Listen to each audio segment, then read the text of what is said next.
Good morning, I'm Nina Hossain. We are continuing to cover this suicide bombing in Manchester, which has killed at least 22 people and injured more than 50. This was the precise moment the attack happened. Oh my God. What's going on? What just happened? What's going on? Oh my God! That was just after 10:30 last night as people left the Manchester arena following an Ariana Grande concert. The bomb is thought to have been detonated in an area between the main hall and neighbouring Victoria Station. Thousands of people were still inside the venue. Children are now known to be among the dead. This morning, the government is holding an emergency meeting of its Cobra committee. The Home Secretary has called it a barbaric attack, deliberately targeting the most vulnerable. Let's go live to our security editor, Rohit Kachro. Rohit, in the last couple of hours, a lot of people have been waking up to this shocking news from Manchester. They have shocking news that 22 people have been killed. And given that there are at least 50 people being treated in hospital for their injuries, that is a death toll that may yet rise. We heard earlier from the Chief Constable of Greater Manchester, who significantly identified the attacker as being a suicide bomber. And so here we have the first suicide bomber in the UK for 12 years since 7/7. Who is responsible for the greatest death toll from terrorism since then as well. Let's have a listen to what he told reporters just a couple of hours ago. This has been the most horrific incident we have ever faced here in Greater Manchester, and one that we all hoped we would never see. Families and many young people were out to enjoy a concert at the Manchester Arena and have very sadly lost their lives. Our thoughts are with those 22 victims that we now know have died, the 59 people who have been injured, and their loved ones. We continue to do all we can to support them, and they are being treated at 8 hospitals across Greater Manchester. As you will appreciate, this is a fast-moving investigation, and we have significant resources deployed to both the investigation and the visible patrols that people will see across Greater Manchester as they wake up to the news of the events of last night. This will include armed officers, as people would expect, and more than 400 officers have been deployed on this operation throughout the night. Rohit, a lot of the focus in recent months, given the London attack, the Westminster attack and across Europe, has been on attacks using vehicles. This was going back to the original, what seems to be a terrorist attack using the original methods of a suicide bomb here. That's right, Nina, and an important observation there, because although the threat picture from terrorism is thought to be incredibly high in the UK, an attack judged for the last 3 years to have been highly likely, it was also thought that the threat really came from those low-tech, almost DIY attacks using vehicles or knives. There is an arrest almost every day for terrorism-related offences, but most of those don't relate to big networks or planned attacks like what we saw in France, what we saw in Brussels a little more than a year ago, but perhaps what we saw actually on Westminster Bridge a few weeks ago. This attack appears to have been somewhere in between. This was a fairly sophisticated device, so I suspect that the initial instincts from investigators might be that there is perhaps more than one person involved here, that this person may have had the support of other people. And what are you learning so far? It is very early days, of course. This only happened late last night, from the police about who may have carried out this attack. Sorry, I didn't hear you there, Nina. I think you were asking about what we know about the attacker. The answer to which is, well, not very much, but it appears that the police do know a great deal more. The American intelligence sources who've been briefing journalists over there, having heard information from their counterparts here in the UK overnight, seem to be indicating that there was at least one identity document found on this person. We don't know whether that was real, whether it was fake, but it does certainly appear that investigators have a fairly good idea about who this attacker was, and of course their investigations here continue.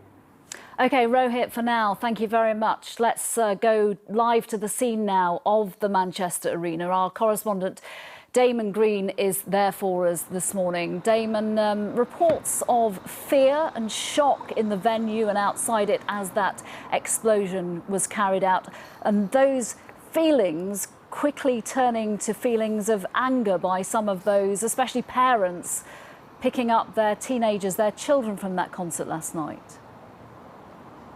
Absolutely. It's a strange atmosphere here this morning. This is the Manchester Ring Road, and normally at this time of the day this would be absolutely thronged with traffic. Here we just see the occasional car going to and fro and people going about their business on foot.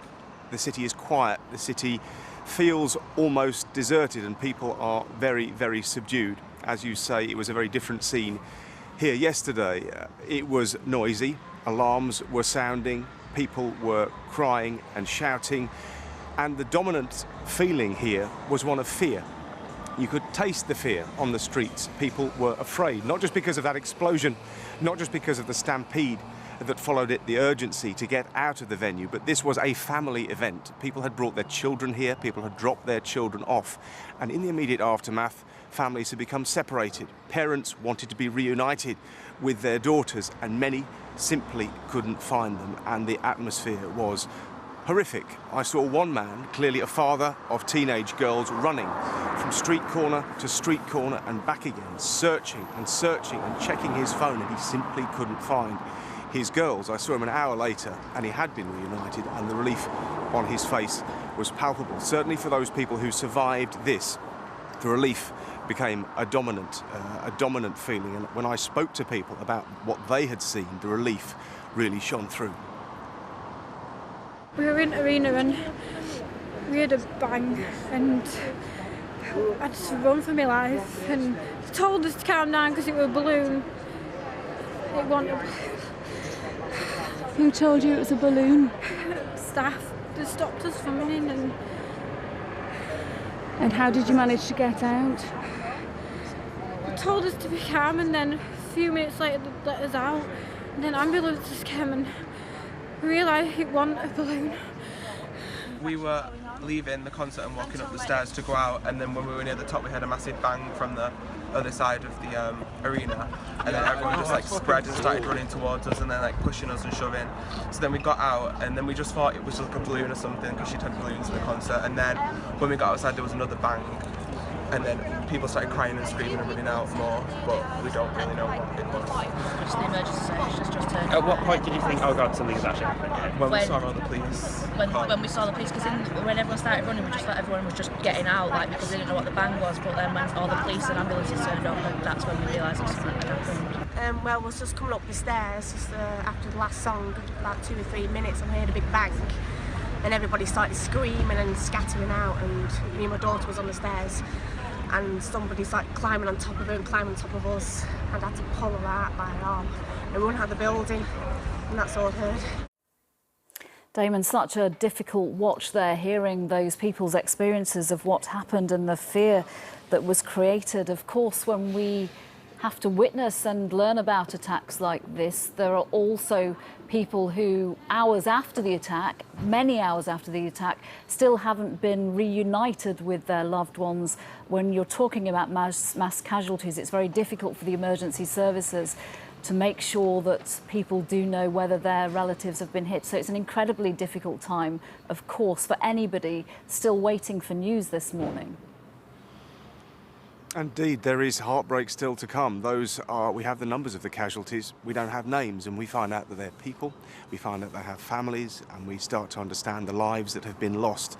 There is more heartbreak to come, and it is going to be terribly sad, because we're all braced for the fact that we know that some of those who died were children. It could be that many of those who died were children. That's going to be very hard to accept. If there is one small crumb of comfort, though, All the time people were fleeing from this place, running away, trying to get away as quickly as possible. There were people flooding towards it, and those people were the emergency services, the paramedics, the ambulance drivers, the police officers, the fire service, all the people who came here in response, knowing that there could be danger here. If there's a crumb of comfort for us all, it's to know that those people have played their part here today. And the Mayor of Greater Manchester, Andy Burnham, paid tribute to them and struck a note of defiance. He insisted that Manchester will survive what it's endured last night. After our darkest of nights, Manchester is today waking up to the most difficult of dawns. It is hard to believe what has happened here in the last few hours and to put into words the shock, anger and hurt that we feel today. These were children, young people and their families that those responsible chose to terrorise and kill. This was an evil act. Our first thoughts are with the families of those killed and injured, and we will do whatever we can to support them.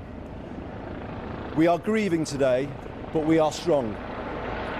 Today it will be business as usual as far as possible in our great city. I want to thank the hundreds of police, fire and ambulance staff who worked through the night in the most difficult circumstances imaginable. We have had messages of support from cities around the country and across the world, and we thank them for that.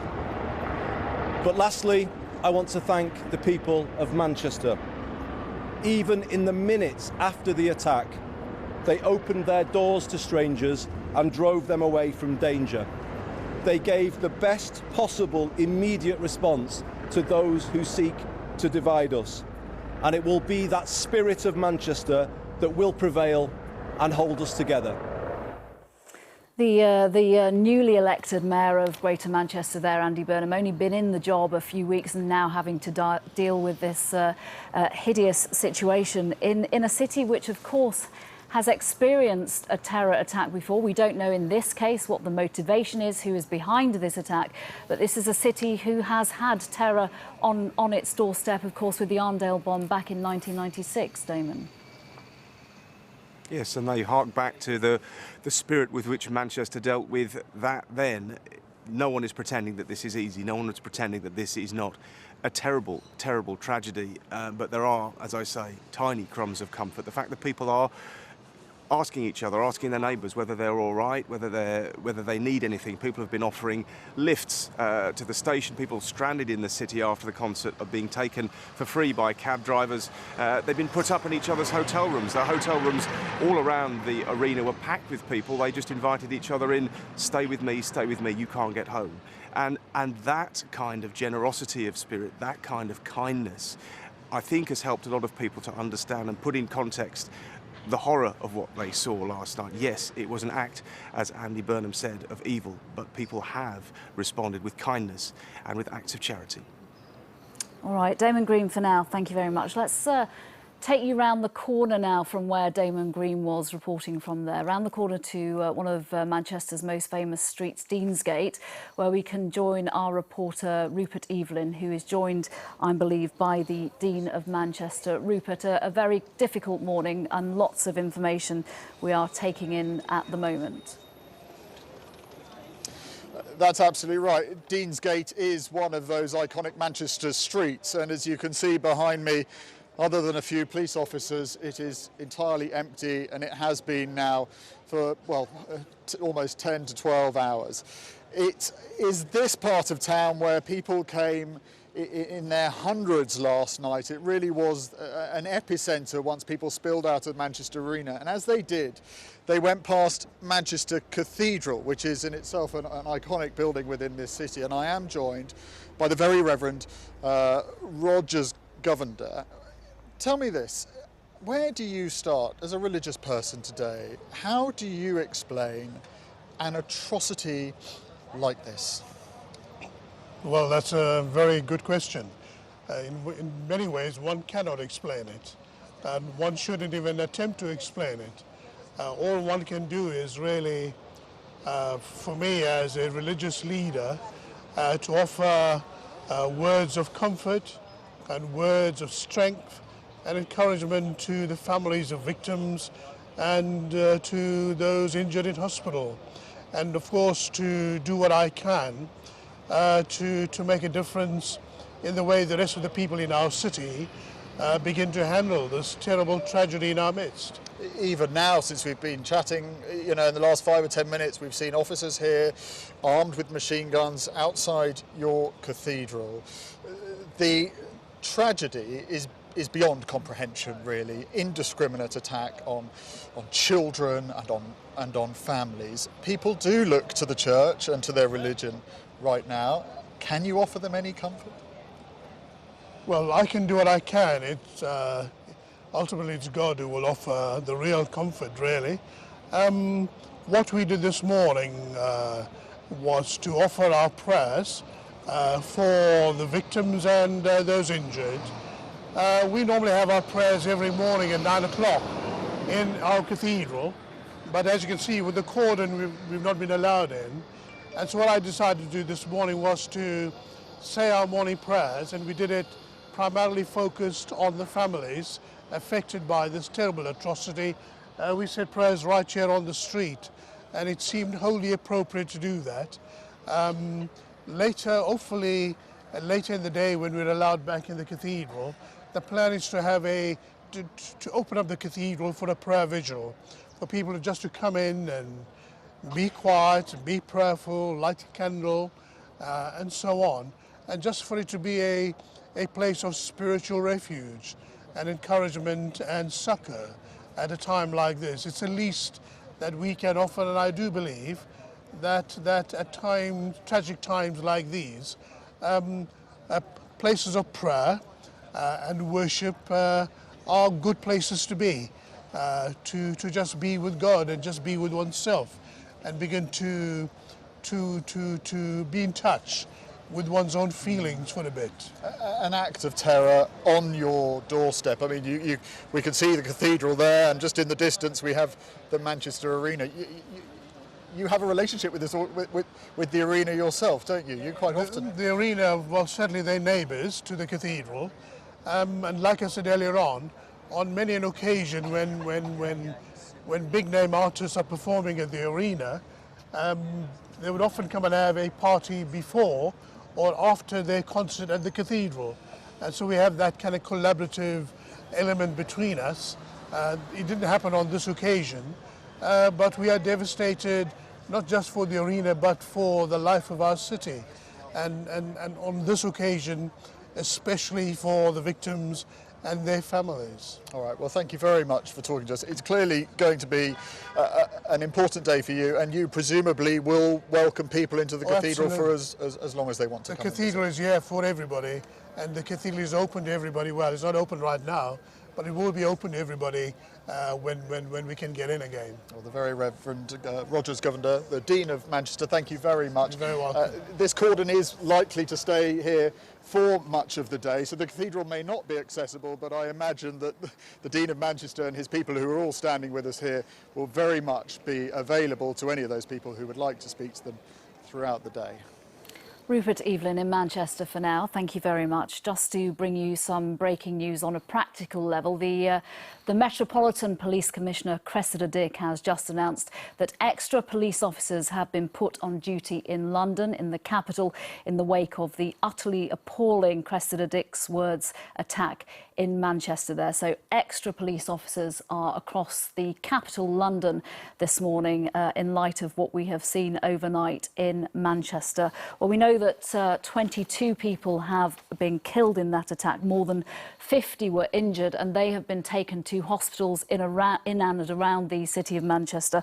One of those where is taking casualties in and treating the injured is Manchester Royal Infirmary, from where our correspondent Ben Chapman can join me now.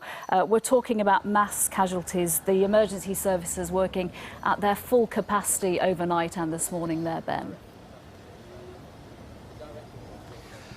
Yes, absolutely. I mean, in total, 60 ambulances attended the scene last night, and NHS managers around Greater Manchester from the various trusts have been taking to social media this morning, expressing their pride to the staff and the on-call teams at the hospitals as well, because as well as those first responders on the scene last night, clearly there was an enormous amount of pressure placed on the various hospitals where the injured were taken.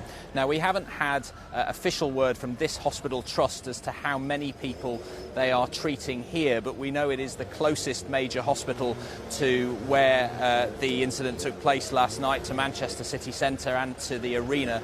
On this site is also home to Manchester Children's Hospital, and of course we know that many of those caught up in the events of last night were young people. In total, we've been told that 59 people were injured and taken to hospital. There were also a number of walking wounded treated at the scene. Those in hospital are being treated at 8 different hospitals around Greater Manchester. We know they include Stepping Hill Hospital in Stockport and Salford Royal, where they say they have been treating a number of casualties, and they've been urging people not to attend accident and emergency unless it is urgent. But another focus here today and across the city will not just be on those who have lost their lives and those who have been injured, but there are also people who are still missing, concerned relatives who just haven't heard from their loved ones since last night. One of those is the mother of Olivia Campbell, who's just 15 years old.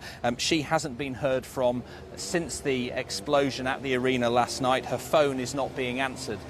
We've been hearing from her mother, Charlotte, this morning. I'm heartbroken at the moment because I don't know where she is. I don't know if she's alive even yet. And how, in what ways have you tried to contact her? We've tried her Facebook in every way.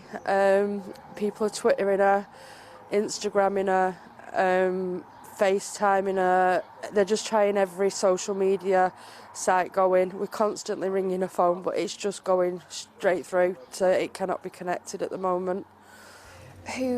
Who was she with, and how are they? She was with a friend from school. He's been found. He is in hospital. He's with his family. And I don't want to say any more than that for his family's sake. And did you say you have people out actively looking for her? Have you been to the arena? I haven't been myself. It was decided that I should stay here in case anyway she got home. Her father's out there. Family members are out there, and friends and members of my scootering community are also out there, and strangers that I don't even know have been messaging me asking for photos so that they can go out and actually look for her for me.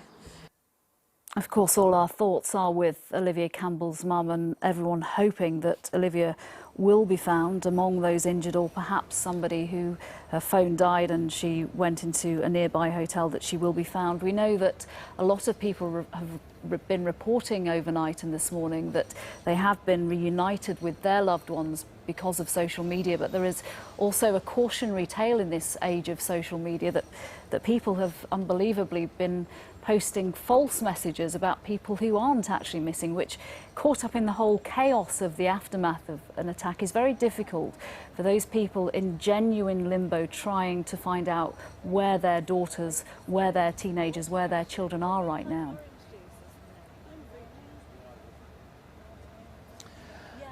Yes, that's right, and certainly the message that's coming out from Greater Manchester Police, from the emergency services, even from the hospitals, is that if you are concerned about a loved one, then the thing to do is to contact the emergency numbers that have been set up specifically for family members, people who are concerned about loved ones, to get in touch, and clearly efforts to find those who are still missing, to trace where they might have been and where they might have gone, can be coordinated in that way.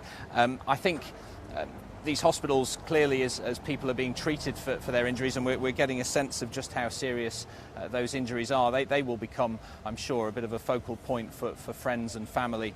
I mean, we're hearing reports of shrapnel wounds, that major trauma teams are involved. Clearly, there are some very seriously wounded people as a result of last night.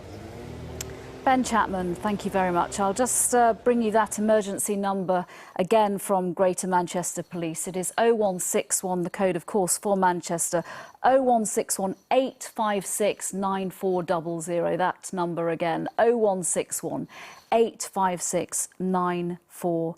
Well, we know that the general election campaign has been postponed due to the terror attack in Manchester. We also know that the government is holding its emergency meeting, Cobra, this morning in Downing Street. Our political correspondent, Carl Dinnan, can join me now. I believe this meeting is underway. Is that right, Carl?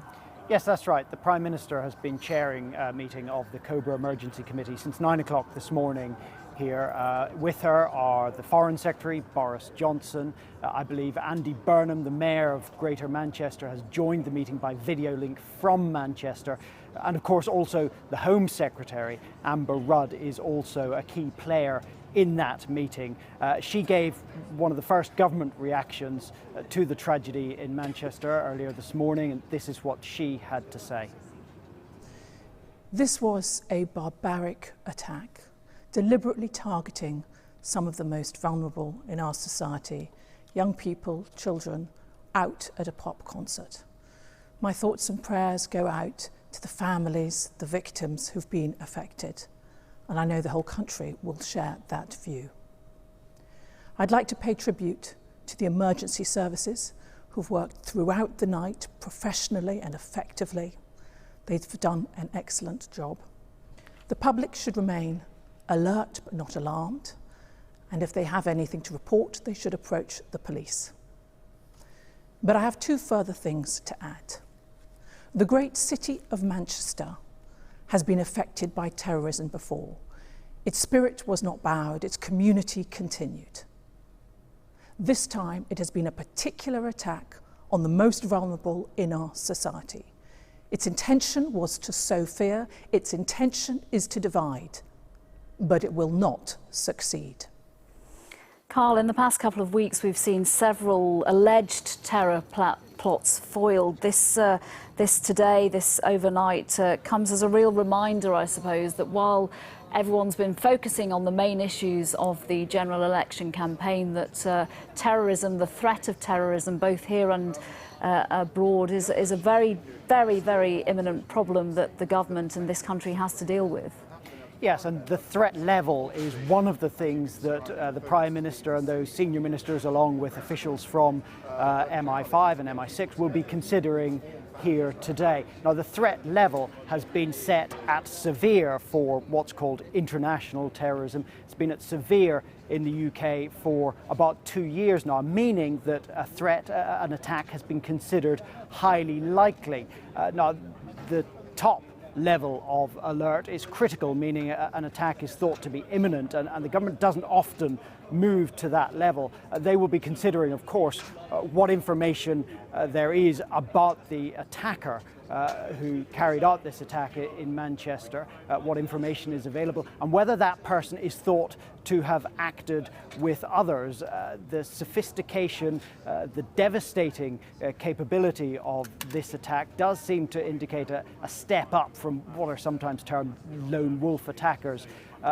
It is possible that somebody could have constructed some kind of an explosive device on their own. But I can't think of any time in the UK when a bomb as big as this has been put together by one person acting alone. So that's the sort of thing that will be considered by the Cobra Committee as they look at whether or not the threat level needs to be changed. I think after that meeting, we will be hearing from the Prime Minister herself. We will, no doubt, get back to you as the morning goes on. Carl Dinnan at Downing Street for us this morning. Thank you very much for now. We can return to Deansgate now and join our correspondent Rupert Evelyn, who is with some of the people who were at that concert last night. Rupert. That's right, I've got two families here who were at the concert inside the Manchester Arena. They've been staying in the hotel just next to us right here. Let me introduce you to Zara Dixon. Zara, you're 12 years old. Explain to me, if you can, what happened last night. So me and Katie were sitting at one side of the arena, and then we were getting up ready to go like out of the arena because it was just finishing, and then all you could hear was a massive bang coming from the other side of the arena. So it was like we were sitting opposite where it happened, and then loads of people screaming and running in different directions, and then we didn't really know what was happening because people were just like, oh, it's a balloon, because she had like massive pink balloons, and then we're trying to get out up the stairs to come find our mums because they were sitting in the next block to us. And while we're like running up the stairs, we could just hear people screaming and running, but then at the same time there was just people standing there not knowing what to do, not knowing what it was. And we're walking up the stairs and the sound check guys were saying, oh, it's all right, just calm down. But then as soon as you're getting out, people were saying, run, someone's been shot. So, Katie, when you realised what was going on, or did you realise, I mean, did you have a sense that something was very wrong? at first I thought it was a balloon, but then the way everyone was screaming, it felt like just more than that. And then I got a call from my mum, and you could hear her just crying on the phone. And I was just telling her to like calm down because I didn't know what was just going on. I thought like everything was going to be okay. So we were just going up the stairs trying to find them, and luckily we did. But just like the massive stampede that we were going up to try and find them, it was just horrendous, it really was.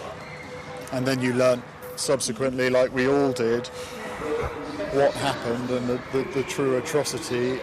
Your thoughts? I was just really traumatised. Like, I was just really scared.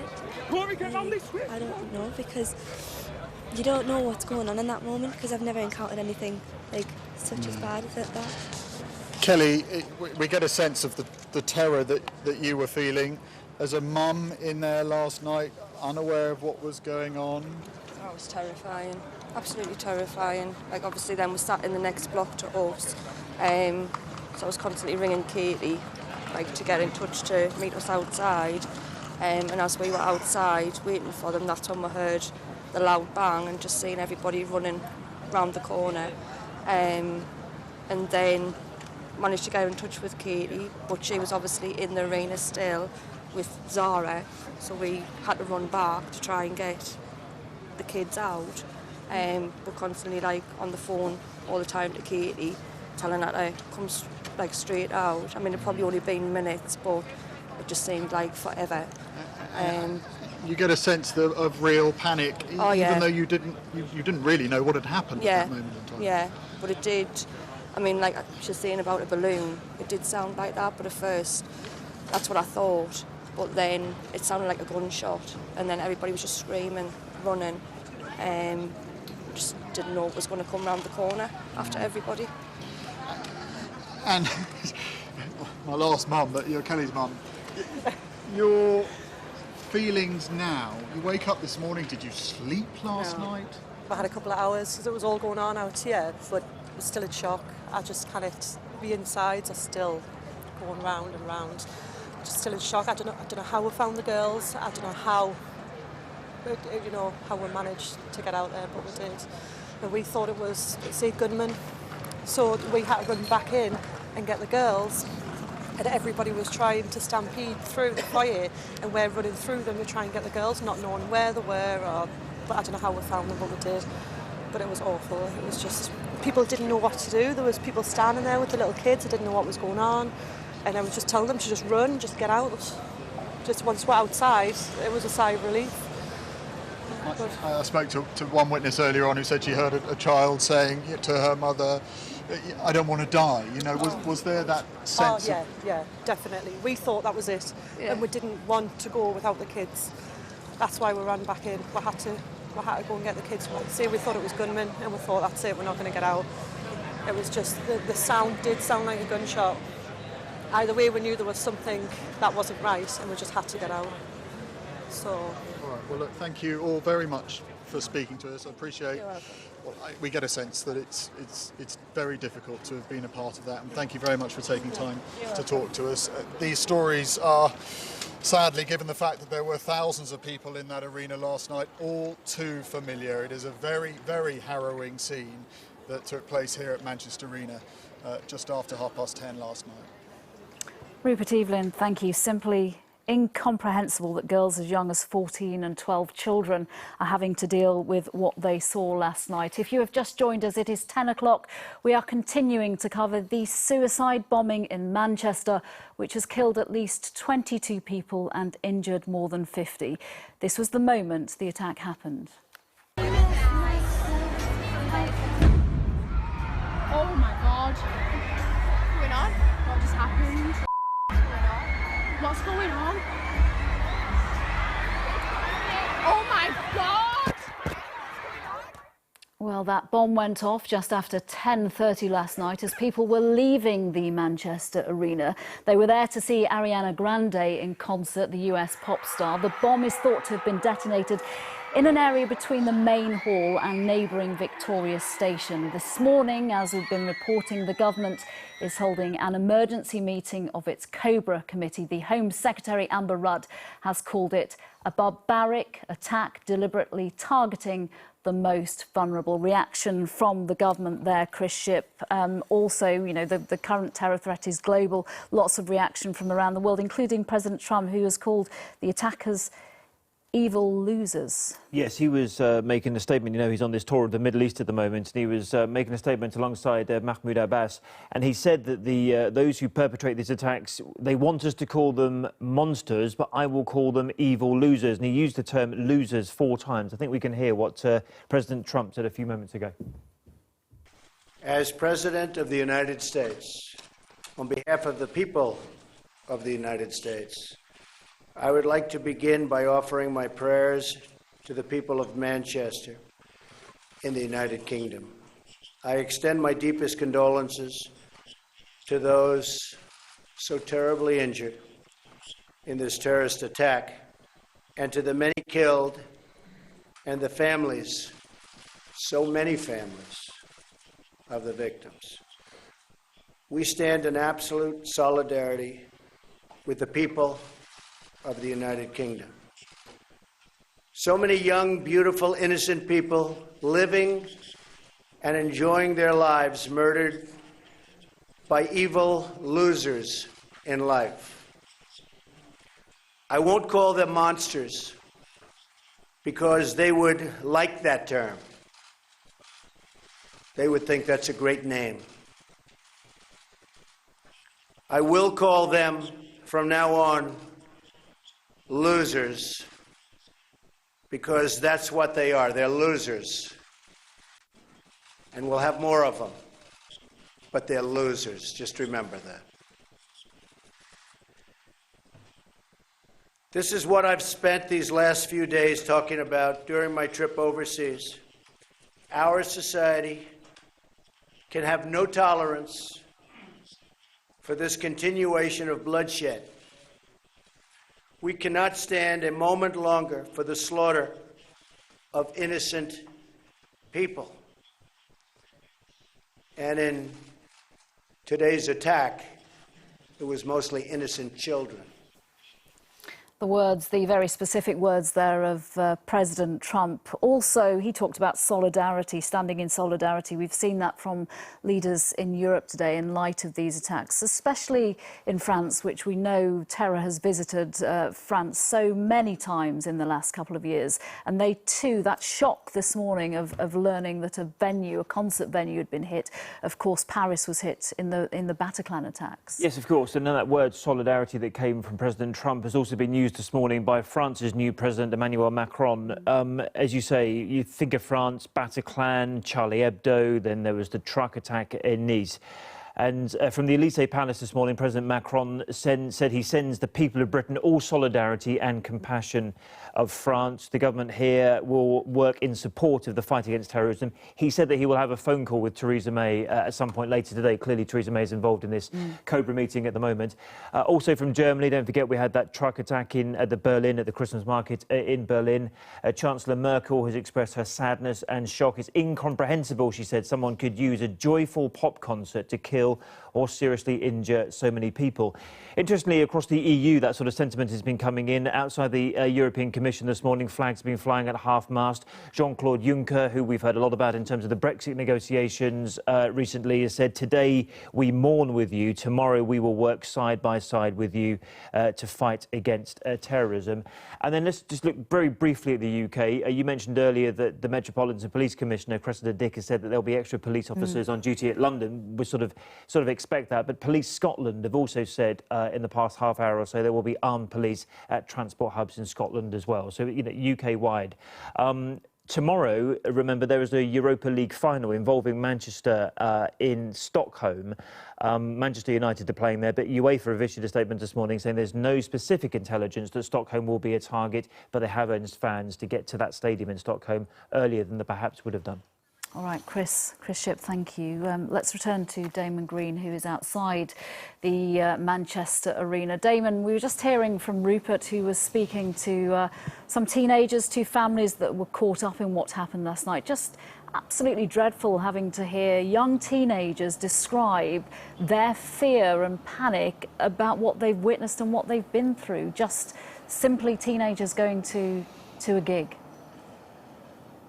Absolutely, and for many people this will be the memory that they carry back to their homes of this visit to Manchester, and they will remember it for the rest of their lives. Many of those music fans had come from all over the country, travelled many, many miles to be here. It was a highlight. They'd saved up for it. They'd been looking forward to it. It was a treat. It was supposed to be a joyous occasion, and now every time they think of this venue, this place, they will think of something terrible that happened and how closely they came to dying.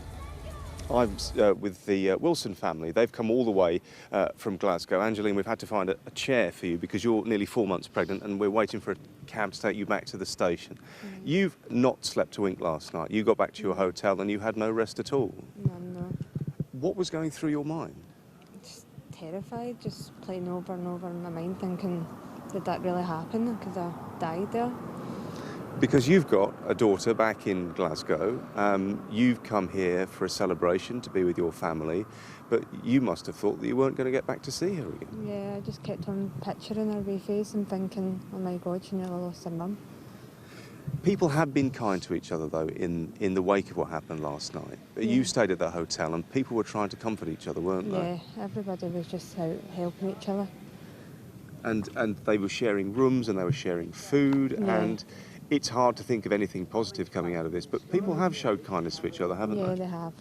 You've got a long journey to get home with your family here. I mean, what kind of memories are you going to take back of the time you've spent, and what will you think of when you think of what happened last night? It's a shame because we were having a really good time. It was an excellent concert. We had a good time in Manchester, and then just bang, it's the worst time ever. Well, it's an experience replicated by many, many families who came to this venue here last night. I hope that the Wilsons do manage to get their taxi and get to the station at some time. There'll be many families trying to make their journey back to see their loved ones, to be reunited with their families again. And that's really all they're looking forward to try to put the horrors of last night behind them. Damon Green, thank you. We can join now a gentleman called Bernard Wills, whose young relative, Liam Curry, is missing, along with a friend, Chloe Rutherford. Bernard, thank you very much for talking to us at this incredibly difficult time for you and all of Liam and Chloe's families.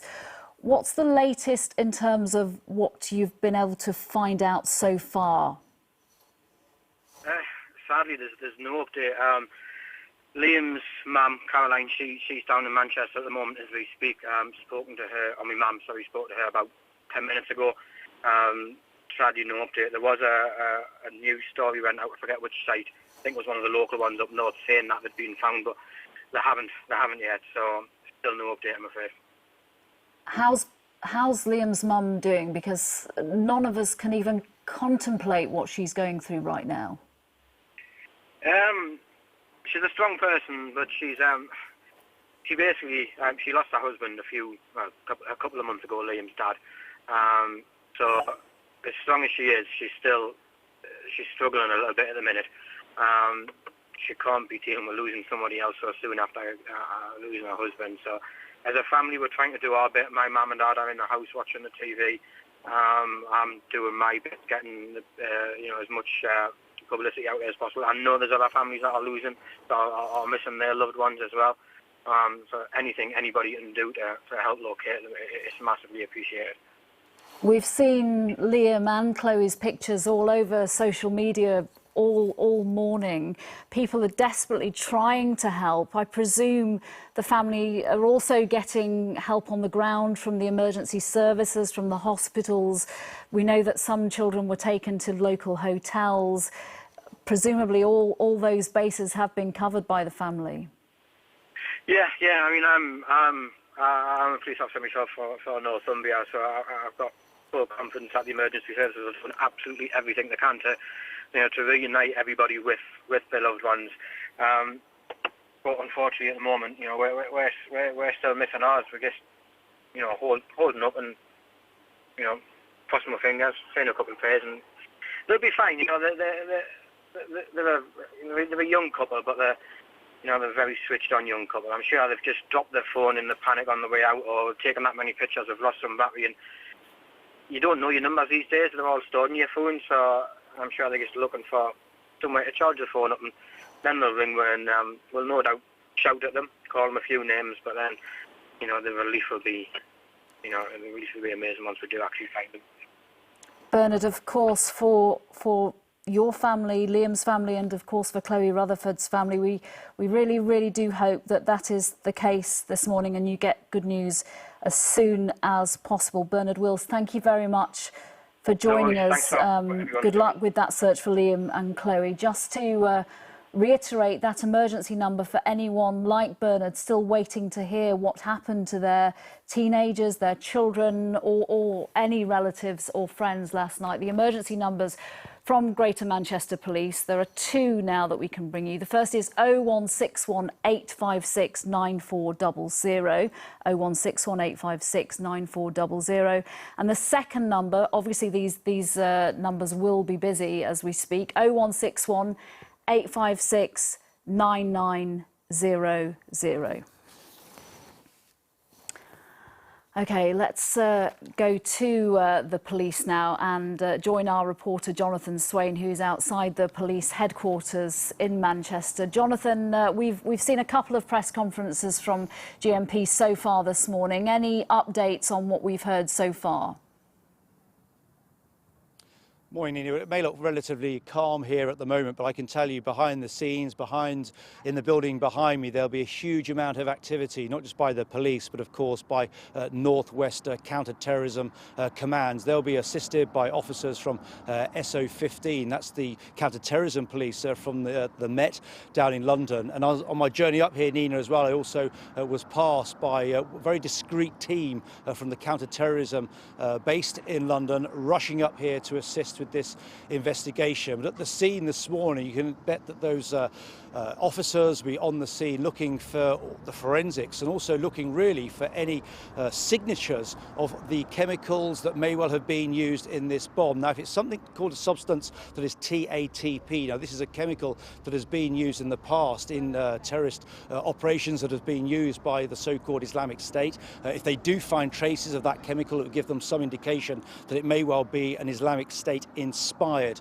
attack. And of course they'll also be taking DNA from the attacker as well. They'll be running that through their computer database to see whether he was on that watch list. Remember, there are some 14 or so thousand potential suspects on the terror watch list by the police officers here in London, also MI5 and MI6 as well. And also, if they do know this particular suspect, well, of course, that's when we'll start to see searches happening later on today as well by officers. The police will try and keep that as discreet as possible and away from the media for obvious operational reasons. Computers will be taken away. Their friends, their family will also be brought in for questioning as well. And if they find anything on those computers that may suggest there is a possible link with an outside country, well, of course, then another agency, MI6, our foreign intelligence agency, they'll be brought in as well to assist this investigation. All of this, of course, will be reported back down to Cobra, who are meeting in London as we speak, and to the Joint Anti-Terrorist Command based in London as well. Well, earlier on this morning, it's been a very long night for the people here. The Chief Constable of Greater Manchester Police, Ian Hopkins, gave us an update. This has been the most horrific incident we have ever faced here in Greater Manchester, and one that we all hoped we would never see.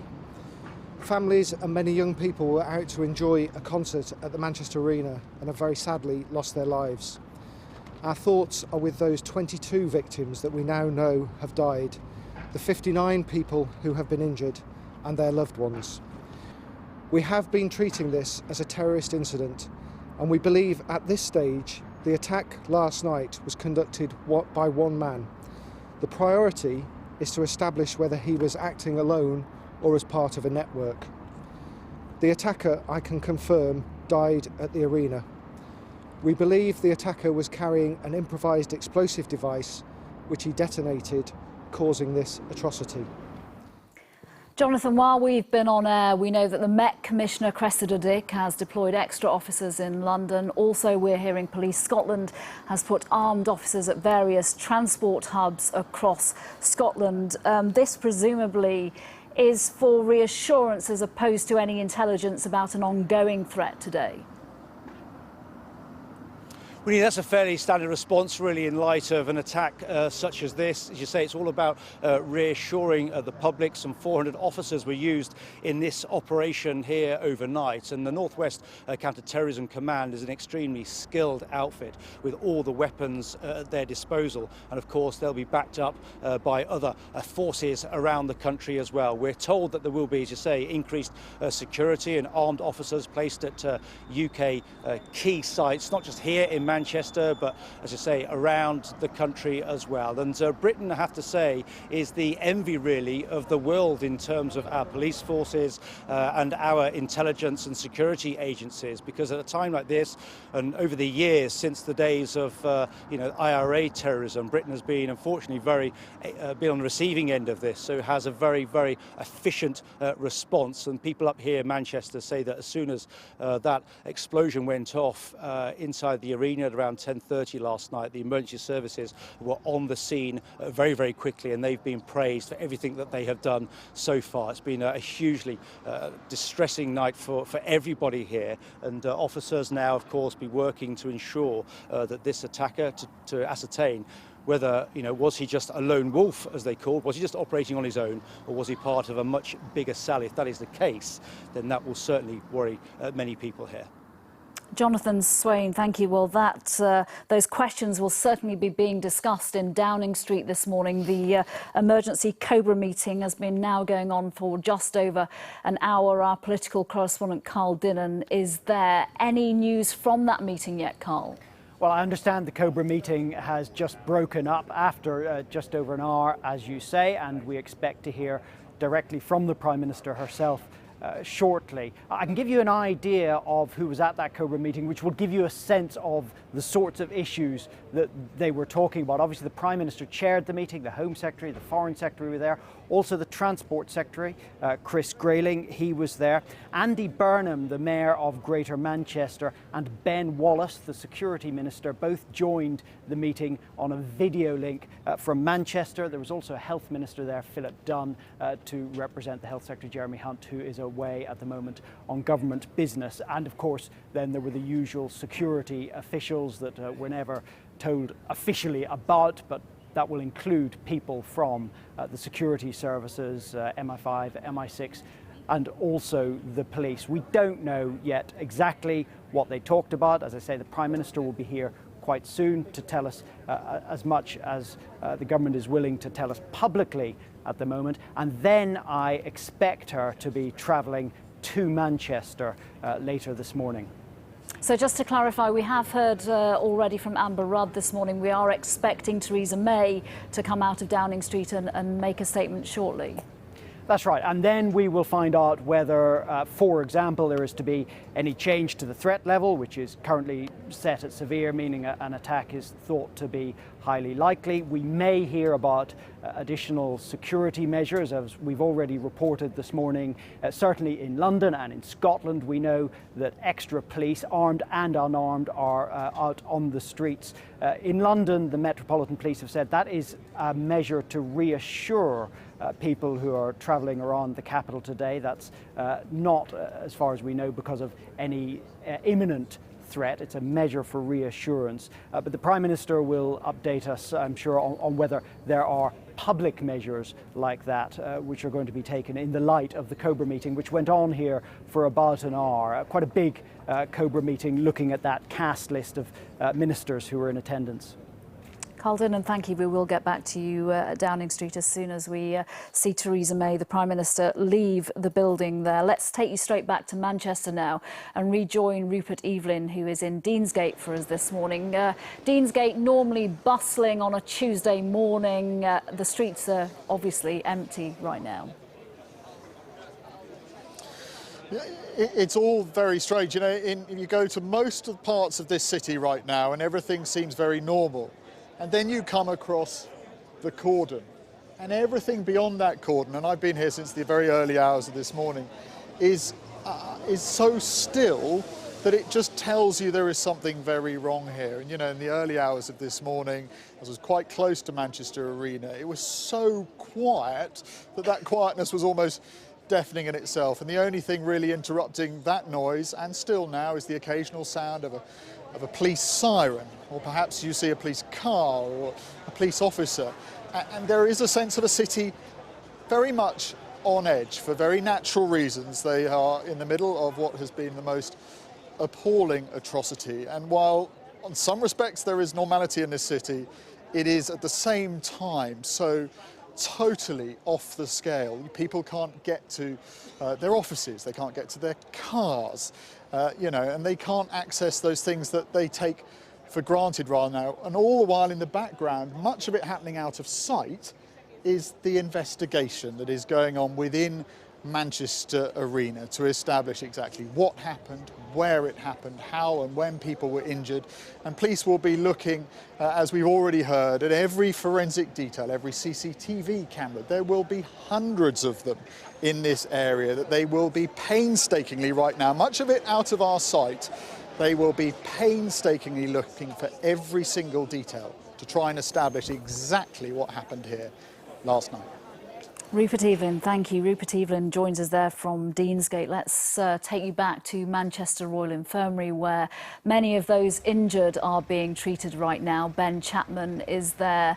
Clearly, lots of people on shift there, doctors and nurses, the emergency teams, who are doing a shift they hope they would never, ever have to do, but are absolutely prepared for, Ben.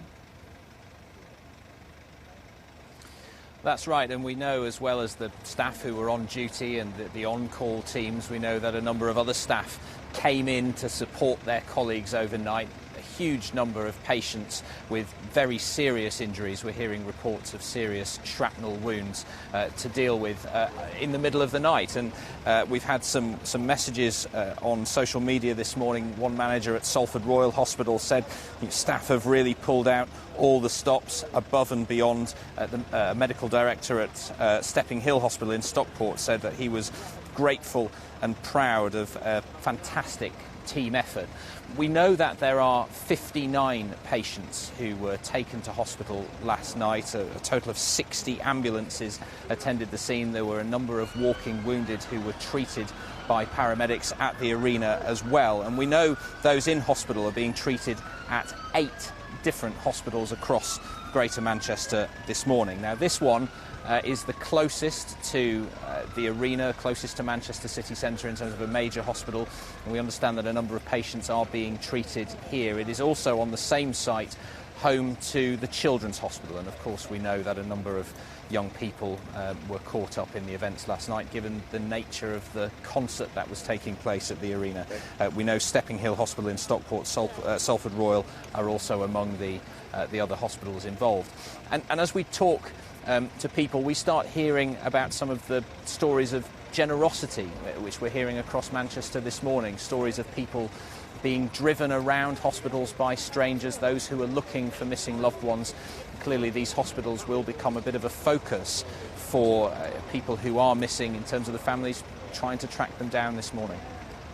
One of the most chilling aspects of any attack like this is those hours of limbo for the people who can't get in touch with their relatives for whatever reason. We've just spoken to Bernard Wills, whose young teenage relative Liam Curry and Chloe Rutherford are still missing. Just two of the names in a list of people who haven't yet been reunited with their families, or their families don't know what has happened to them, hoping perhaps beyond hope that something's just gone wrong with their mobile phones. This is an incredibly difficult time for those families right now.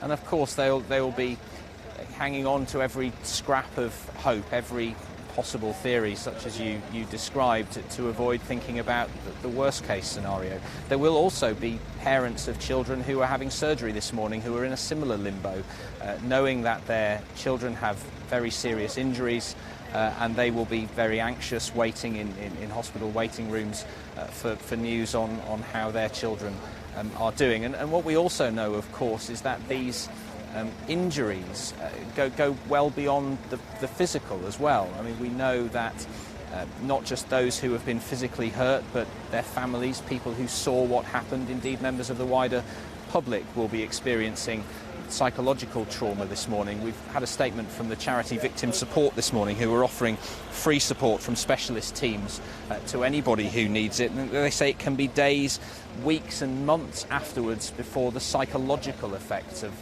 an event like this really kick in for people. Yeah, Ben Chapman, thank you. And as I said earlier, incomprehensible that such young children, young teenagers have had to witness or indeed have been directly caught up in this attack. Chris Shipp, for those who don't know Manchester, for those who don't know the Arena, it's one of the biggest venues in the UK, one of the most famous, and a real kind of focal point for the city as well.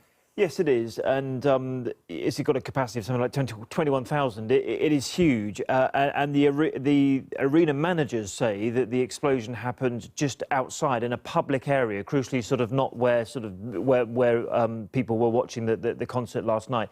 These are the details of what we know. So the police first started getting calls at 10:33 last night.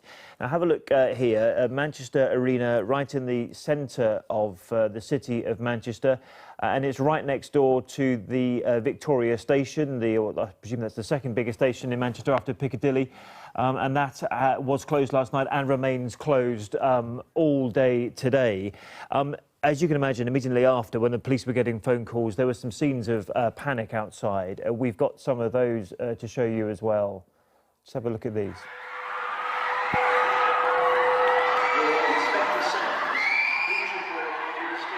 You can just hear there, you know, the screams, the panic.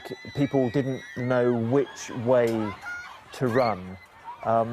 They were unaware exactly what was going on. I mean, it's, you know, we can't imagine what that was like. We've had recent events of a not dissimilar nature. For example, a terrorist attack in Paris at the Bataclan Theatre. That time it was, you know, people going around shooting. This, as the police say, was just one person at the moment. What they're trying to establish is whether he was acting alone or whether he was part of a wider sort of terrorist network. But they have confirmed, as the Chief Constable said this morning, this one attacker, they think, had an improvised explosive device. There's a point in the footage from inside where the tannoy is saying, please stay calm, exit the building quietly, there is no problem here. I think there was some confusion about whether something had happened. We are used to, aren't we, going to these venues and getting bags we may have on us searched. This was one of those, it appears. There was a real soft target. It wasn't within the venue like we saw in the Bataclan, where the attackers got in and got access to the actual concert. This was in the foyer near the ticket hall. As people were leaving, of course, you see massive crowds, and it was easy for somebody presumably a lone wolf will wait to find out to access that area with no security. Yeah, and don't forget, I mean, there is speculation this morning, and people said, should security have been higher, should the bag checks have been more detailed? But at the end of the day, even if there were bag checks, that would have created sort of a queue outside. That's still a target. And it would appear that after this concert finished last night, when people were coming out, that was the moment that the attacker struck. And as you say, a soft target. There's no perfect way to secure events such as these, as we've seen in various parts of the world recently, in Christmas markets, on the seafront in Nice, at a nightclub in Paris. There's no way to secure these, and I think it's always intelligence which is going to be the best defence against any attack of this kind.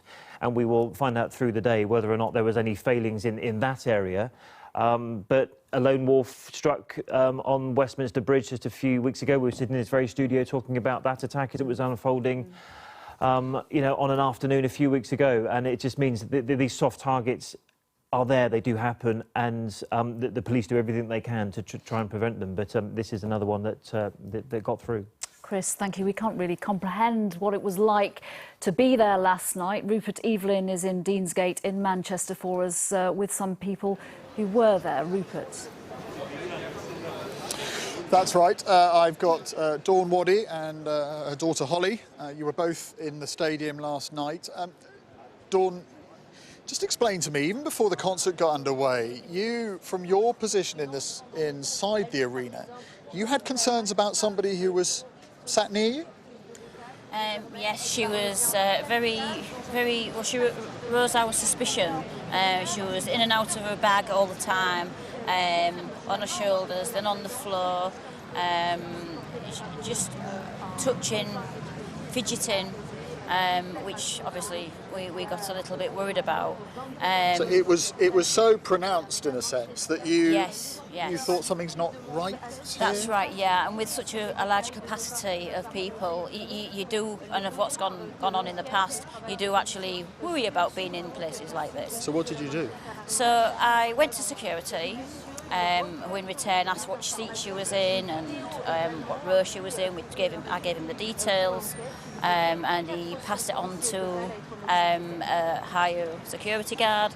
And then in return what they did was they was up and down the stairs in the aisle where we were sat, discreetly looking, but that's as far as it went. But there was no confrontation between this lady and anybody else? No. And she was there for the entire concert? She was there for the entire concert by herself, and as the concert went on, she pulled out what I would say was like a shoestring, like a black boot lace, out of her bag and put it in her right hand. And then she put it back in her bag, and she was fidgeting with the zips on her bag all the time, put the bag on the floor and then put it back on her. And then my daughter Holly, she got really, really frightened, in which she went to security herself and told them. And basically the security guard said, well, how would you like it if someone had said this about you? Basically, go and sit back down in your seat. And that's an important point to make here, is that, there are thousands of people there. Everybody behaved slightly differently. Yeah. This was something that raised your suspicions. Doesn't necessarily mean this lady was doing anything wrong. No, maybe not, but it's just we had our suspicions from the start with the fidgeting. What she must have seen me looking at her, because she was sat 3 seats away, which was near my friend, and I was looking like that, and then someone looking at you and she wouldn't look at me, she wouldn't have eye contact. Now, you have spoken to the police about this, haven't you? Yes. And you've explained, presumably in far greater detail than you have to me, exactly what you saw. Yes. They've taken a statement? Yes, they have, yes. Yeah. Knowing what you do now, and you learnt last night about what happened in there, and your experience of the concert itself, what goes through your head? What goes through my head is security, for one. We didn't get checked. Our bags never got checked as we walked in. There was plenty of security guards, but they just seemed to be interested in getting people in, scanning the tickets, and then showing them to the seats. But they never checked our bags at all. I could have walked through with a rucksack, I'm sure of it, and then wasn't even bothered. It was just lack of security. Holly, Thank you, Dawn. Okay. Holly, you're 15 years old, is that Yeah. right? The trauma of what you witnessed, what when the bomb went off, where were you? What did you see? What happened? I just saw loads of people running towards the exit and I was scared. I thought I was going to die and I just ran, like, to save my life. What was going through your head? You heard, I guess, that bang, that explosion. You wouldn't have known, did you? Or did you know it was an explosion? Well, I could tell that it wasn't a balloon or like the speaker going off, as people have said. I knew it was some kind of explosion because balloons or speakers don't make that kind of noise. And we just ran to get out as fast as we could. Did you sleep last night? I know you stayed in this hotel. Not at all. Didn't have any sleep. We didn't. There was talk of a second explosion, but we would have heard it because our hotel's directly next, well, almost next door to the arena. Yes. But there was no second explosion. I'm certain of that. Although there was a controlled one, which we did hear from the train station. That's right, which happened just down here. Yeah. Now this lady left 1 to 2 minutes before the concert had finished. But no, it couldn't have been a speaker. The music had finished. But what did happen, which also raised our suspicions, were she was looking all the time at the opposite direction of where we were sat to where the explosion actually went off. I don't know. Maybe there's something in it, maybe there isn't. I don't know. And I think that's the thing, isn't it? Thank you very much, Dawn. Thank you, Holly. Thank you. That, in a way, is the important thing. And the police will say in situations like this that what they really need from people is stories, just like Dawn's, that may have nothing to them, but equally they might hold some vital details from people who observed something last night that they saw was perhaps a little bit unusual, something out of the ordinary that they didn't think anything of at the time, but in the cold light of day this morning they suddenly think that's important. And I suspect Greater Manchester Police and the counter-terrorism unit would very much like to hear from people if they have any of those sort of details to hand. Absolutely. Rupert Evelyn in Deansgate, thank you. If you are tuning in to see this morning, just to tell you that we are on air with continuing coverage this morning of the suicide bomb attack at Manchester Arena that happened late last night, just after 10:30 yesterday evening. We are bringing you continued coverage of the aftermath and response to that attack of a suicide bomber. We can head to Downing Street now and rejoin Carl Dinnan. Theresa May, the Prime Minister, has chaired that Cobra meeting. She's expected to travel to Manchester a little later on this morning. Is that right? That's right. About an hour-long Cobra meeting, just over an hour-long Cobra meeting, chaired by the Prime Minister here this morning. We're expecting to hear from her about what was discussed at that Cobra meeting and to hear her thoughts on the attack in Manchester imminently, and then after that I expect her to travel to Manchester, where a vigil is being held this evening. I'm not necessarily expecting the Prime Minister to be at that, but she is going to Manchester. That Cobra meeting was attended by a wide range of ministers, the Home Secretary, the Defence Secretary, the Foreign Secretary, the Transport Secretary, also Andy Burnham, the Mayor of Greater Manchester, and Ben Wallace, the Security Minister, joined the meeting on a video link from Manchester. There was also a health minister there and, of course, security officials. And they will have been considering all those areas, the implications for all those areas, transport and health, as well as security, and whether or not the threat level needs to be changed. It currently stands at severe, meaning an attack is considered highly likely. In terms of what we were dealing with before last night, we were in the middle of a general election campaign, just over 2 weeks until the country goes to the polls. When news of this broke, we heard from both Labour and the Conservatives, and there was an immediate suspension of that campaign. There will be no electioneering today. That's right. In the early hours of this morning, just before 4 a.m, Theresa May and Jeremy Corbyn spoke on the phone, and they both agreed that it was right to suspend election campaigning. A number of party leaders have been giving their reactions today. Jeremy Corbyn says he's horrified by the events in Manchester. His thoughts are with family and friends of those who've died and been injured. Nicola Sturgeon: my thoughts are with the victims, their families, and all those who've been affected by this barbaric attack. Tim Farron, the Liberal Democrat leader, the country is united in grief after this devastating terror attack. And Paul Nuttall of UKIP, my prayers and thoughts are with those affected. He's the MEP for that area where the attack took place. All the main party leaders have agreed that the time is right now to suspend campaigning in the general election, certainly for today. It's too early to say beyond today, but there is a balance to be struck between being respectful and allowing the police to get on with their work and giving the police space to get on with their work in Manchester, but also with not letting this kind of attack disrupt the normal democratic process. And where that balance falls exactly is one of the things political leaders will be discussing as they decide when is the right time to resume campaigning in the general election, but that certainly won't be today. Carl Dinnan, thank you for now.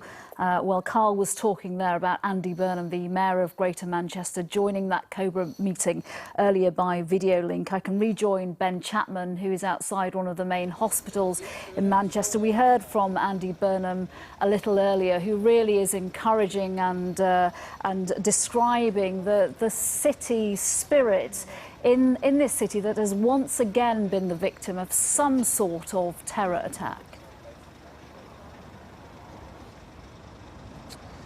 Yes, and expressing praise for the people of Manchester in terms of the way they responded so quickly and indeed at such a late hour as well to the needs of the people who were caught up in what happened at the arena last night. We've heard of taxi drivers offering people rides for free if it's parents trying to track down children at the Ben Chapman, I'm just going to pause you there because we can hear from Andy Burnham, the great Mayor of Greater Manchester, live now. Andy Burnham. Greater Manchester is a place that believes in standing together, and we will.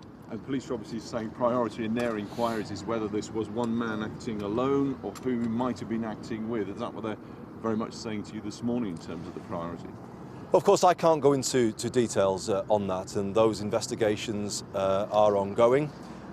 What I can say is there is a need for the city and the city region to come together. So we are making arrangements for a vigil in the centre of Manchester this evening in Albert Square in front of the Town Hall, because I think it is important that we send out that clear message that though we are grieving, we are strong and we are together. And extraordinary unity demonstrated overnight in all sorts of ways across this city. Incredible. You know, the idea that people just throw their doors open or, you know, make their car available to people, and, you know, it tells you everything about the people of Greater Manchester, their natural generosity, and in many ways it's the best response because, you know, it's what the extremists don't want. They don't want to think that people will work with each other and put themselves out in that way, but that's what the people here are like. They'll never beat us. We're strong. Mr. Burnham, you're live on ITV. You just come out of the Cobra meeting. Were the police and the security services surprised by this style of attack here in Manchester, targeting young children?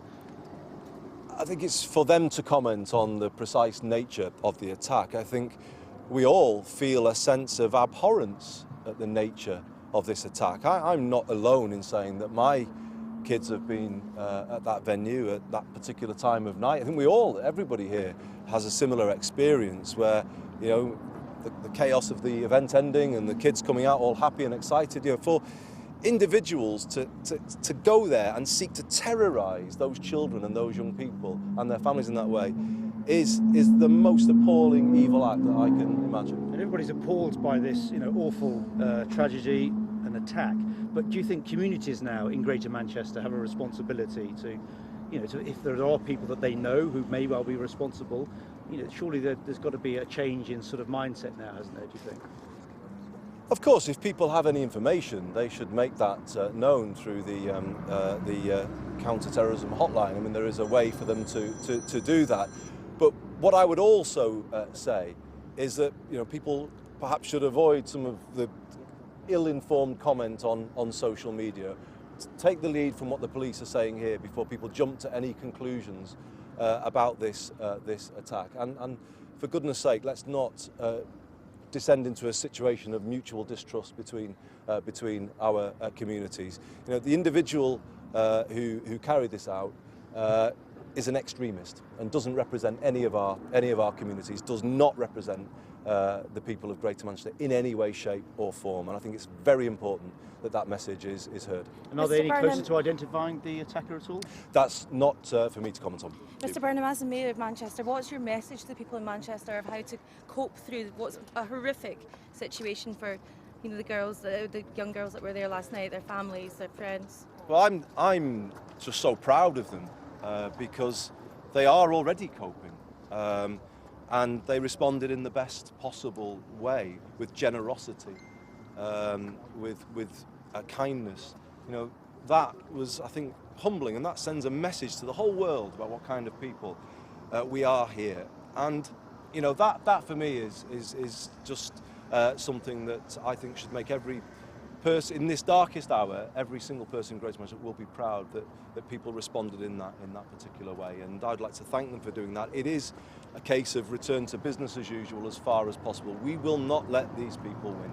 Clearly you have a leadership role here. Can you just tell us final question. Clearly you've got a serious leadership role in Manchester. How are you going to get people through the next difficult few days and months and weeks? It is an important role that I've got to fulfil, but I will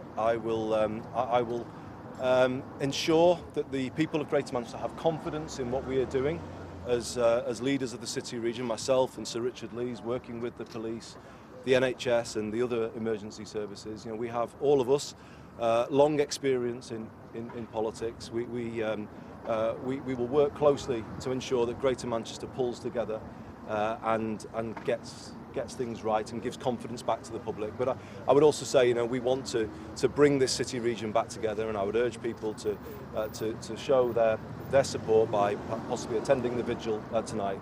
The most important message we must all send together is that we are united and we will not let them win. Thank you very much, everybody. Thank you so much. Andy, for a quick one. Andy Burnham there expressing his abhorrence at the nature of this attack, talking of the chaos of the event ending, where terrorists were terrorising children and their families. Asked how he should tell people to cope in Manchester, he said they are already coping, and that sends a message to the whole world.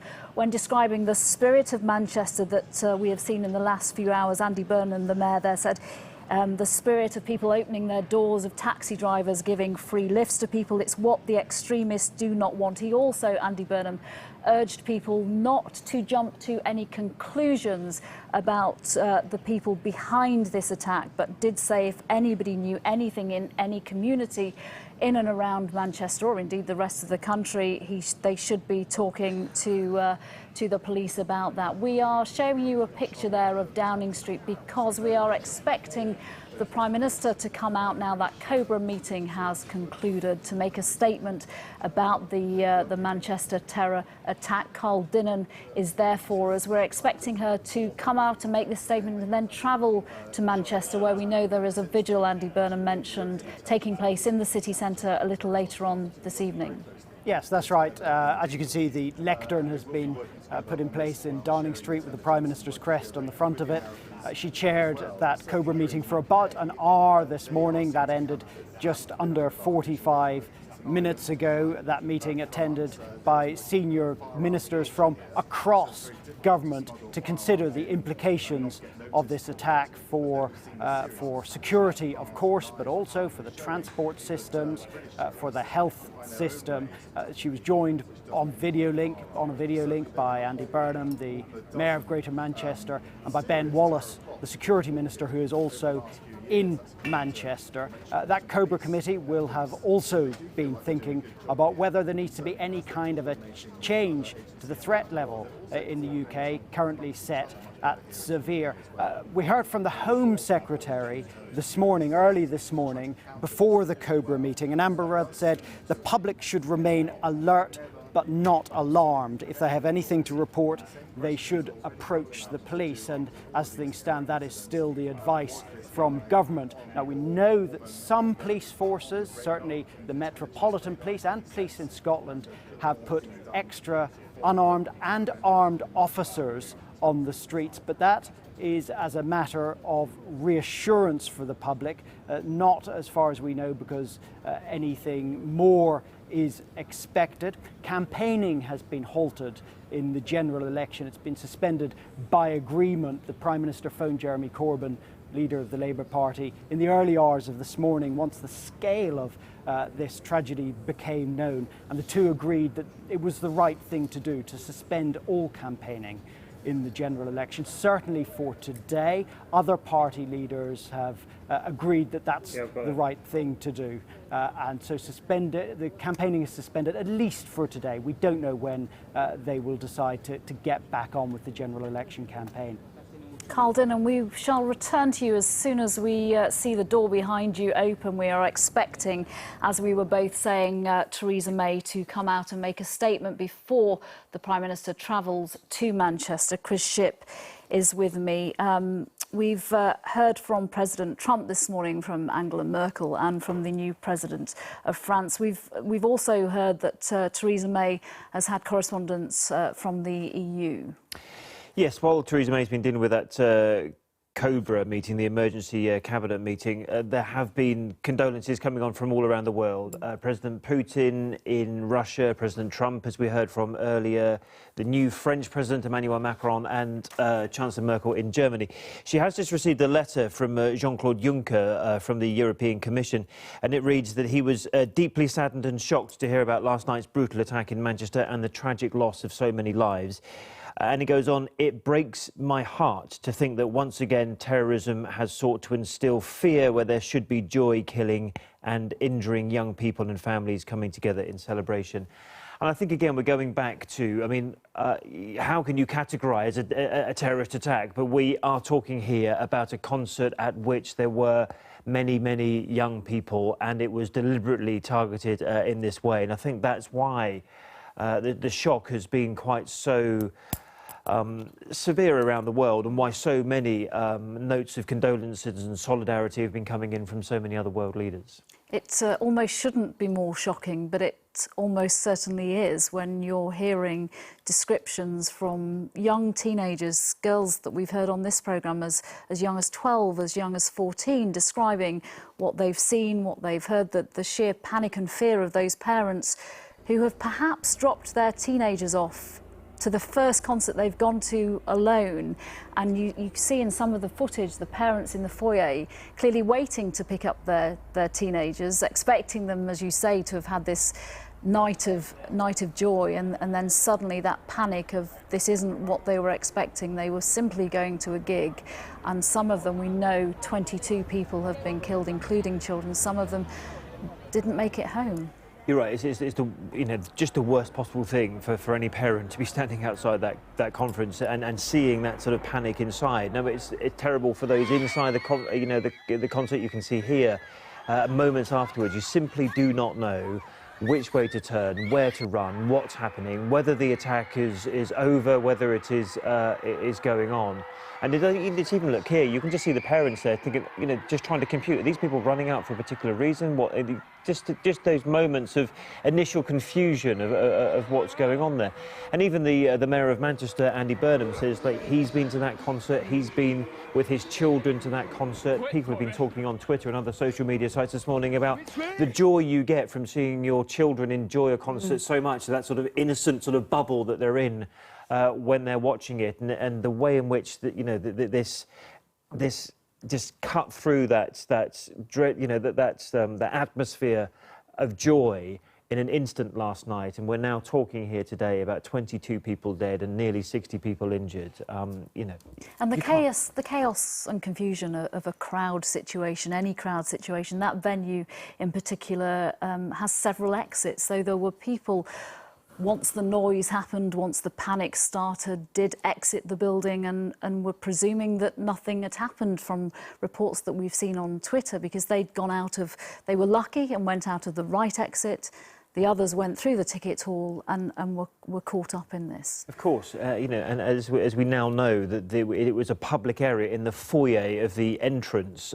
So therefore, it's a bit confusing about whether the attacker could have been in amongst the audience or whether they just arrived at the end of the conference, deliberately targeting those who were exiting at 10:30 last night.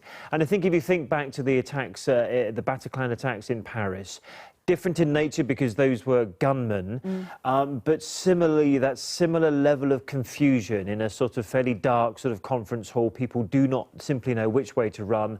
Has the attack finished? Was it an attack at all? Is it going on? Where do I go? When I was listening to on the radio this morning to a mother and a daughter who said that they ended up sort of hiding under a bridge somewhere nearby because they thought that would be safe. They thought they couldn't be found there just in case the attack was going on. And that level of confusion, you know, it's just awful to imagine what it must have been like. Chris, for now, thank you. Let's return to Downing Street and our political correspondent Carl Dinnan, who is standing by, just waiting for the Prime Minister to exit number 10 Downing Street to make a statement on what has happened overnight in Manchester. Carl. That's right. That Cobra meeting that she was chairing ended around 50 minutes ago or so. We understand from the United States that Donald Trump has been talking to the Prime Minister, so that's one of the things that she will have been doing in the meantime. She will be out very, very soon, I think. Her lectern is there in the middle of Downing Street for her statement off the back of that Cobra meeting, and also it'll be the first time we've heard in person from the Prime Minister on her thoughts on what happened in Manchester. Once she has spoken here, she is expected to travel directly to Manchester. Her Security Minister, Ben Wallace, is already there with Andy Burnham, the Mayor of Greater Manchester. They both joined this morning's Cobra meeting on a video link from Manchester. Campaigning in the general election has all been suspended, at least for today. We don't know yet how long that will go on. I mean, it could be till the weekend. We just don't know. Although there will be some political leaders who feel that it's best not to let this kind of attack disrupt the normal process of British democracy. That may have been, we don't know, but that may have been one of the aims of the attacker, and that will have to be balanced against showing respect, certainly for those who've been caught up in this terrible attack in Manchester, and of course the need for the police to have the space in Manchester and around the country to get on with their jobs. Security has been raised around the country, certainly in London, and the Metropolitan Police and Police Scotland have both said already today that extra armed and unarmed officers have been put out on patrol, although that is as a matter of reassurance for the public at this time. It's not because the threat level has been raised and anything is expected imminently. The threat level is one of the things, of course, that Cobra meeting will have been considering. The current UK threat level for international terrorism, what's termed international terrorism, is set at severe. It has been that for a couple of years now, meaning that an attack has been considered highly likely. The next level up from that is critical, where they think an attack is imminent. There's no indication yet that the threat level is going to be raised to critical, but that's the sort of thing Cobra will have been talking about, and that we may hear from the Prime Minister on when she steps out here in a few moments.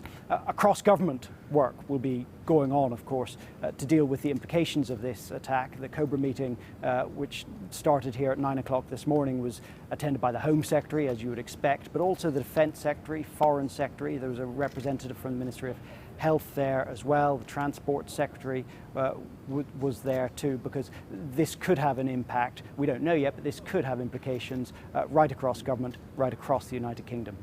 Sure, Carlden, and for now, thank you. We will keep an eye on that front door for you, where we're expecting to see Theresa May, and she will come and make a statement outside. Let's take you back, though, to Manchester and join our correspondent Rupert Evelyn in Deansgate, where the police cordon, I think, has been removed from behind you, but the streets are obviously still empty. No, it's still there. I can see it in the background. Not what you'd expect, of course, the streets to be empty on a busy Tuesday morning in the centre of Manchester, Rupert. No, far from it. It's a very eerie, isn't it, and poignant scene behind me. Ordinarily, these streets would be bustling. They'd be overflowing with cars and vehicles and people going to and from work and just enjoying a day out. But actually, the backdrop to me now, the backdrop to this city, is all about the horrifying act that occurred here last night. I just want to mention quickly one of those things that you observe around these sorts of horrifying events, that the kindness and generosity, the spirit that people in which they react to these kind of tragedies. And it's a very little thing over here, but just in the estate agent here, when I was here this morning, that window there was full of houses for sale. And someone this morning has gone, no, that doesn't matter.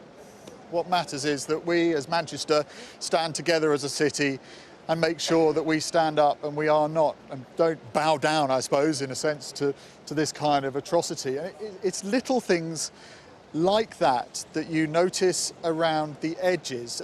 When I was here early in the morning, someone freely said, here, have a cup of tea, have a cup of coffee.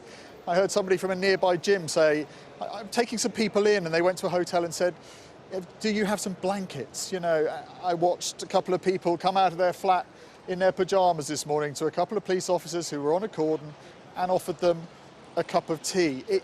While Manchester is gripped by this most appalling act of terror, around the edges there are also these really quite inspiring acts of just simple generosity, kindness, people putting their own concerns and worries just to one side for a minute and thinking of other people.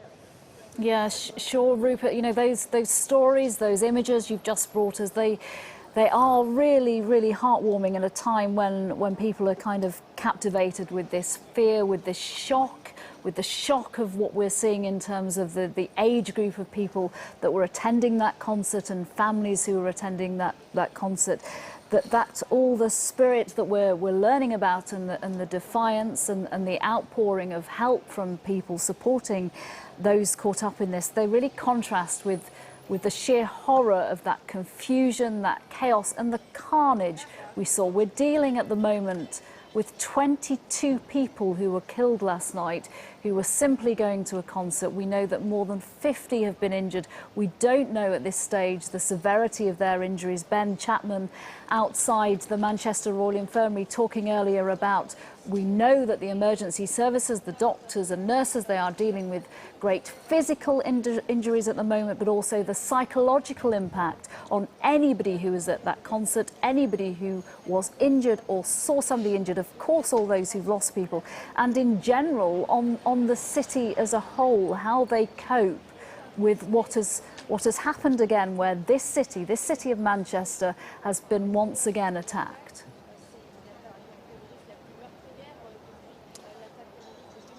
That's absolutely right. None of these acts of kindness or generosity take away from the frankly unimaginable horror that has fallen on this city. An indiscriminate attack on children, their families, at a pop concert last night. It is in a sense a cliche. No one ever expects something like this to happen, and then it does. And just to try and understand why someone would wish to go to an event like that, an event that is entertainment, it's fun, it's enjoyable. People have gone there because they've given it those tickets as a birthday present or a Christmas present or something like that. They've looked forward to it for weeks, months. And then one individual, armed with a bomb, wreaks absolute havoc on this city. And it is just simply unimaginable. The scar, the trauma that people are witnessing and living through right now. And the emergency services and the people who were there, who witnessed what was going on, things that they never in their lives imagined they would have to see, and that they are replaying time and time again right now after this dreadful atrocity here last night. Rupert, Evelyn, thank you. Well, if you are just joining us, just to remind you, we are on air with continuing coverage of a suicide bomb attack in Manchester city centre at the city's Manchester Arena. What we know so far is that 22 people were killed last night. The attack happened, the bomb exploded just after 10:30 yesterday evening. We know that children are among the casualties of that attack and more than 50 people were injured. We also know where that bomb was exploded. We have been told by the police it was a suicide bomb attack, and it was exploded in the foyer by the ticket hall of that arena as people were leaving that Ariana Grande concert. We can now go live to Downing Street for the Prime Minister.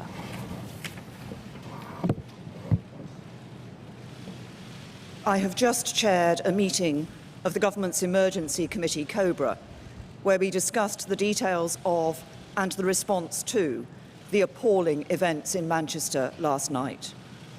Our thoughts and prayers are with the victims and the families and friends of all those affected. It is now beyond doubt that the people of Manchester and of this country have fallen victim to a callous terrorist attack, an attack that targeted some of the youngest people in our society with cold calculation. This was among the worst terrorist incidents we have ever experienced in the United Kingdom. And although it is not the first time Manchester has suffered in this way, it is the worst attack the city has experienced and the worst ever to hit the north of England. The police and security services are working at speed to establish the complete picture, but I want to tell you what I can at this stage. At 10:33 last night, the police were called to reports of an explosion at Manchester Arena in Manchester city centre near Victoria train station. We now know that a single terrorist detonated his improvised explosive device near one of the exits of the venue, deliberately choosing the time and place to cause maximum carnage and to kill and injure indiscriminately. The explosion coincided with the conclusion of a pop concert, which was attended by many young families and groups of children. All acts of terrorism are cowardly attacks on innocent people, but this attack stands out for its appalling, sickening cowardice, deliberately targeting innocent, defenceless children and young people who should have been enjoying one of the most memorable nights of their lives.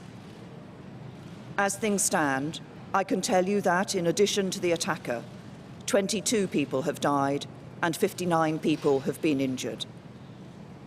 Those who were injured are being treated in 8 different hospitals across Greater Manchester. Many are being treated for life-threatening conditions. And we know that among those killed and injured were many children and young people. We struggle to comprehend the warped and twisted mind that sees a room packed with young children not as a scene to cherish, but as an opportunity for carnage. But we can continue to resolve to thwart such attacks in future, to take on and defeat the ideology that often fuels this violence, and if there turn out to be others responsible for this attack, to seek them out and bring them to justice. The police and security services believe that the attack was carried out by one man, but they now need to know whether he was acting alone or as part of a wider group. It will take some time to establish these facts, and the investigation will continue. The police and security services will be given all the resources they need to complete that task. The police and security services believe they know the identity of the perpetrator, but at this stage of their investigations, we cannot confirm his name. The police and emergency services have, as always, acted with great courage, and on behalf of the country, I want to express our gratitude to them. They acted in accordance with the plans they have in place and the exercises they conduct to test those plans, and they performed with the utmost professionalism. 400 police officers were involved in the operation through the night, and many paramedics, doctors and nurses have worked valiantly amid traumatic and terrible scenes to save lives and care for the wounded. Significant resources have been deployed to the police investigation, and there continue to be visible patrols around Manchester, which include the deployment of armed officers. For people who live and work in Manchester, there remains a large cordon in place around Manchester Arena and Victoria Station, which will be in place for some time. The station is closed and will remain closed while a detailed forensic search is underway. We know that many friends and relatives of people caught up in the attack are still trying to find out what has happened to their children, brothers and sisters, parents and loved ones. So please, think of those people who are experiencing unimaginable worry, and if you have any information at all relating to the attack, please contact Greater Manchester Police. The threat level remains at severe. That means that a terrorist attack remains highly likely. But the Independent Joint Terrorism Analysis Centre, which sets the threat level on the basis of the intelligence available to them, will continue to assess this throughout today and in the days ahead. Later today, I will travel to Manchester to meet the Chief Constable of Greater Manchester Police, Ian Hopkins, the Mayor of Greater Manchester, Andy Burnham, and members of the emergency services who have come to Manchester's aid in its moment of need. And as I announced last night, the general election campaign has been suspended. I will chair another meeting of Cobra later today. At terrible moments like these, it is customary for leaders, politicians and others to condemn the perpetrators and declare that the terrorists will not win. But the fact that we have been here before, and the fact that we need to say this again, does not make it any less true. For as so often while we experienced the worst of humanity in Manchester last night, we also saw the best. The cowardice of the attacker met the bravery of the emergency services and the people of Manchester. The attempt to divide us met countless acts of kindness that brought people closer together. And in the days ahead, those must be the things we remember. The images we hold in our minds should not be those of senseless slaughter, but of the ordinary men and women who put concerns about their own safety to one side and rushed to help. Of the men and women of the emergency services who worked tirelessly to bring comfort, to help, and to save lives. Of the messages of solidarity and hope of all those who opened their homes to the victims. For they are the images that embody the spirit of Manchester and the spirit of Britain, a spirit that through years of conflict and terrorism has never been broken and will never be broken. There will be difficult days ahead. We offer our thoughts and prayers to the family and friends of those affected. We offer our full support to the authorities, the emergency and the security services as they go about their work. And we all, every single one of us, stand with the people of Manchester at this terrible time.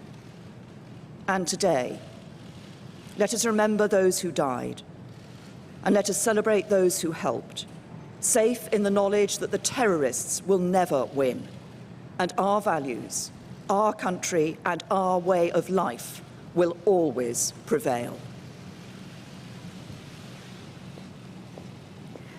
The Prime Minister, Theresa May, with a comprehensive statement on the events last night in Manchester. Let's rejoin our correspondent Carl Dinnan, who was listening in to that as well. Some key points there. The threat level at the moment remains at severe. The police and security services, they believe they know the identity of the attacker.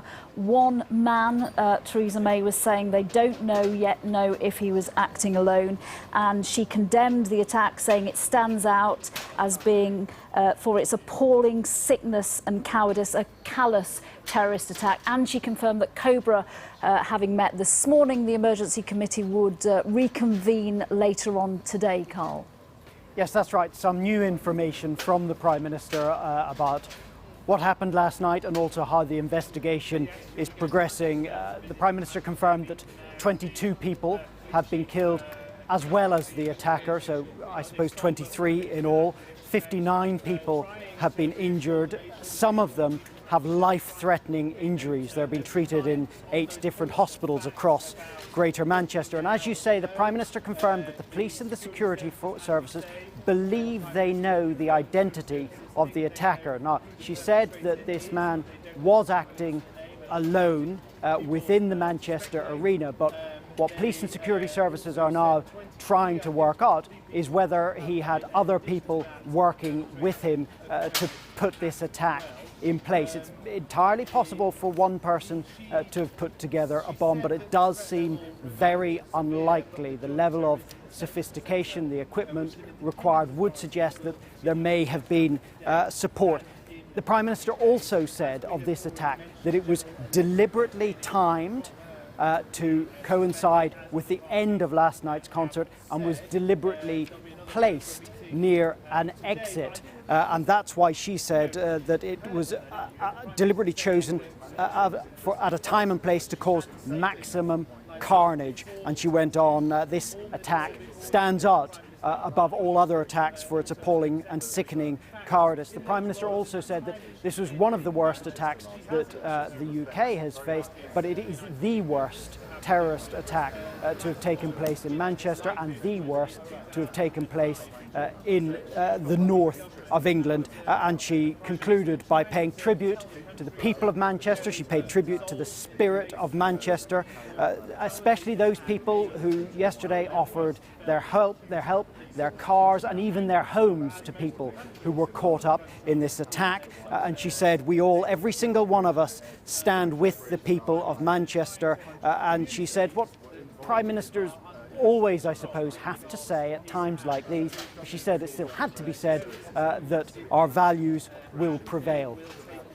Just on the point of the threat level, she confirmed that it would stay as severe, meaning an attack is highly likely, but she did stress that the deliberations, the considerations about that threat level for across the UK will be considered as the day goes on. That's right. So the threat level is set by the Independent Joint Analysis Centre. They are keeping the threat level at severe. That means an attack is considered highly likely. That is the same level it has been at for much of the last 2 years. They have not decided at this stage to raise the threat level to critical, which would suggest that they believe an attack is imminent. Now, that would appear to suggest that although the police and the security services are trying to find out whether this attacker was working with accomplices in the background, they do not at this stage seem to believe that those accomplices, if there are any, themselves pose an additional threat. So security measures that people may see around the country today, and we know that in Manchester, in London and in Scotland, extra police, some of them armed, will be on the streets. Those security measures are still for people's reassurance. The threat level remains the same. An attack is considered highly likely, but not imminent. Carl, thank you. Well, let's pick up on that point now with Jonathan Swain, who joins me from Greater Manchester Police Headquarters. So we're learning from the Prime Minister that the police and the security services believe they know the identity of the attacker, one man, and the question now is whether he was working, whether he was able to set up this terror attack on his own, or whether there are a group of people involved in that. Well, Nina, the Counter-Terrorist Northwest Command will be leading this investigation. They'll be not just here in the building behind me working on looking at all the files, but of course there's be forensics happening at the scene at the arena. And they'll be working out, really trying to see if there's any chemical signature from the explosion last night, and looking at any traces that they may well be able to identify. If it is something known as a TATP, that is, that's often been used in the past before by social so-called Islamic State-inspired attacks. That will give them some indication as to whether this attacker did have outside help, as the Prime Minister didn't categorically say, but say that this is something that the police and the security services are looking at the moment as well. So they do know the identity of the attacker. They'd have worked that out from the DNA. Was he already on the terror watch list? Of course, they're not going to say that in public at this stage, but I suspect later on today we may well hear and see some searches of some properties somewhere in the UK. Computer files will of course be taken away. They'll be analysed by the intelligence agency GCHQ. If there is any signs of any other help from maybe a country abroad or another terror cell abroad, well, of course, they'll then require the help of MI6, I'm sure are sitting in on this investigation already as well. Well, before Theresa May came out to speak on the steps of Number 10, we had the Mayor of Manchester, Andy Burnham, who came out to speak to us just a short time ago. After our darkest of nights, Manchester is today waking up to the most difficult of dawns. It is hard to believe what has happened here in the last few hours and to put into words the shock, anger and hurt that we feel today. These were children, young people and their families that those responsible chose to terrorise and kill. This was an evil act. Our first thoughts are with the families of those killed and injured, and we will do whatever we can to support them. We are grieving today, but we are strong. Today it will be business as usual as far as possible in our great city. I want to thank the hundreds of police, fire and ambulance staff who worked through the night in the most difficult circumstances imaginable. We have had messages of support from cities around the country and across the world, and we thank them for that. But lastly, I want to thank the people of Manchester. Even in the minutes after the attack, they opened their doors to strangers and drove them away from danger. They gave the best possible immediate response to those who seek to divide us. And it will be that spirit of Manchester that will prevail and hold us together. Andy Burnham, the Mayor of Manchester, speaking to us. When he first made a statement this morning, we have heard from him since and taking some questions on the terror attack. Theresa May reiterating what Andy Burnham was saying there, that the cowardice of the attacker was met by the bravery of the emergency services and the people of Manchester. The Prime Minister, Jonathan, also saying that they will continue, the police and security services across the UK and, of course, in Manchester, to resolve to thwart such attacks happening in the future. That will be front and foremost of a lot of people's minds today, whether they can go to a concert, to a football match, to any area where there are crowds in the future. Well, Nina, I asked Mr. Burnham about this just a short time ago, and he said, look, it's a horrific attack. Of course, it's going to be children and people who aren't going to go home ever again after that concert last night. But he said that, look, this is a very proud city. It's a very proud country. He still encourages children and their families to go out to sports events, to go to concerts. We must not be defeated by this evil act of terrorism that happened here last night. And I also said to him as well, do you think more should be done with communities here in the UK to try and root out terrorism? He wouldn't really be drawn on that. He did just say that, look, it's not jump to any conclusions as to who may well be behind this attack, but certainly there is some talk widespread around the UK that maybe more communities could assist the police with their investigations. As I say, there's around some 400 police officers that were involved in the operation last night. That's the very visible part of this investigation. But behind the scenes, in buildings like this, at MI5, GCHQ, and in the Met in London, there'll be a lot of work going on to find out whether this attacker was operating on his own or part of a bigger cell. Jonathan Swain in Manchester for now, thank you. We're just looking at pictures of Downing Street, as you can see there. We're expecting the Prime Minister to leave Downing Street, leave London to travel to Manchester imminently before that second Cobra meeting later on today. We're not sure of the timing of that, but at the moment, the next thing on the Prime Minister's agenda, as the general election campaign has been suspended, is to head to Manchester, to head to the city caught up in this attack. Well, one person who thankfully wasn't caught up in the attack is Sue Walton. We can speak to her now. She was with her daughter Katie, who we can also see at that concert last night. Sue, I believe you left the concert before the bomb went off. When did you learn that something incredibly shocking and sinister had happened there? First thing this morning, I was just having a shower. My husband come through and he said that on the news there'd been a terrorist attack at the MEN Arena. I couldn't quite believe it until I saw it for myself on the news. And then when we came out of the hotel, there was the whole area was just sort of cordoned off with police, reporters and journalists everywhere. And then you could really feel that something had happened. Sue, what time did you leave the venue last night? We left 30 minutes before. Inside the venue, it was so hot, it had been a warm day. Katie was getting tired, so we decided to leave early and walk back across the hotel because we were staying across the road. So your heart must have stopped in disbelief when you learnt this morning from your husband what had happened? Yeah.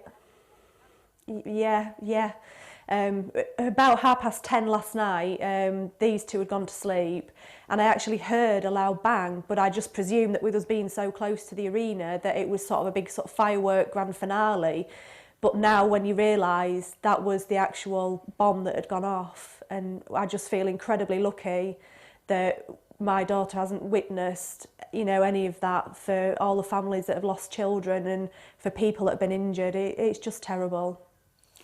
Katie, if you can hear me, can you tell me a little bit about Ariana Grande? Because a lot of people who've heard about the concert and what happened won't know a lot about this pop star from America. Why do you like her so much?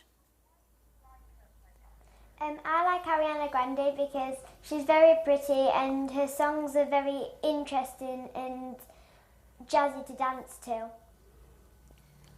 And presumably when you were at the concert before you left, you were having a great time. Was it a really good thing to do with your mum? Yes. It was a Christmas present, one of her Christmas presents.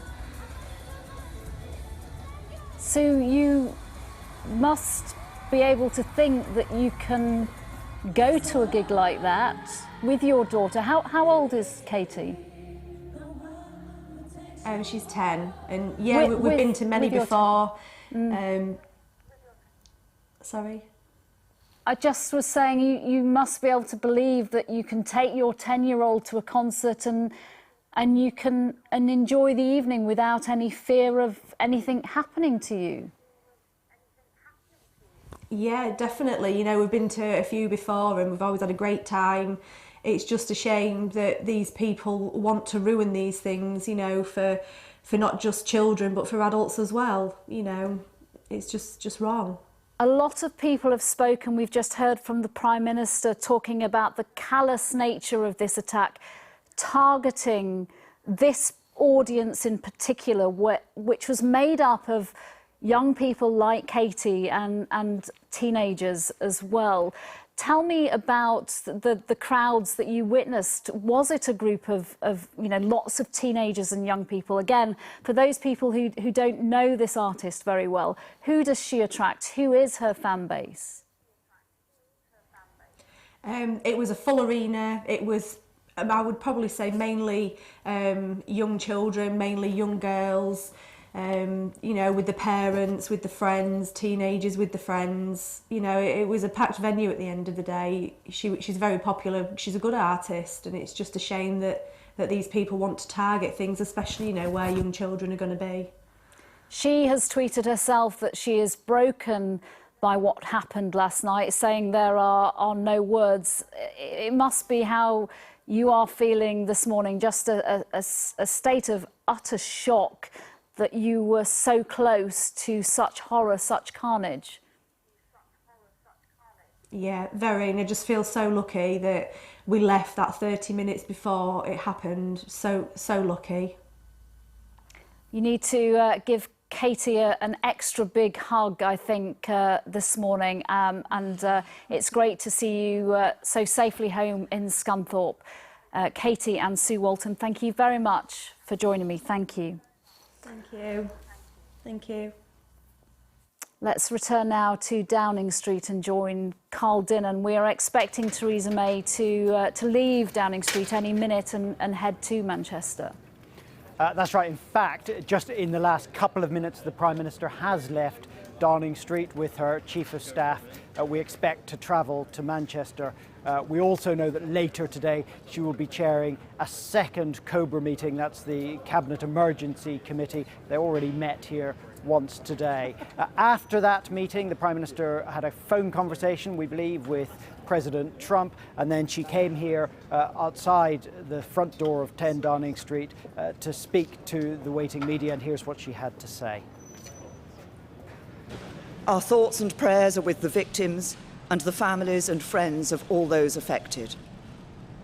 It is now beyond doubt that the people of Manchester and of this country have fallen victim to a callous terrorist attack, an attack that targeted some of the youngest people in our society with cold calculation.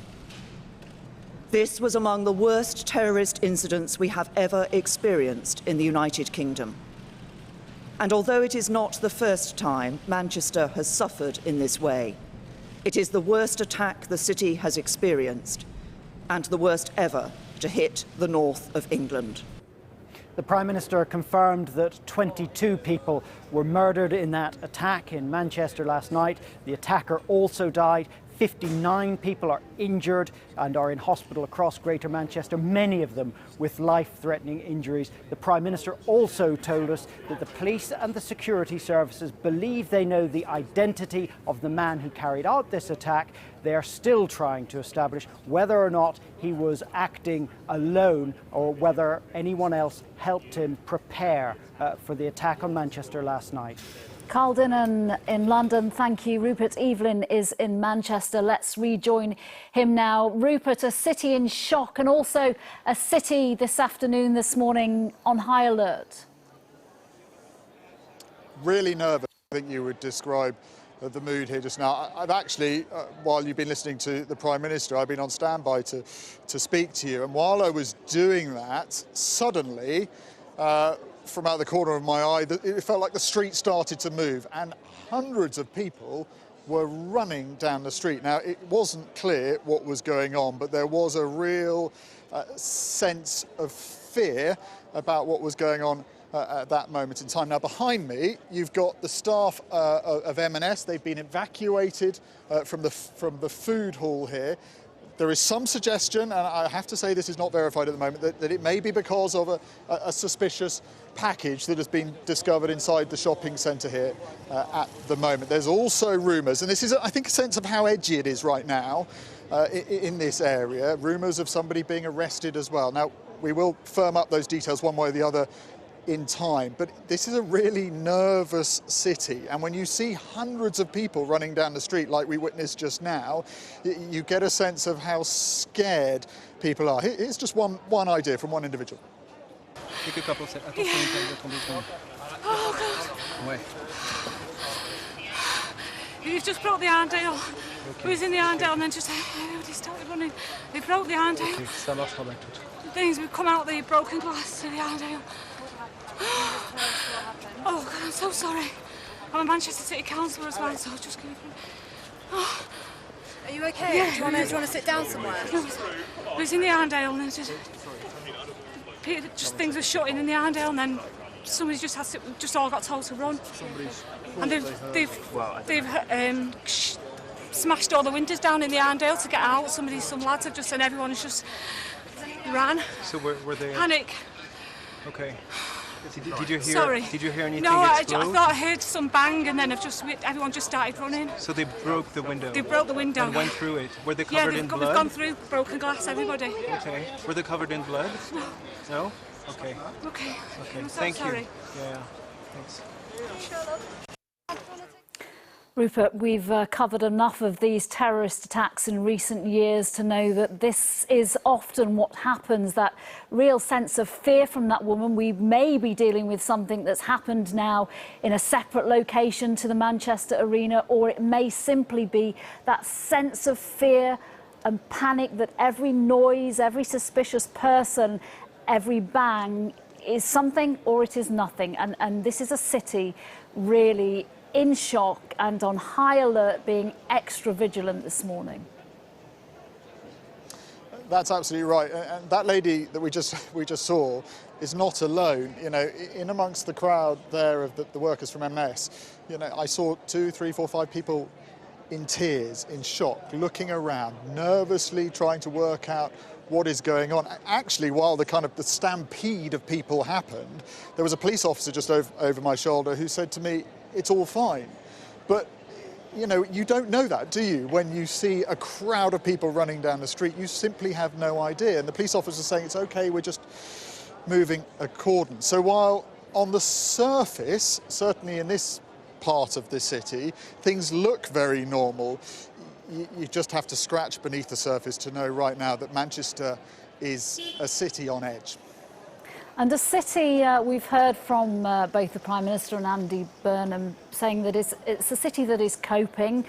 We are once again hearing about messages of hope and defiance, but it is difficult, isn't it? If you are heading to any city this morning, or in any city, simply having to go to work, you have no choice. It comes across as defiant, but equally, what choice is there? And people have to just carry on, and that's what the terrorists want, that they don't want people to carry on. But they have to go to these shopping centres, they have to work behind the counter in M&S. People have to continue their daily lives, regardless of what happened at 10:33 last night. Yeah, and it's a sign today that, you know, while there is this normality, actually at the forefront of everybody's mind is what happened a few hundred yards from here in Manchester Arena last night. So while on the surface this city is working ostensibly normally, actually it's far, far from that. And people are forced to have a look, aren't they? We all do it, I think, to an extent. We look at all the things we take for granted every day, and today, after what happened last night, there is a question mark over any event, any crowd of people, any loud bang in this city. Everything is on edge. And now, and it may take days, weeks, months in Manchester especially, people are justifiably nervous. And while officials and the leaders will move to try and calm people, I think what is at play here is really a very natural human instinct. Rupert Evelyn, thank you very much. Just standing outside the Arndale Centre at the moment, just to give people, Chris, the geography of where we're at. If people don't know the city of Manchester, take us through where the bomb exploded in the arena and where we are right now in terms of the latest on the investigation. Right, so we're talking here about the very centre of Manchester City. Have a look at the map that we showed you a few moments ago. So right in the centre of Manchester, this is the Manchester Arena, a huge arena with capacity for something in the region of 20,000 fans. Right next door there is Victoria Station, another big transport hub in Manchester. Piccadilly is the biggest station, of course, but Victoria Station has a lot of commuter routes going in and out. Those areas remain closed at the moment. The Arndale Shopping Centre, which was the site of that IRA bomb in the 1990s, as you've just seen, has been evacuated. All of the areas are very close to each other. But remember what happened, I think particularly in Paris after Bataclan happened. That was on Friday night. Even by Sunday night, there were still people, if you remember those scenes, and we had them on News at 10, I recall very clearly, people in a panic, running out of cafes, thinking that another attack was about to happen. Now, we don't know the veracity of the bomb alert that's going on at Manchester's main shopping centre at the moment, but it's entirely understandable that people are a little bit edgy, a little bit nervous, and that sort of thing is going to happen. Now, look, we've had a few details, extra details, Nina, in the last few minutes from North West Ambulance Service. Now, clearly they've had, you know, the most awful night. They say that they were called at 10:46 p.m. last night. Now, we know this bomb went off at 10:33. A little lag there. I don't quite know why, but I mean there was a lag. They got a call at 10:46 and sent, you know, many ambulances, 60 ambulances, they say. What struck for me, of the 59 people who we know have been injured, they say that 12 were taken to Manchester Children's Hospital. Yes, they went to the Royal Infirmary in Salford and Wythenshawe and other places as well, but 12 of those injured went to Manchester Children's Hospital because of the ages of those people that were at this And the Prime Minister night. said in her statement, didn't she, when she was talking about the 22 dead and the 59 injured, that many of the 22 had got life-threatening injuries. Which is often the case, and which is why you can't discount, as we discovered, unfortunately, when the terrorist attack happened on Westminster Bridge, the death toll did grow a little because of those who had such serious injuries. You know, we shouldn't, you know, we don't want to speculate on that, but we should bear in mind that these injuries are very serious indeed. And as the Prime Minister pointed out, she's on her way to Manchester now. She'll come back later and have this another emergency meeting. They call it Cobra. It's held in the cabinet room in Downing Street. But you know, just awful scenes in Manchester, and you cannot imagine. Actually, the North West Ambulance Service said earlier, no matter how much we train our staff for incidents such as this, nothing can prepare you for the shock and sadness when tragedies like this occur. Absolutely. You mentioned earlier, just briefly, that Manchester United have a big match tonight, and they've held a minute's silence. Yes, I think I've seen some of the pictures. I presume it happens in Stockholm, where they are playing the Europa final this week. They have held a minute's silence when they were training this morning. Clearly, their city, you know, their connections to Manchester are that much greater. But the whole team, as I've seen, have held a minute's silence in memory of those who were killed. OK, Chris, thank you. Let's rejoin Carl Dinnan outside Downing Street.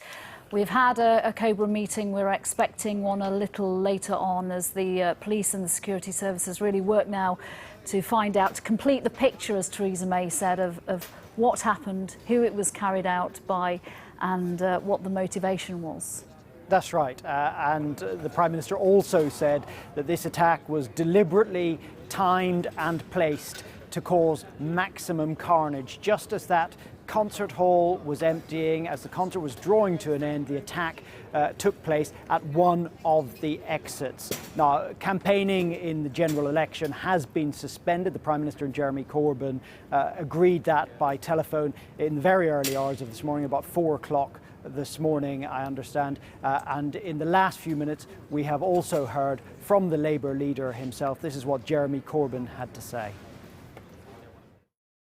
This is an appalling act of violence against people, and it must be totally and unreservedly and completely condemned.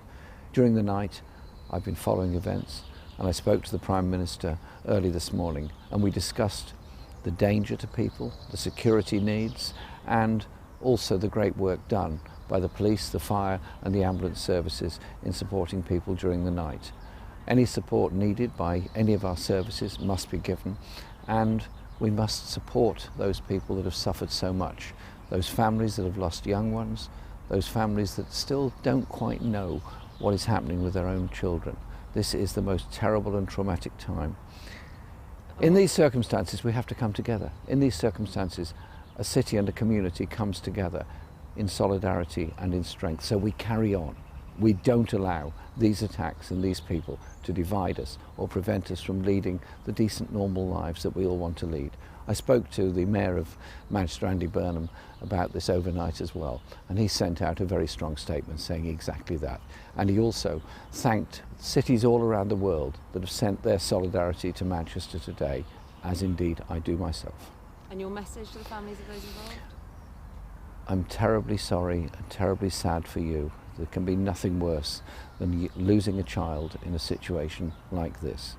We have to put our arms around them and support them, not just today, but in all the very difficult days to come, because trauma like this doesn't go in a day or two.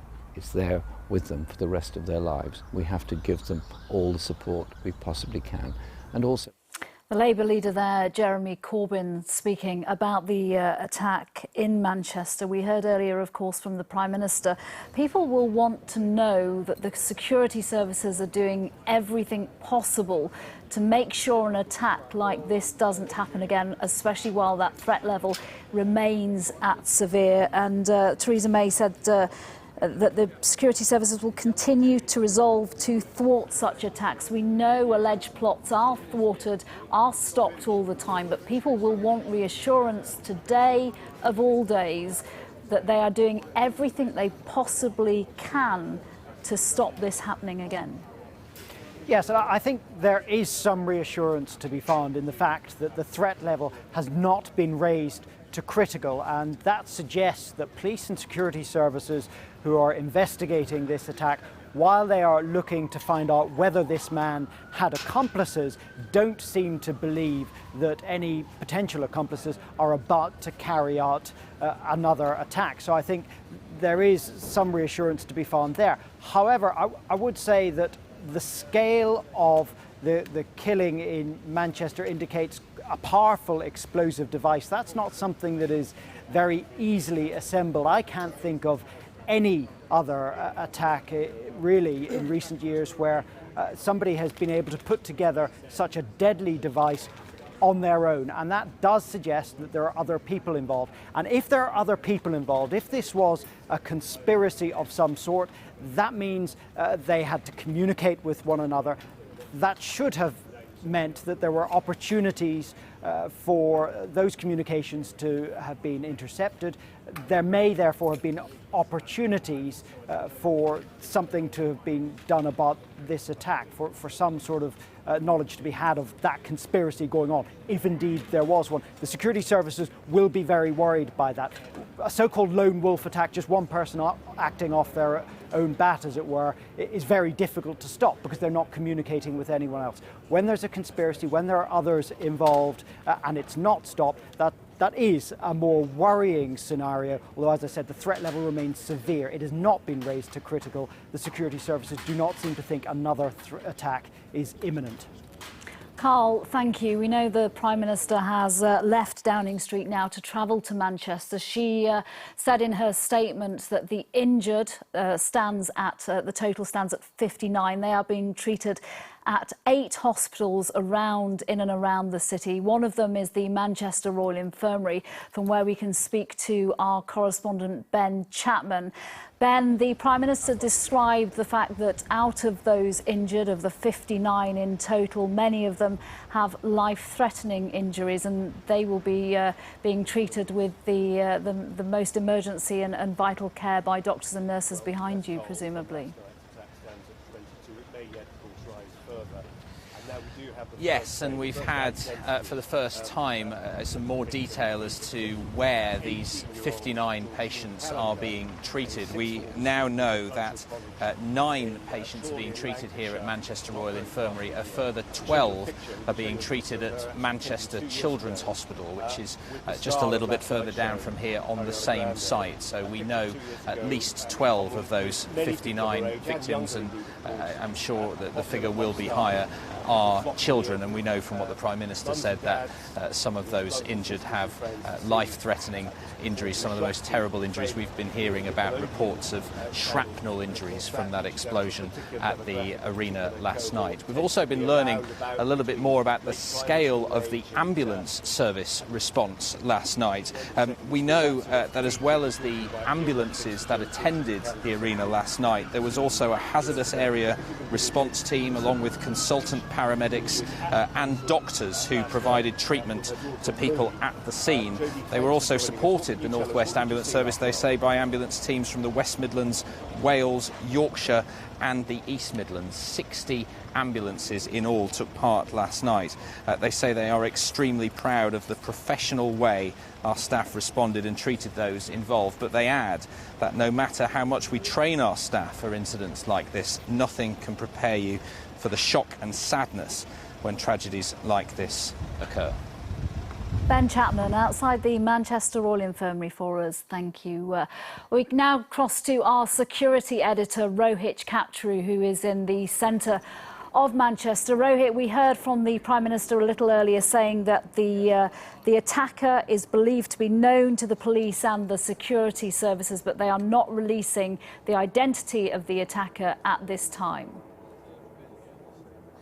That's right, Nina, and I suspect there are perhaps operational reasons for that. They will obviously now be trying to work out with some urgency whether this was a person who was acting entirely alone, or perhaps more likely the instincts of investigators will suggest whether this was someone working in cooperation with other people, a group, or perhaps even a network. And the reason they may be withholding that name for now is to buy extra minutes for investigators as they try to work out who this person has been speaking to in the last few days and last few weeks, and as they try and build a bigger, better picture of this person's last known movements, Nina. Part of their considerations right now, presumably, will be the nature of the bomb and the sophistication or not of the bomb in question in terms of who they are looking at and who possibly could have put this together, and whether that person we believe to be a man did act alone, or whether it was too sophisticated and therefore would have needed a team of people. Is that right? That's right, Nina. To give you a sense of the spectrum that we're looking at here, on one side we talk a lot about those DIY attacks, a man with a knife, or so-called lone wolf with a gun. The other side of the spectrum, we look at attacks like Paris, like Brussels, huge amount of coordination. Now, it appears that given the sophistication, relative sophistication of this device, that this sits somewhere in the middle of that spectrum.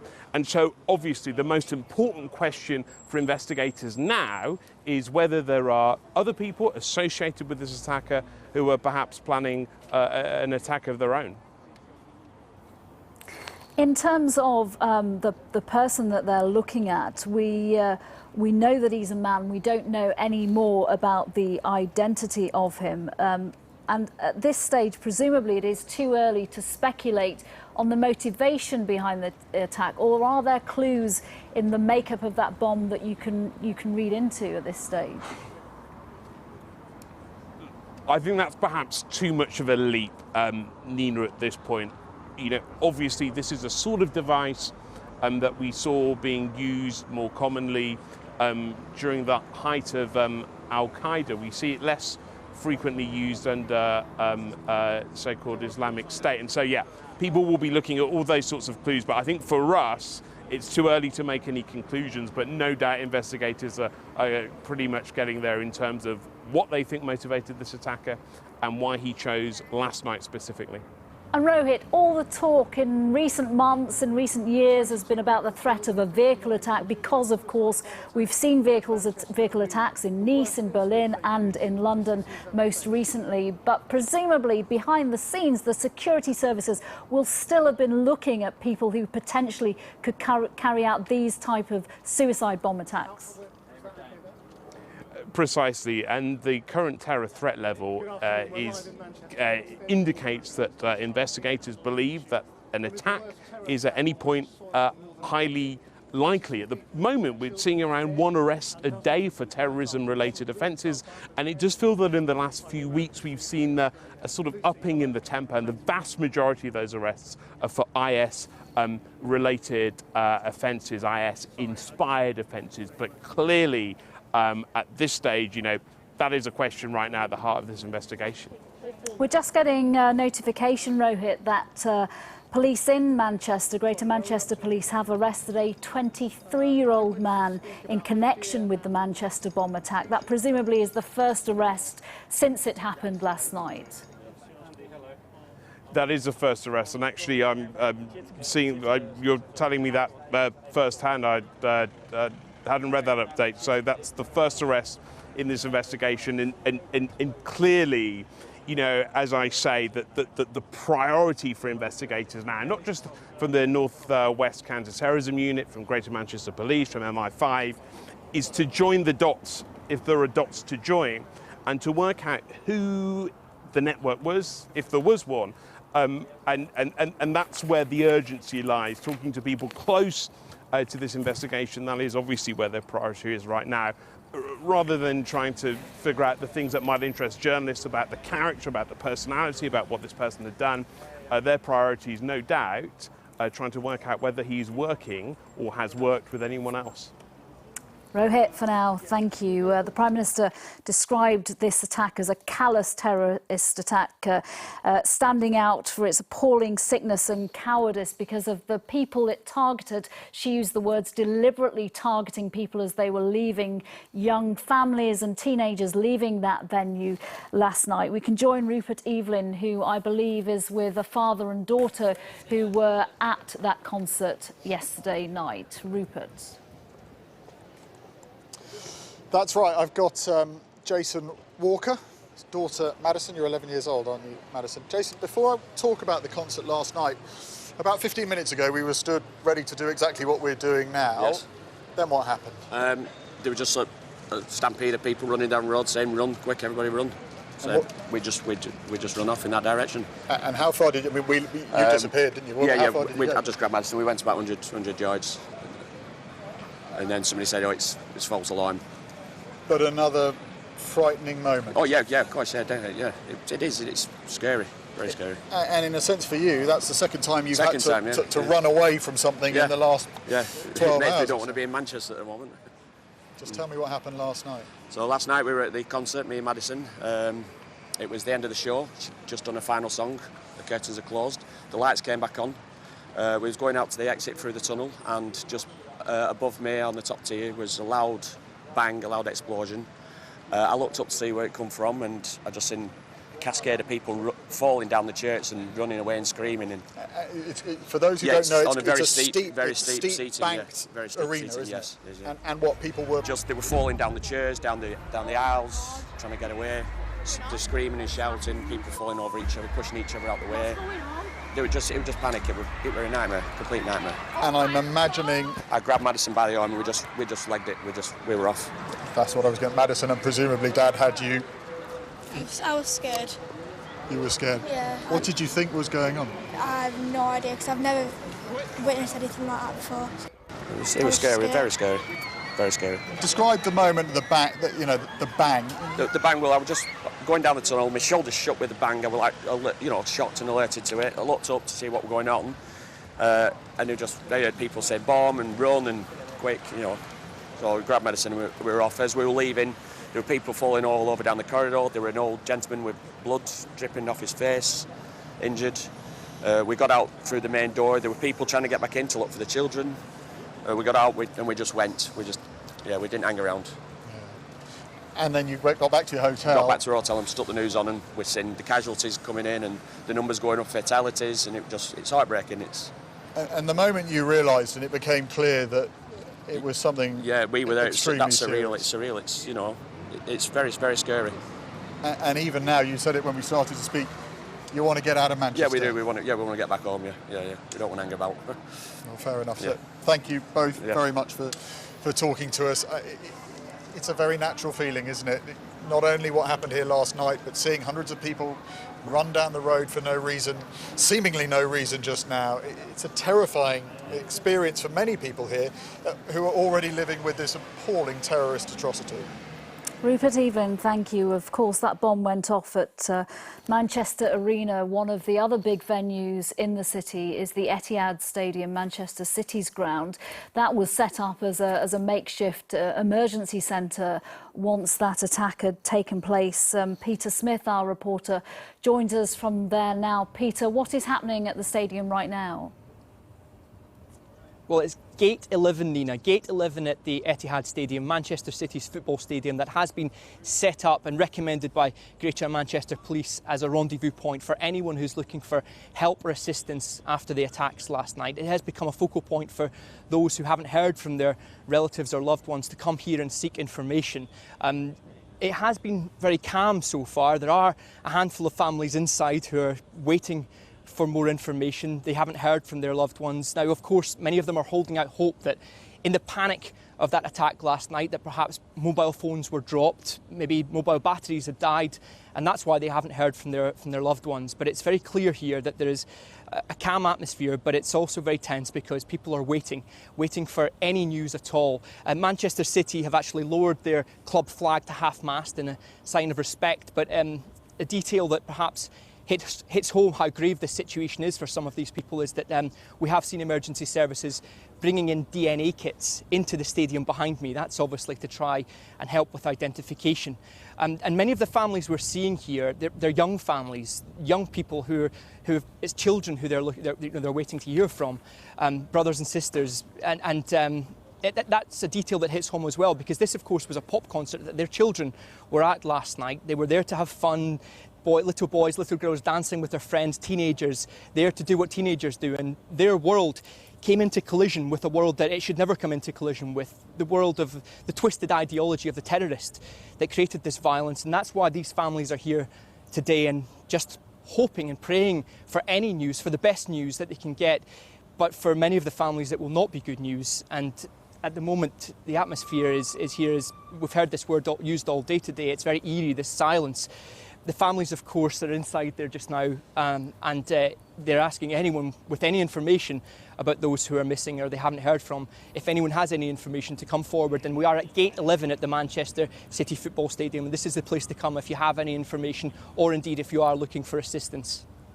Peter Smith, some chilling detail there. Peter Smith at the Etihad Stadium for us. Thank you very much. Let's cross back to Jonathan Swain, who joins us from outside Greater Manchester Police Headquarters. In the last few minutes, we've heard that a 23-year-old has been arrested in South Manchester. What more can you tell us about that arrest, Jonathan?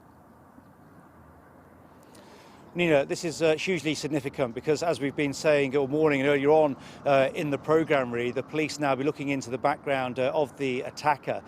So they will possibly have an address as well, known associates. They could not necessarily be involved in the attack, but just family and friends. So that's what the police and the security services, MI5, will be coordinating and working on very closely at the moment. We may well have a number of arrests and searches of homes and properties as the day moves on, but this is just all part of their standard counter-terrorist operating procedure. Now, we were expecting an update as well from the Chief Constable of Greater Manchester Police in Hopkins, but of course he is now preparing, of course, to update the Prime Minister, Theresa May, who is now making her way up to Manchester.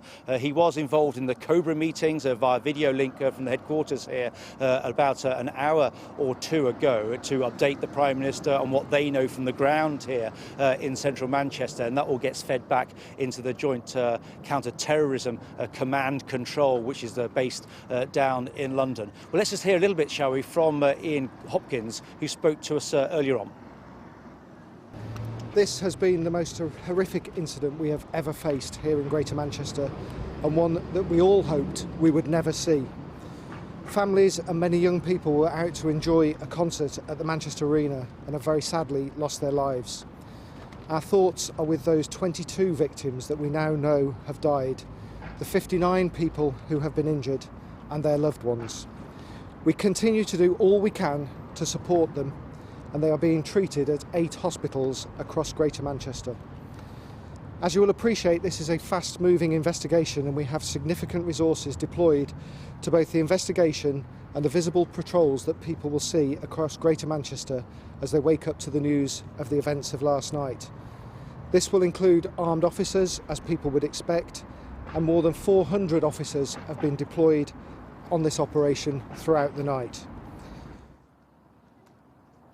Well, of course, there'll be another Cobra meeting chaired up here in Manchester this evening when the Prime Minister arrives. Of course, she'll first of all go to the scene as well and may well be talked to families there. It'll be probably a deeply moving time for the Prime Minister and everybody involved in those horrific attacks. It's something that really has shocked the nation. And of course, let's really remember the words of the Prime Minister this morning, really saying that we shouldn't really remember the senseless slaughter, but let's try and remember those who rushed to aid others. And let's remember those victims who were caught up in this terrible attack. Jonathan Swain, thank you very much. Good afternoon. It has just gone midday. You're watching a special programme from ITV News as we react to the suicide bombing at Manchester Arena that has killed 22 people. Dozens more were injured. The victims had been at an Ariana Grande concert. Many were children. In the past hour, the Prime Minister has said she understands the attack was deliberately timed with the device located near an exit. She spoke of how the cowardice of the attacker had been met by the bravery of the emergency services and the people of Manchester. In the last few minutes, a 23-year-old man has been arrested. Our correspondent Rebecca Barry has the latest. Thousands of excited teenagers have just finished watching a concert by American singer Ariana Grande. Oh my God. When an explosion at the Manchester Arena spreads panic. What's going on? Oh my God! The crowd, mostly children and young people, scrambled to get out. Amid the fear and confusion, people describe smelling explosives and seeing nuts and bolts on the floor. The terror spreading to nearby Victoria Station. Quick, Cobra! Which way? We now know a suicide bomber killed 22 people, including some children. 59 people were injured. It happened in the foyer, just as the concert was finishing, and parents were waiting to collect their children. A big flash. Didn't really hear the bang to start off with. Big flash, and then a whoosh of air, and just thought, what the hell's that? And then a smell in the air, and then my ears started ringing. I thought, what's that? And sort of looked back where the explosion was, and there were people laid out on the floor. Turned around to look at my wife to see if she were all right, and she said, no, I need to lay down. So I laid her down on the floor, and I've laid there with her, and I looked at my foot and saw that, yeah, my foot's got a gash in the foot. Everybody just started running. And I mean running, like there was no stopping anybody. They pushed people out the way, they're falling over chairs, people lost trainers. And so we hid under a bridge, which is just behind us, I think, for about 40 minutes. I mean, there was no one there. And at the time, I think in my mind, I thought it could have potentially been like a gunman or something. So they're going to go where the masses are.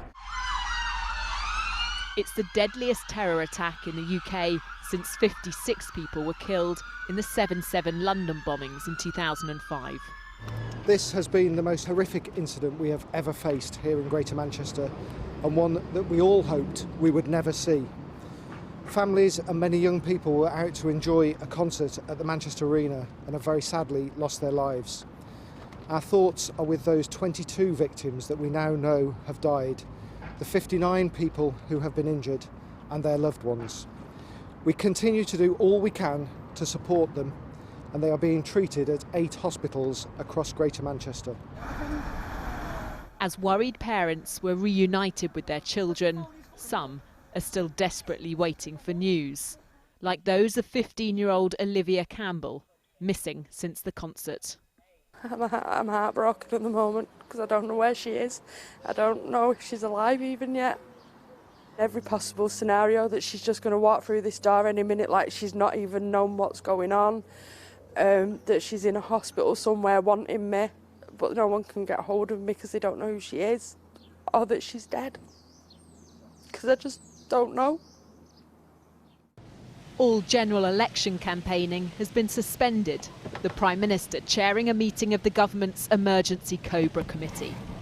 All acts of terrorism are cowardly attacks on innocent people. But this attack stands out for its appalling, sickening cowardice, deliberately targeting innocent, defenceless children and young people who should have been enjoying one of the most memorable nights of their lives. For today, politicians united. You know, we're not going to be defeated. We're not going to be bowed by these extremists. They want to divide us. Greater Manchester is a place that believes in standing together, and we will. But still, Manchester is on high alert. The Arndale shopping centre has just been evacuated amid reports of a bang. It was in the Arndale and just things were shutting in the Arndale, and then somebody just all got told to run. And they've smashed all the windows down in the Arndale to get out. Some lads have just, and everyone has just ran. This morning, a 23-year-old man was arrested in South Manchester in connection with last night's attack. The authorities believe they know the identity of the attacker. We may never know why he chose to target the young and the innocent. Rebecca Barry, ITV News.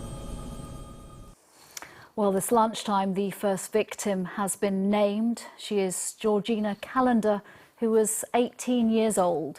Her death was confirmed by her former school in Leyland in Lancashire.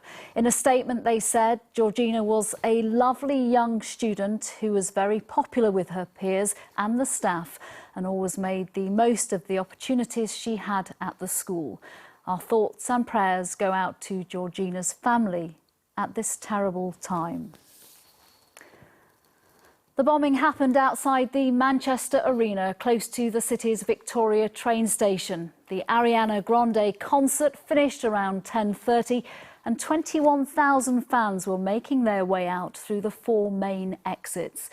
The suicide bomber detonated his device in the foyer of the exit closest to that station, a public area where many parents were waiting to meet their children.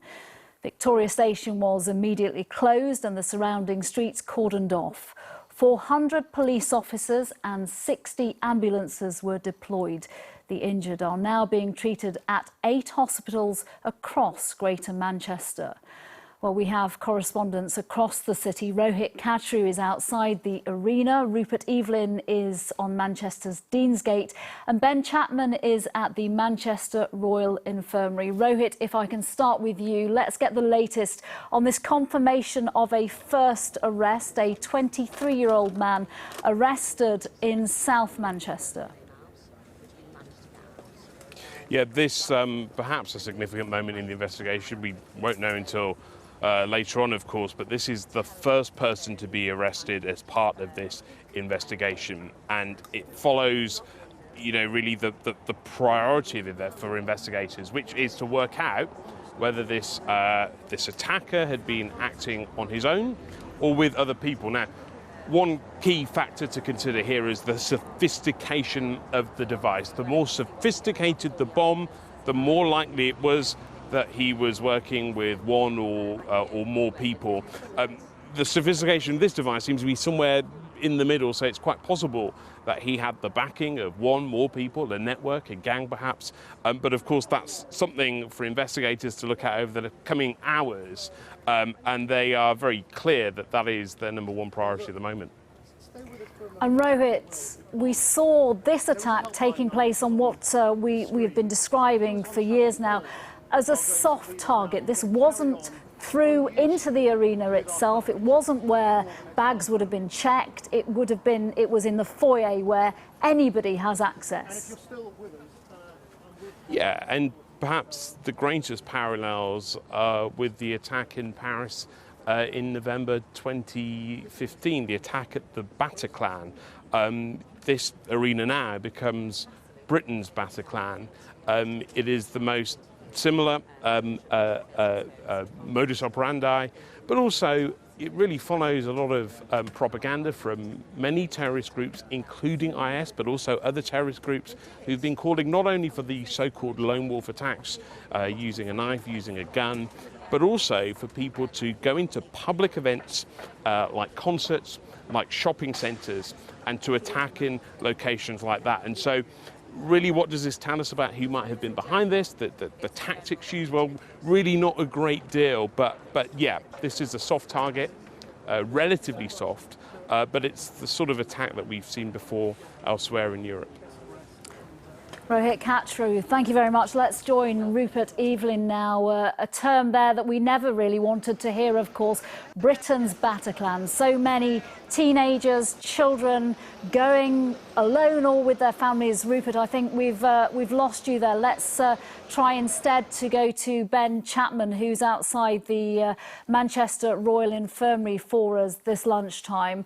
The total that we're hearing about in terms of the injuries, we know 22 people have died. The injured total 59 at the moment, and many of them are being treated at the hospital where you are at this lunchtime, Ben. That's right. We know that 9 of those patients are being treated here at Manchester Royal Infirmary. There are a further 12 being treated at Manchester Children's Hospital, which is on the same site, just a short distance away. And that, I think, is a measure of the age of the victims of this attack and the people who are in hospital with injuries, some of them life-threatening, as the Prime Minister told us a short time ago. Many of them are indeed children. There was a huge response last night. 60 ambulances attended the arena last night. Paramedics treating the walking wounded at the scene. They were accompanied by a hazardous area response team, consultant paramedics providing treatment at the scene, and then of course many of the seriously injured were brought to hospitals around the Greater Manchester area. We've heard that many of them are suffering from injuries consistent with shrapnel.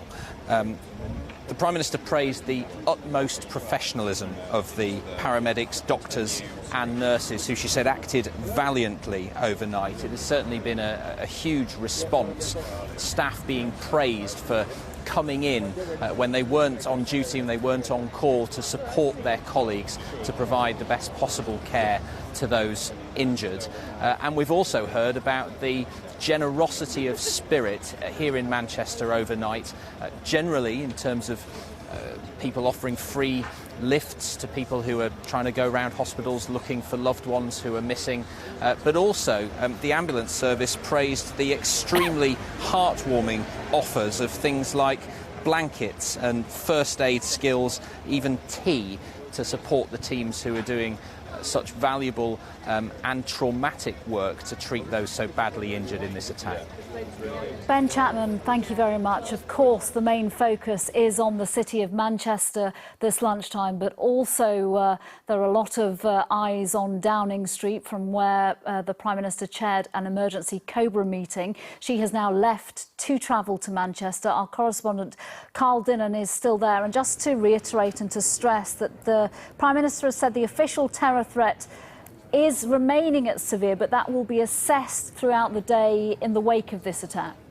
That's right. The threat level is still set at severe, which is what it was before this attack happened, meaning that an attack is thought highly likely. The top level is critical, which would mean an attack is thought imminent, but it hasn't been moved. The threat level stays the same. It is being assessed by the Joint Terrorism Analysis Centre, which operates from MI5 just down the road here, but they're not changing the threat level at this point, and that's important to note. Now, after the Cobra meeting, which she chaired here this morning, the Prime Minister took a call from President Trump, who offered his condolences and his support to the effort to find out what happened here.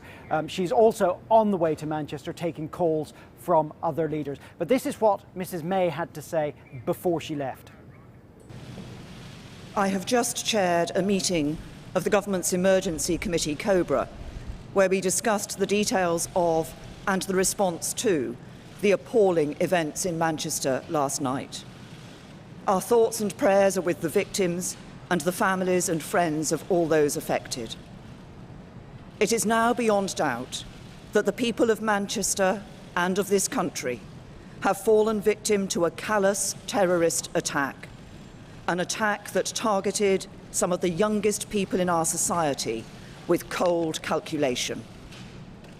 This was among the worst terrorist incidents we have ever experienced in the United Kingdom. And although it is not the first time Manchester has suffered in this way, it is the worst attack the city has experienced and the worst ever to hit the north of England. The police and security services are working at speed to establish the complete picture, but I want to tell you what I can at this stage. At 10:33 last night, the police were called to reports of an explosion at Manchester Arena in Manchester city centre near Victoria train station.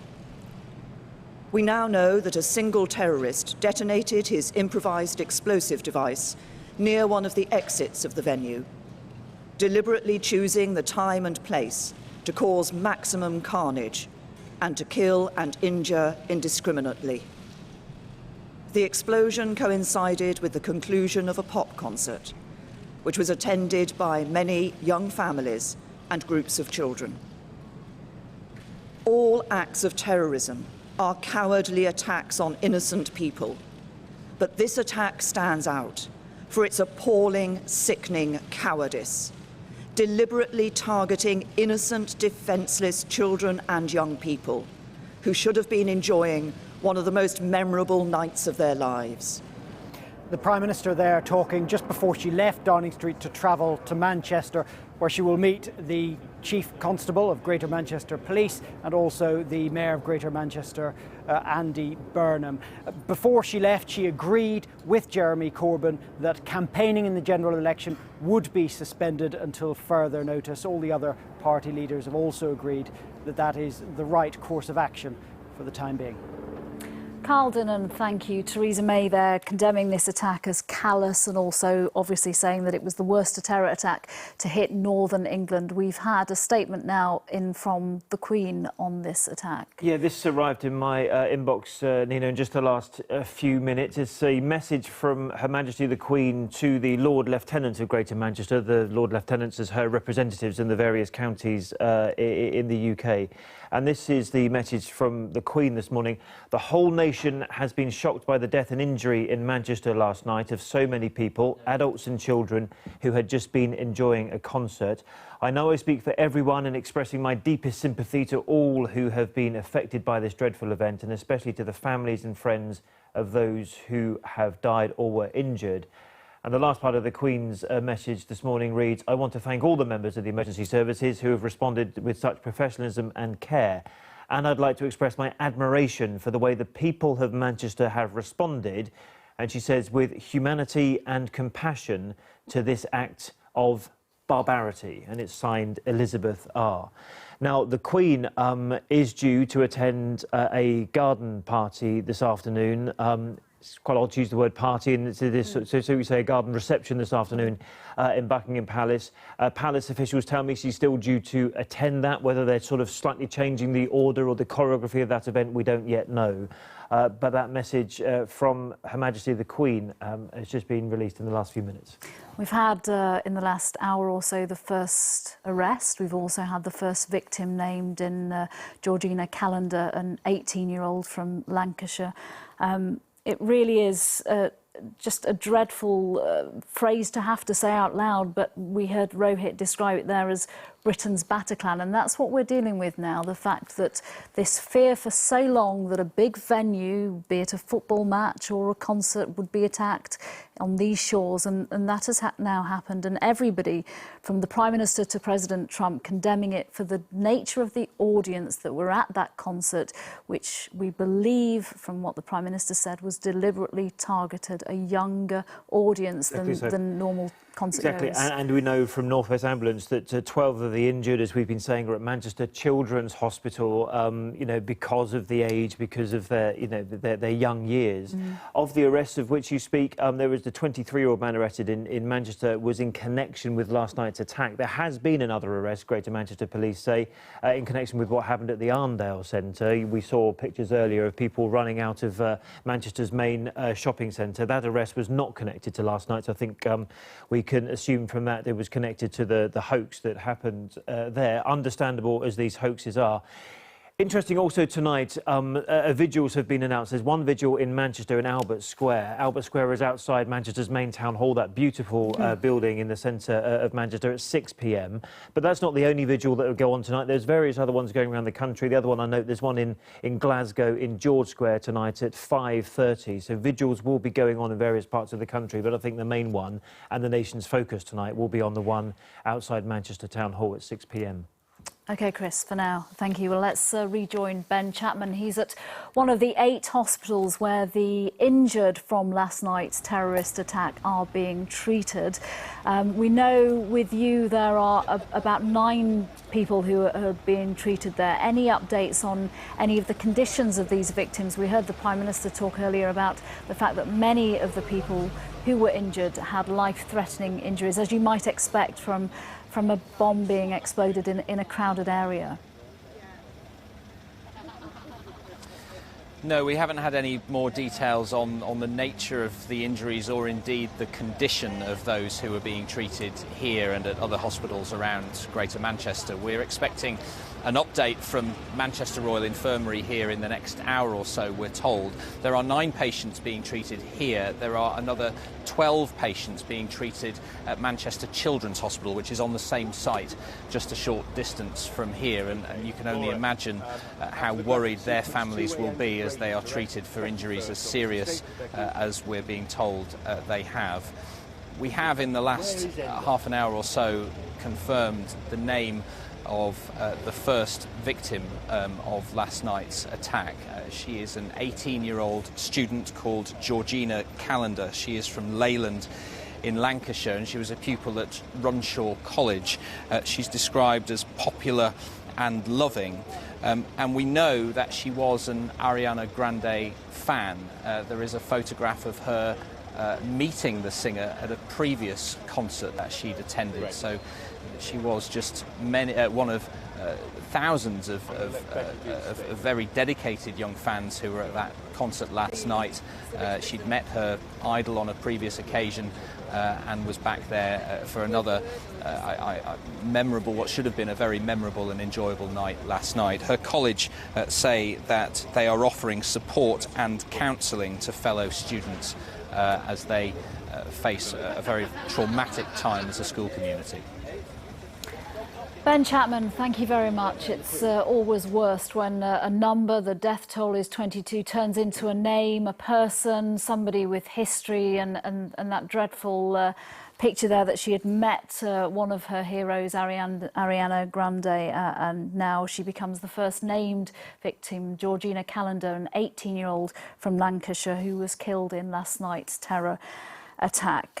Just to bring you some news that's just come into us, a statement from the Director General of MI5, Andrew Parker, has condemned the terrorist attack in Manchester as disgusting and said that the security service remains relentlessly focused in numerous current operations, just to stress that again, relentlessly focused in numerous current operations on doing all we can to combat the scourge of terrorism and keep the country safe. That from the Director General of MI5 in the last few minutes. I'm here in the studio with Chris Shipp. We were talking earlier about the reaction from leaders from around the world, including President Trump, who will have chosen his words, I'm sure, very carefully in emphasising this word losers. He called the attackers of last night's attack in Britain evil losers. Yes, it was President Trump is used to, we're used to President Trump making, interesting statements on comments, but on this one, he was very specific. He said the word evil losers, and then he repeated the word losers about 4 times in my memory of this press conference that he was having in Bethlehem this morning, where he's in the middle of that Middle East tour, which got underway a few days ago. And he said that the terrorists want us to call them monsters, but I'm choosing to call them losers. This is what President Trump said earlier this morning. As President of the United States, on behalf of the people of the United States, I would like to begin by offering my prayers to the people of Manchester in the United Kingdom. I extend my deepest condolences to those so terribly injured in this terrorist attack and to the many killed and the families, so many families, of the victims. We stand in absolute solidarity with the people of the United Kingdom. So many young, beautiful, innocent people living and enjoying their lives murdered by evil losers in life. I won't call them monsters because they would like that term. They would think that's a great name. I will call them from now on losers because that's what they are. They're losers. And we'll have more of them. But they're losers. Just remember that. This is what I've spent these last few days talking about during my trip overseas. Our society can have no tolerance for this continuation of bloodshed. We cannot stand a moment longer for the slaughter of innocent people. And in today's attack, it was mostly innocent children. Oft criticised for his language and choice of words, but semantics in these conversations are important, aren't they? We've had the debate about what we call Islamic State, so-called self-styled Daesh. We don't obviously know whether it was Islamist terrorists that carried out this attack, but that's what will be being investigated at the moment. We've heard from President Trump. We've also heard, as we know, European leaders standing in solidarity with what's happened in Manchester. Yes, and none more so than in France, where, of course, when you think of Charlie Hebdo, you think of Bataclan, and you think of the attacks on the promenade in Nice. They are a country who will be able to relate very well with what we are undergoing this morning. And actually, Nina, just a few moments ago, I noticed that the mayor of Nice tweeted that they've had a wreath-laying ceremony on the Promenade des Anglais in Nice to honour, he says, the victims of Manchester bombing, solidarity with the British people. We think, or we know so far, that 22 have been killed in the attack last night. In Nice, 84 were killed on that Bastille Day event last summer.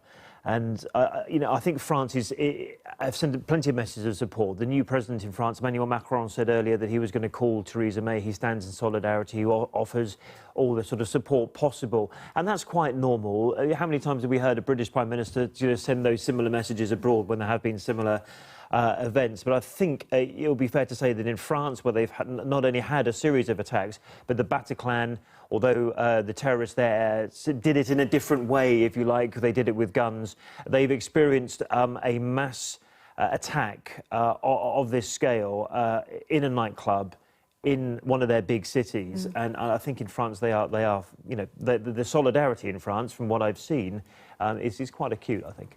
Chris, thank you. Let's go back to Manchester now and join our correspondent Rupert Evelyn, who is at Deansgate with the Dean of Manchester. Rupert, a little earlier, Rohit Khatru, our security editor, describing it as Britain's Bataclan. This is where we're at now, isn't it? We have on our soil seen, experienced a group of concert goers coming under attack. That's absolutely right, and the scale of the loss of death is alarming and shocking to all those people in Manchester, all those directly affected by this awful tragedy. I have the Dean of Manchester with me. We first talked about 3 hours ago. Of course, as is the nature of days like today, time moves on and events start to happen. And the very Reverend Rogers Govender, what is happening in terms of a vigil we hear about 6 o'clock this evening in central Manchester? So at Albert Square outside the town hall, there will be an interfaith vigil this evening at 6 p.m. The Bishop of Manchester will be gathering together a number of faith leaders from across the city to offer prayers for the victims, their families, those who are injured, offering prayers for the city, and of course indeed for the nation, because people around the country are all shattered by this terrible tragedy here in Manchester. And why is it important that we do something like that? I think at times like this, prayers, offering prayers to God is a very good thing to do. It can be, it gives people a focus, a channel to express their needs and their feelings. And in the faith community, we believe that God hears these prayers and God brings comfort and strength. People are able to exercise their faith and feel something of God's presence in their lives. And important, I imagine, that in a city, a diverse city like Manchester, that you get the diversity of faith coming together as one as well. Very much so. The faith community in the city, as in most cities, is very diverse. Large numbers of people are people of faith in the city, and faith leaders work very well together. And I think it's important that our prayers reflect the community, because this is a very diverse city. And do you find sometimes even people perhaps who don't see themselves as being a person of faith still feel a need at moments like this to go to someone, to look somewhere? I think there's something of the spirit in each and every one of us, and even though people may not believe in God, but at times like this, it is often the faith communities that tend to provide some spiritual direction, some nourishment, some opportunity for people to channel their feelings, and I think that is always a good thing, because faith is for everybody, whether they accept it or not. It's there for you if you want it. And when we have, as we have done within the last hour, the naming of the first victim of this attack, 18-year-old Georgina Callender. She comes from Lancashire. She's described as a lovely and a popular young woman. In her community and in the community of all the victims, you would expect people to lean on the church, the mosque, whatever it might be. I think that often is the case. And I'm sure to extend firstly deepest sympathies to Georgina's family. They must be totally bereft at this time, and we share that pain, and the faith communities in Georgina's community no doubt will be supporting the family, and the church as always is there. We have a lovely system in England of the parish church system, and the local parish church, local parish priest and local Christians will be there to be there for the family, and that will be a wonderful comfort and strength to them in very tough times. The Very Reverend Rogers Governor, Dean of Manchester, thank you very much. I know, as we said earlier today, you will be around, and of course the Dean will be there for this vigil at 6 o'clock in the centre of Manchester, when I think, well, you wouldn't be surprised, would you, if many people came together this evening for that event. Not at all. Rupert Evelyn for now, thank you. Let's rejoin Rohit Kachru, who is just around the corner from Rupert Evelyn on Deansgate. He is outside the arena. Rohit, a city still in shock just hours after this attack, and also a city where many people are still very fearful and operating on a heightened sense of awareness and also in some cases panic. Yeah, and everywhere you go on this side of this vast cordon around the arena here, you hear similar stories like that. You also hear so many stories about the fear and the panic, not only outside the stadium, the arena last night, but of course inside it too. And we've just been shown a new piece of video which shows what it was like inside the Manchester arena last night, just as the explosion went off.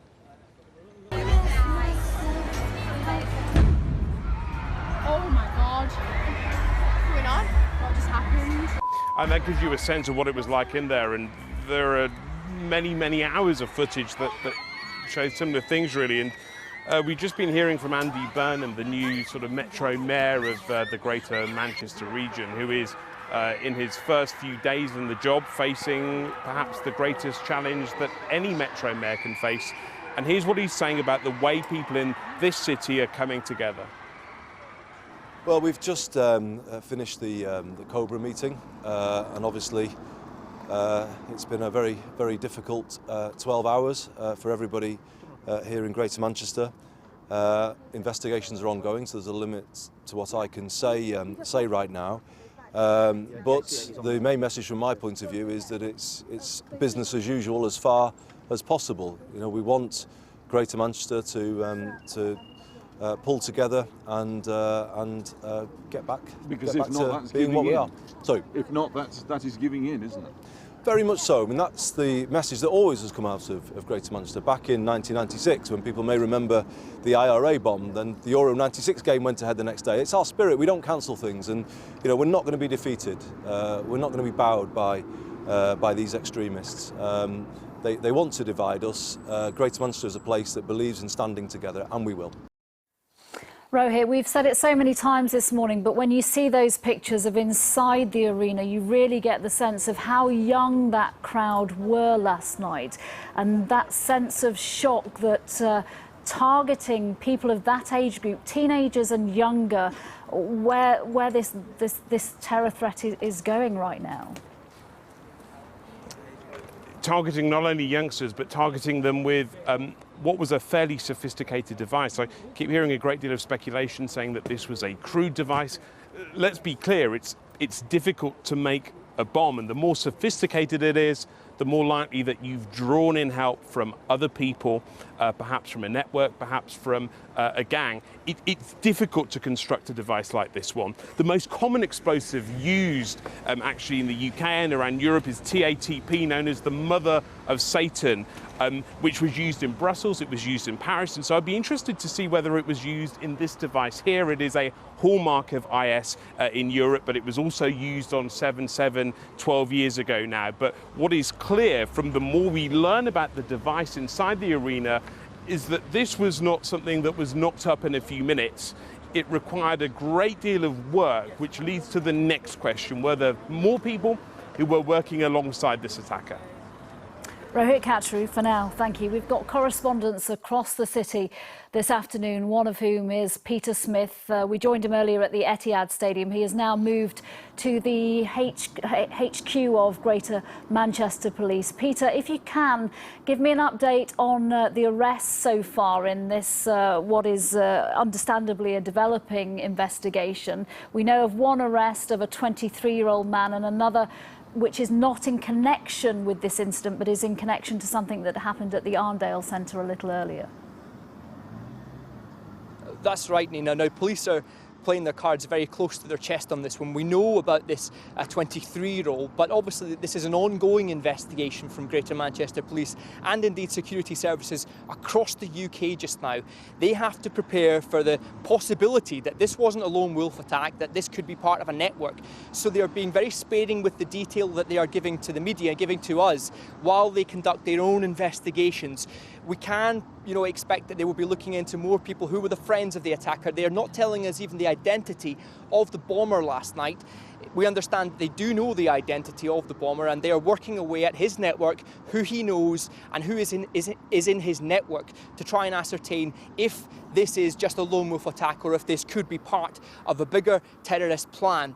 Now, we are also expecting that the Prime Minister, Theresa May, will be arriving in Manchester around 1 o'clock this afternoon. She'll be meeting Andy Burnham, the Mayor of this city, the newly elected Mayor of Manchester, and she'll be having a Cobra meeting here. Of course, Theresa May had a Cobra meeting in London this morning. This is the meeting where the government has with the security and intelligence services of the United Kingdom. She's moved that to Manchester, and she'll be getting updates throughout the day. She's due to arrive here about 1 o'clock. We're not sure where that Cobra meeting will be held, or indeed if the Prime Minister will be making any statement. Of course, there is a vigil to be held in Manchester later today, and there is speculation that the Prime Minister will be attending that. That is also unconfirmed just now. But what we can say for sure is that police have been working through the night, and they're continuing to work through the day to try and ascertain if there is any danger that another attack is imminent in the United Kingdom.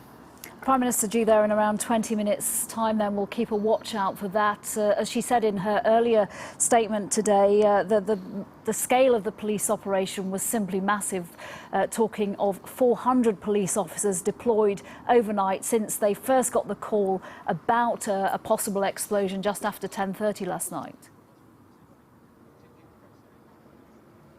That's right, yes, it's a massive police operation, and they've got huge numbers. He was talking about 400 police officers working through the night. And of course, this also takes in the intelligence and security services of the UK. These are working beyond the radar, so we don't know how many of those hands are on deck as part of this operation. But they are looking into the attacker last night. It's the speculation about whether this attacker was known to them, whether he was on a watch list, and also was he someone who they know about his movements and his network. They'll also be looking into the weapon that was used in that attack, how it was improvised and how it was detonated. That will all be part of this investigation. It's a massive operation. The police are working tirelessly, and that's why the Prime Minister is coming to Manchester, just to show some solidarity with the people here, but also to let the country know that this is very much an ongoing operation with everyone on board, from the top, from the Prime Minister through the intelligence services and security services of this country. There's a heightened police presence across the UK, here in Manchester, in London, and indeed in Scotland. We've got more armed police officers on the street. They're keen to stress that that's not in relation to any specific threat that we know about. It's more a sign to show people some reassurance that the police are on this. They're very much all hands on deck. And when the Prime Minister arrives here in the next 20 minutes or so to have that Cobra meeting, that's of course, as I say, with the intelligence services and the government, she'll be hoping to get more information, more updates, and we will obviously be reporting any more information to you as we have it. We know that there is at least this 23-year-old man arrested, another arrest, and more arrests possible throughout the day as the police work away on this attacker and his network to try and find out just why this attack took place, what was the modus operandi, and also if we can expect any further attacks anywhere else in the country. Peter Smith, for now, thank you very much. Let's cross back to Downing Street now and join our political correspondent Carl Dinnan. Theresa May, as we know, is due in Manchester shortly. She will meet the newly elected mayor, Andy Burnham. Of course, this has happened so soon into his watch in this city, a key meeting for the two of them, and confirmation that that second Cobra meeting of the day will take place in Manchester at a location to be confirmed. That's right, and the Prime Minister will also be meeting the Chief Constable of Greater Manchester Police when she's in Manchester today as well. Before she left here, she took a phone call from President Trump. He offered his condolences and his support, and I understand that on the journey to Manchester, the Prime Minister has also been taking calls from other world leaders, no doubt along the same lines. Now, for the time being, all campaigning in the general election campaign here has been suspended. The Prime Minister agreed that in an early morning phone call with the Labour leader Jeremy Corbyn. Other party political leaders here have agreed that that is the right thing to do. So that's a suspension without end at the moment. I expect it'll last into tomorrow at least, possibly for the rest of the week. Although there is a balance to be struck here, of course. Political leaders won't want whoever carried this out to feel like they've been able to disrupt the democratic process in any way. This is what the Labour leader, Jeremy Corbyn, had to say a little earlier. This is an appalling act of violence against people, and it must be totally and unreservedly and completely condemned. During the night, I've been following events, and I spoke to the Prime Minister early this morning, and we discussed the danger to people, the security needs, and also the great work done by the police, the fire and the ambulance services in supporting people during the night. And Carl, just to reiterate, we have said this several times before today, but we're in the middle of a general election campaign that has been agreed by both of the leaders of the Conservative and the Labour Party. We've just seen there that campaign has been postponed, it has been suspended for now. Yes, that's right. It was seen as the right thing to do, mainly, of course, out of respect for the people who've been caught up in this terrible incident in Manchester. Also, I suppose, to give the police in Manchester space to do their job. I think when the election does resume, we can probably expect to see a slightly different tone to the campaigning. I think things will be dialed down a bit in the light of these terrible events. Dinnan at Downing Street for now. Thank you. Chris Shipp, a lot of focus this morning has been on the attacker, the killer, the police operation, the security services. We must bring it back to not only the victims, of which we have had the first name, and also those potential victims, the teenagers, the children, the adults who are still missing right now.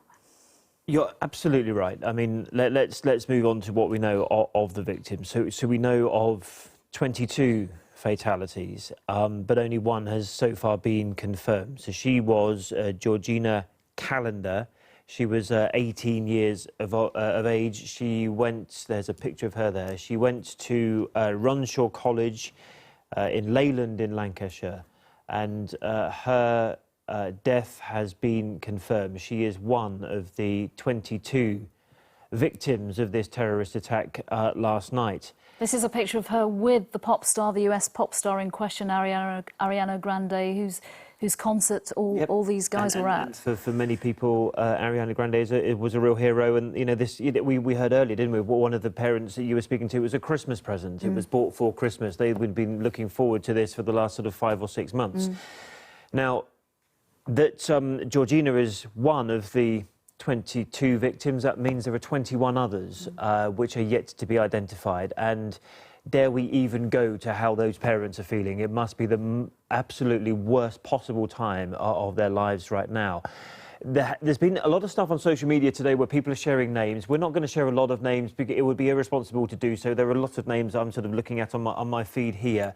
However, it can be helpful on social media to put out appeals. Now, that's what the mother of Olivia Campbell has done. Now, Olivia Campbell is 15 years old. And her mother's put out appeal upon appeal this morning. She was saying she was with her friend, she was wearing dark clothes, she was wearing high boots, she had glasses on. She's doing everything she can. She was explaining earlier how she doesn't want to leave the house because she wants to take a phone call.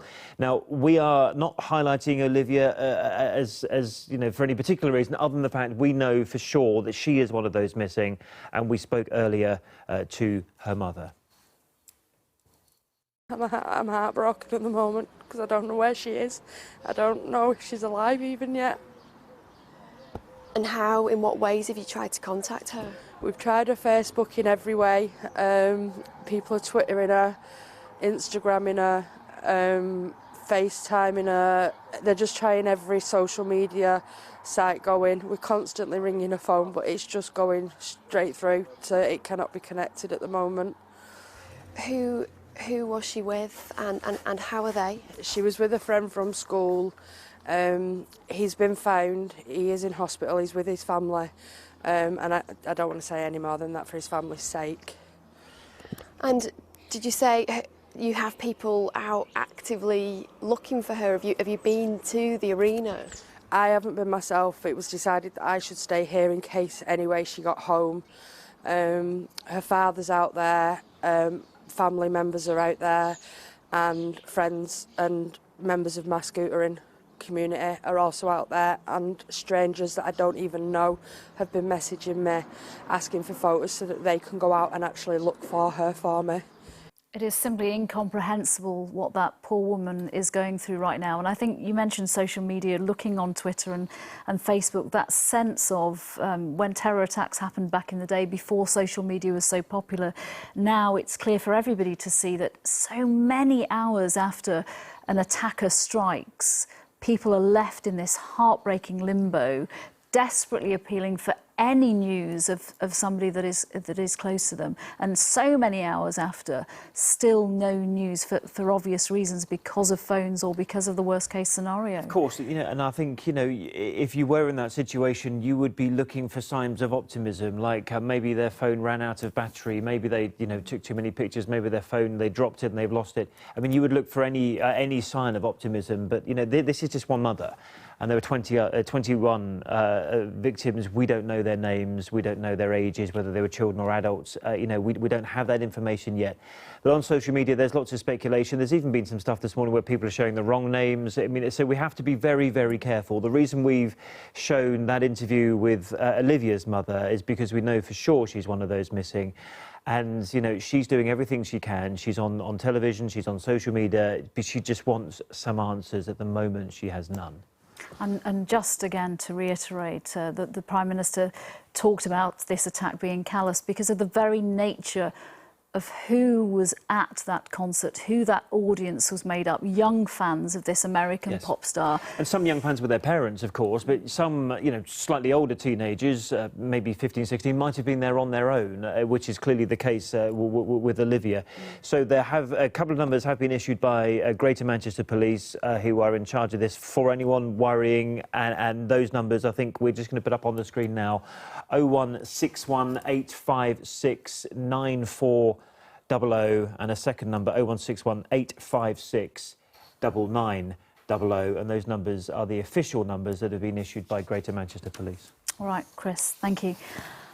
Let's take you back to Manchester now. Rupert Evelyn has been all morning for us in the centre of Manchester. He is there in Deansgate. I've said this all morning, but it is always surprising to see a city as big and as vibrant as Manchester on a sunny Tuesday afternoon at a standstill, really. Other than what we've also seen and witnessed today is people in a panic at hearing a noise, at hearing a bang, and the Arndale Centre close by also something happening. We don't know what it was yet, but an arrest has been made in connection with that.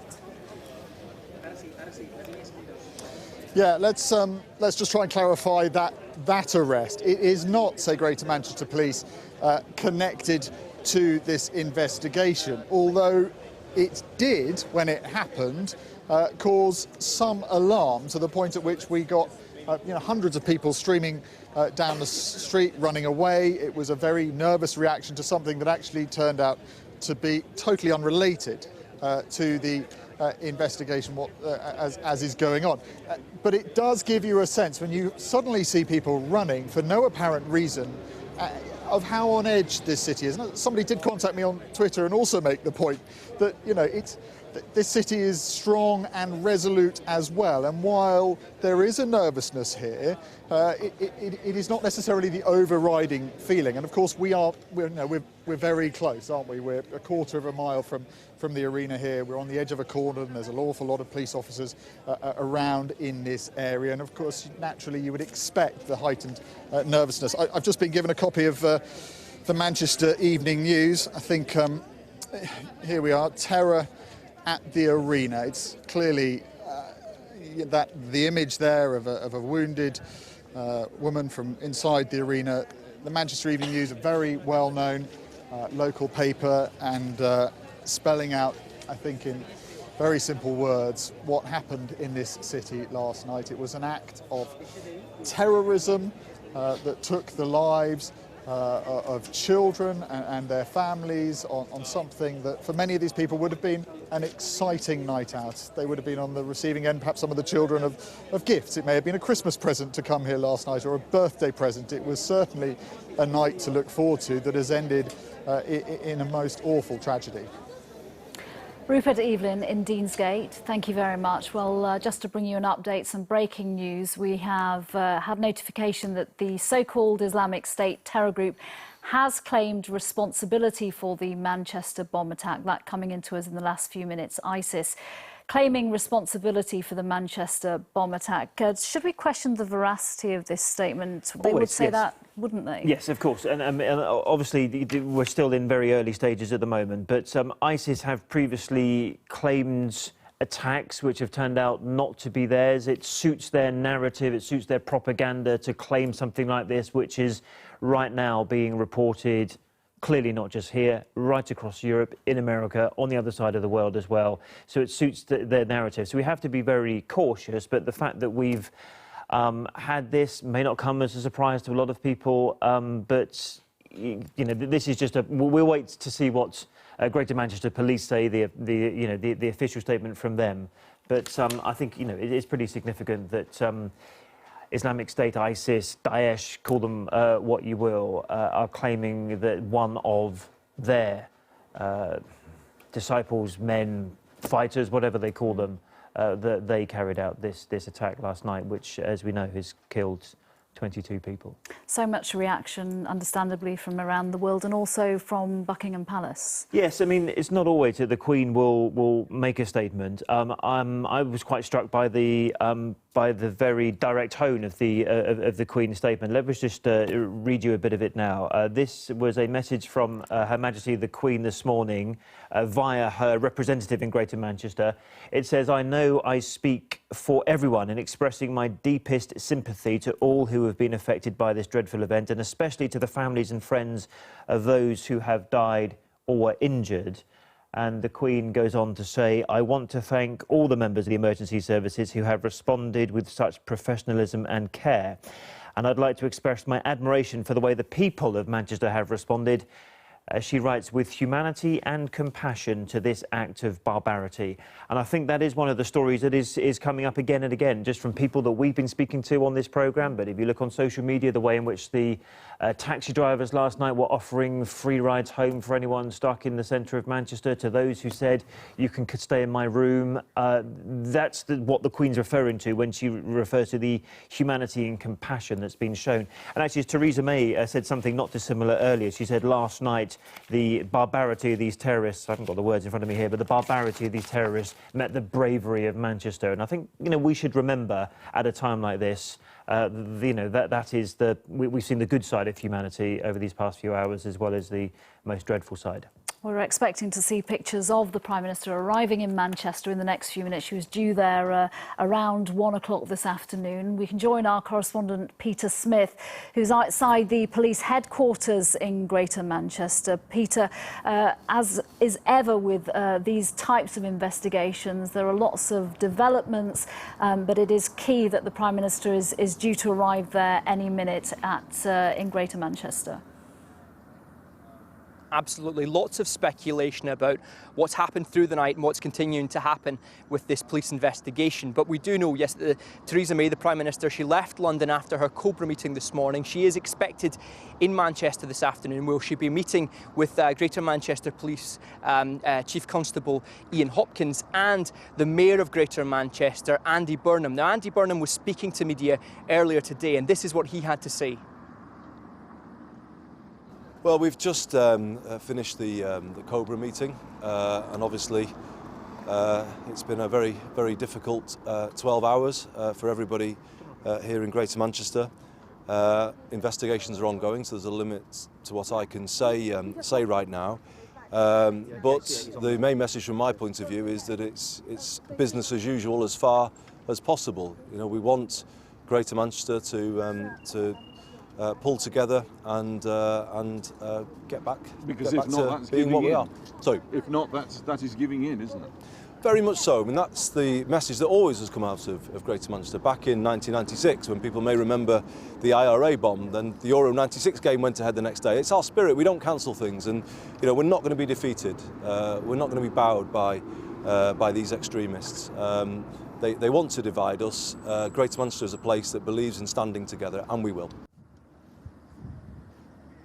Now, Andy Burnham there referenced the 1996 IRA bomb in Manchester. That's on many people's minds today. But a fundamental difference between that type of terrorism and the terrorism we saw last night is that the IRA in 1996 did phone in a warning. Of course, there were injuries, but in this attack last night, there was no warning.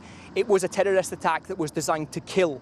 And that's why it is so important that the police have been working through the night with the intelligence services and keeping abreast of the news with the Prime Minister, keeping up to date to try and ascertain if the attacker is a lone wolf or if he was working as part of a network. We have heard just recently that the Islamic State, the so-called Islamic State, are claiming responsibility for that. But it's important that the security services are looking into this attacker, looking into his network, finding out who he knew, his movements in the last few days and weeks, who he's been speaking with, what access he had to materials to make this type of improvised explosive device, and finding out if there is any potential danger for another attack in Manchester or anywhere else in the UK. Now, there is a heightened police presence here in Manchester. We're seeing armed police officers all around here.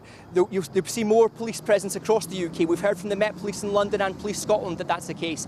They're not saying that that is in specific relation to any imminent threat, but what they are saying is that it's to reassure people that there is a heightened police presence there, that they are on top of this, and also that this investigation is ongoing and they will get to the bottom of this.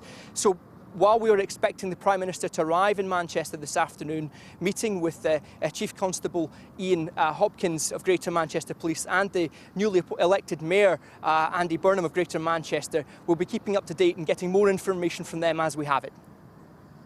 Peter Smith, thank you very much. Well, that bomb that went off just after 10:30 last night at the arena in Manchester, it killed 22. It also injured 59 people. They are being treated right now in 8 hospitals across the city, one of which is the Manchester Royal Infirmary. I can join our correspondent Ben Chapman, who is there for us. A very difficult night for all the doctors and nurses, paramedics, the teams there working through the night and still working on those nearly 60 people, including many children who were injured in this attack, Ben.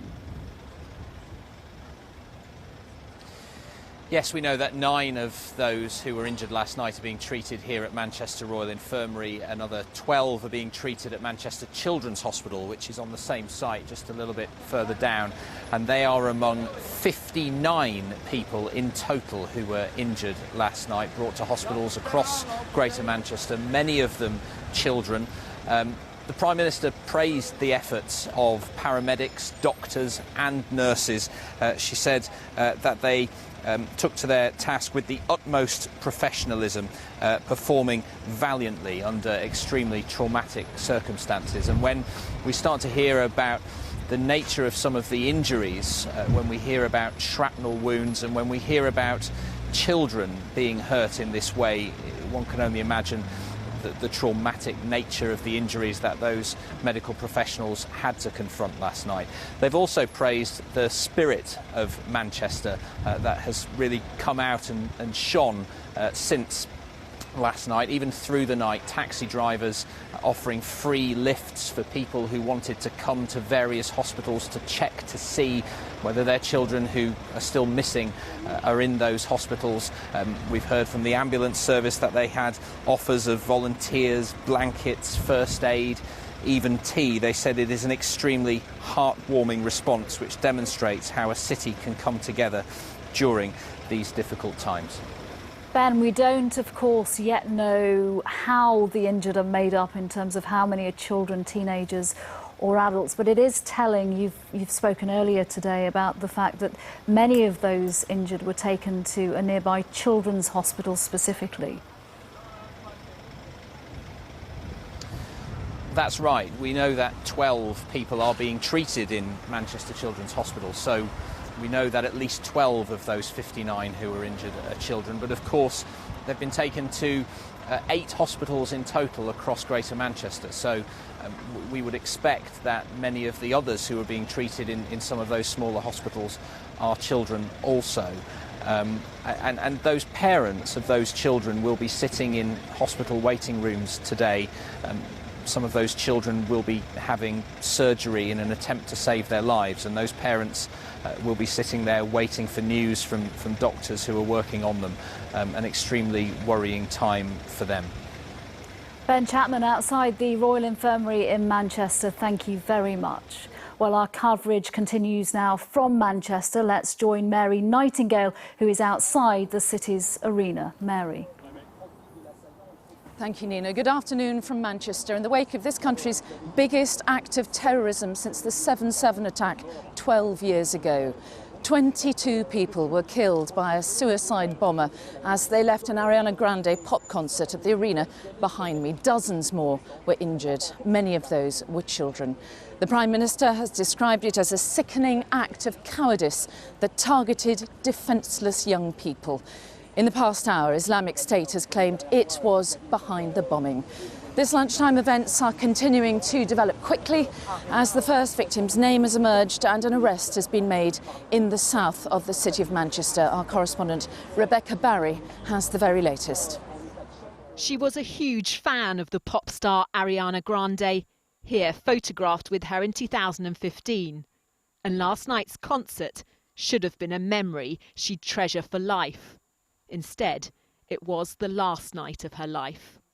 18-year-old Georgina Callender, a college student described as a beautiful friend, the first victim to be named.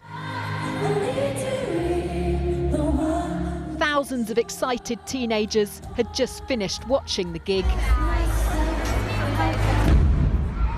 Oh my God. When an explosion at the Manchester Arena spreads panic. What's going on? Oh my God! The crowd, mostly children and young people, scramble to get out.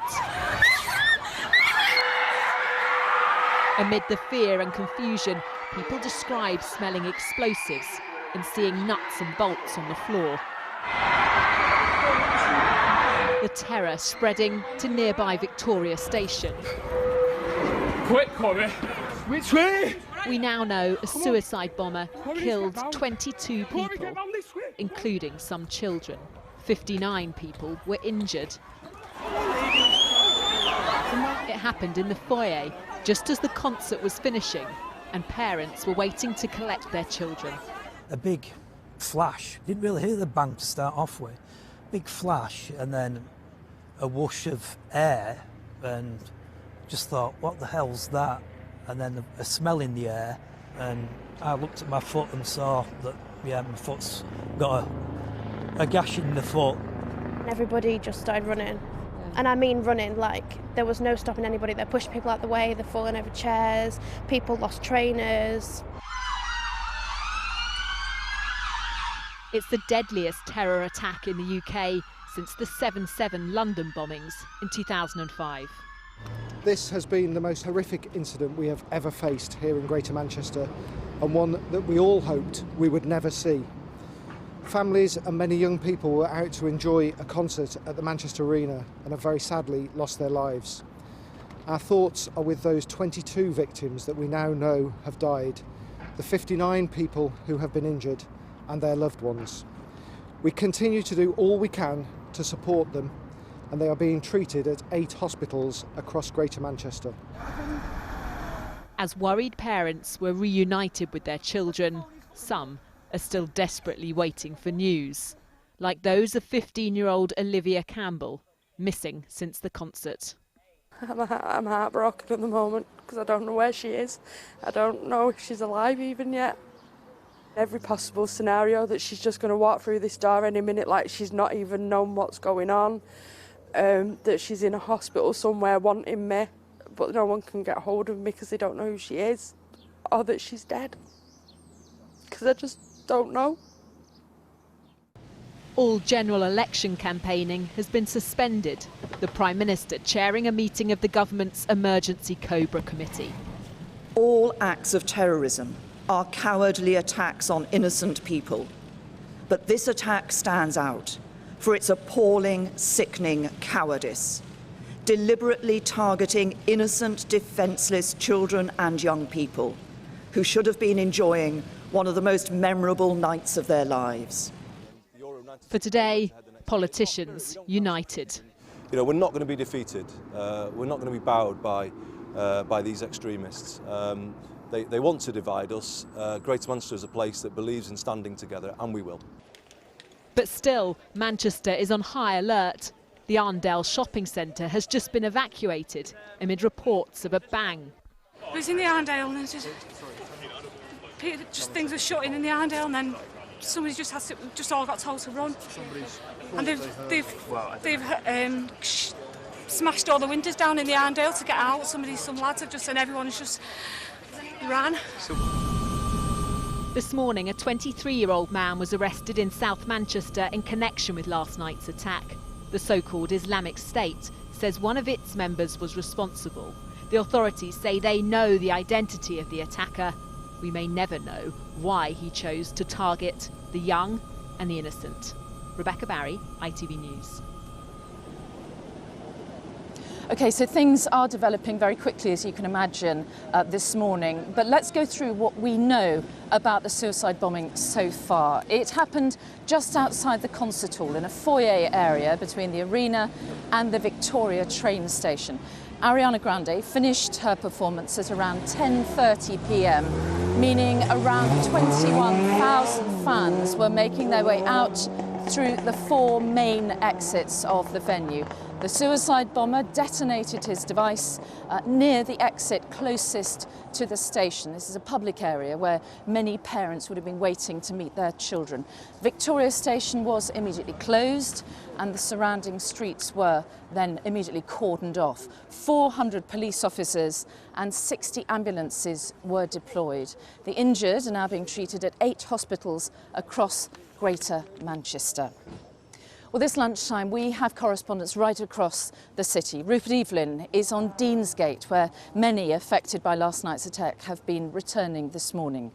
Peter Smith is outside the police headquarters and Ben Chapman is outside the Royal Infirmary, one of those 8 hospitals where the injured have been taken. But first, let's turn to our security editor, Rohit Kachru, who's with me outside the arena. Now, Rohit, you've obviously been across this since the early hours of the morning. What can you tell us about what's going on right now? Well, in the last few minutes, there's been a development from IS, which is now claiming responsibility for what happened here last night. Now, interestingly, it hasn't come through its affiliated news agency, AMAC. This has come from the central infrastructure of IS.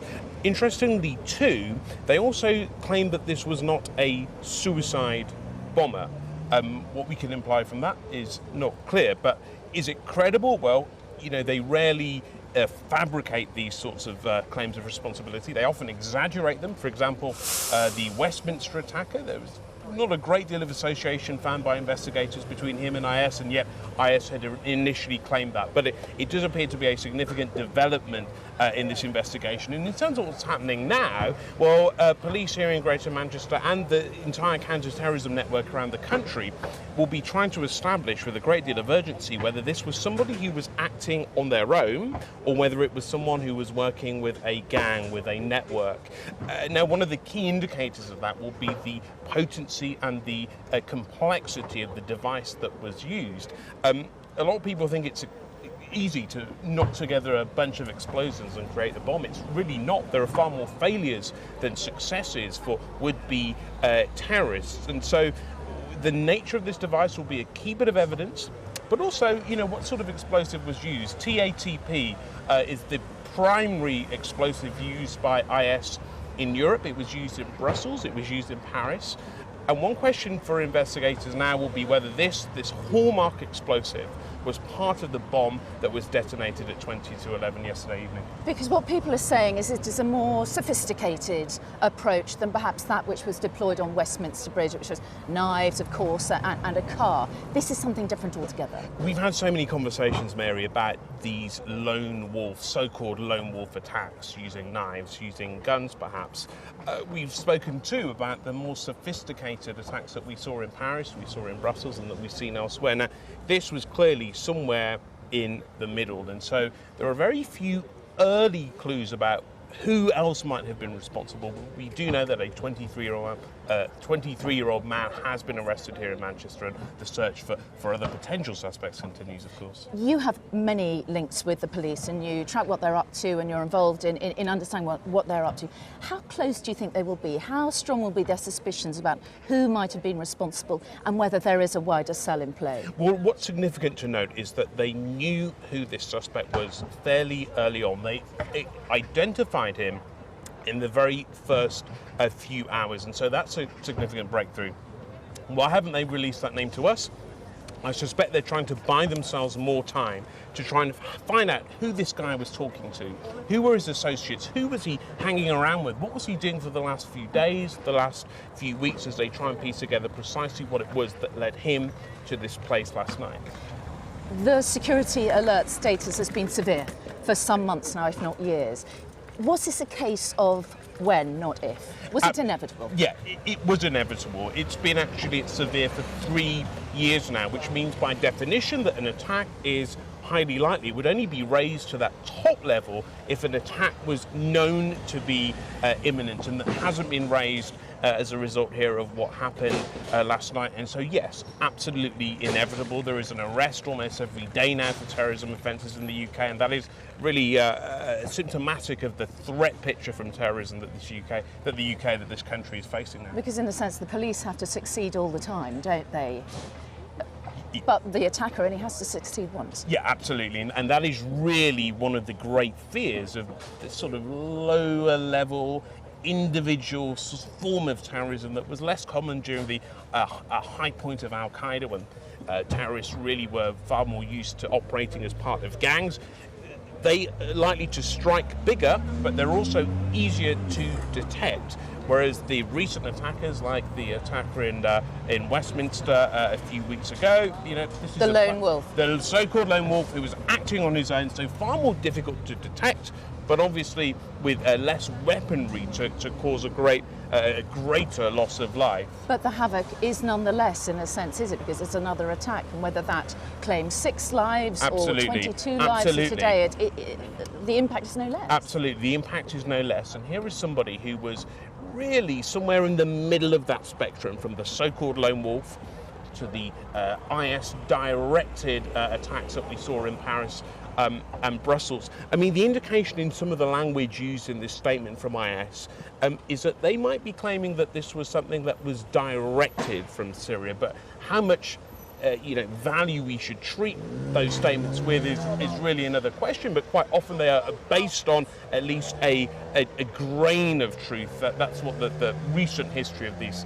the terrorism picture does tell us. But let me ask you this though, Rohit, because the police can have the best intelligence possible. They can be across absolutely every lead. But if a lone wolf doesn't communicate with any other member of a similar mind to them, how can they ever be intercepted? How can you stop that lone wolf? Well, the more communication someone has, the more weaponry they gather, the more they are likely to be detected. And this is one of the key factors, I think, in this investigation. Here we have someone who had been able to gather a fairly sophisticated device. It would seem unlikely that he did that entirely on his own. He may well have had the support of other people.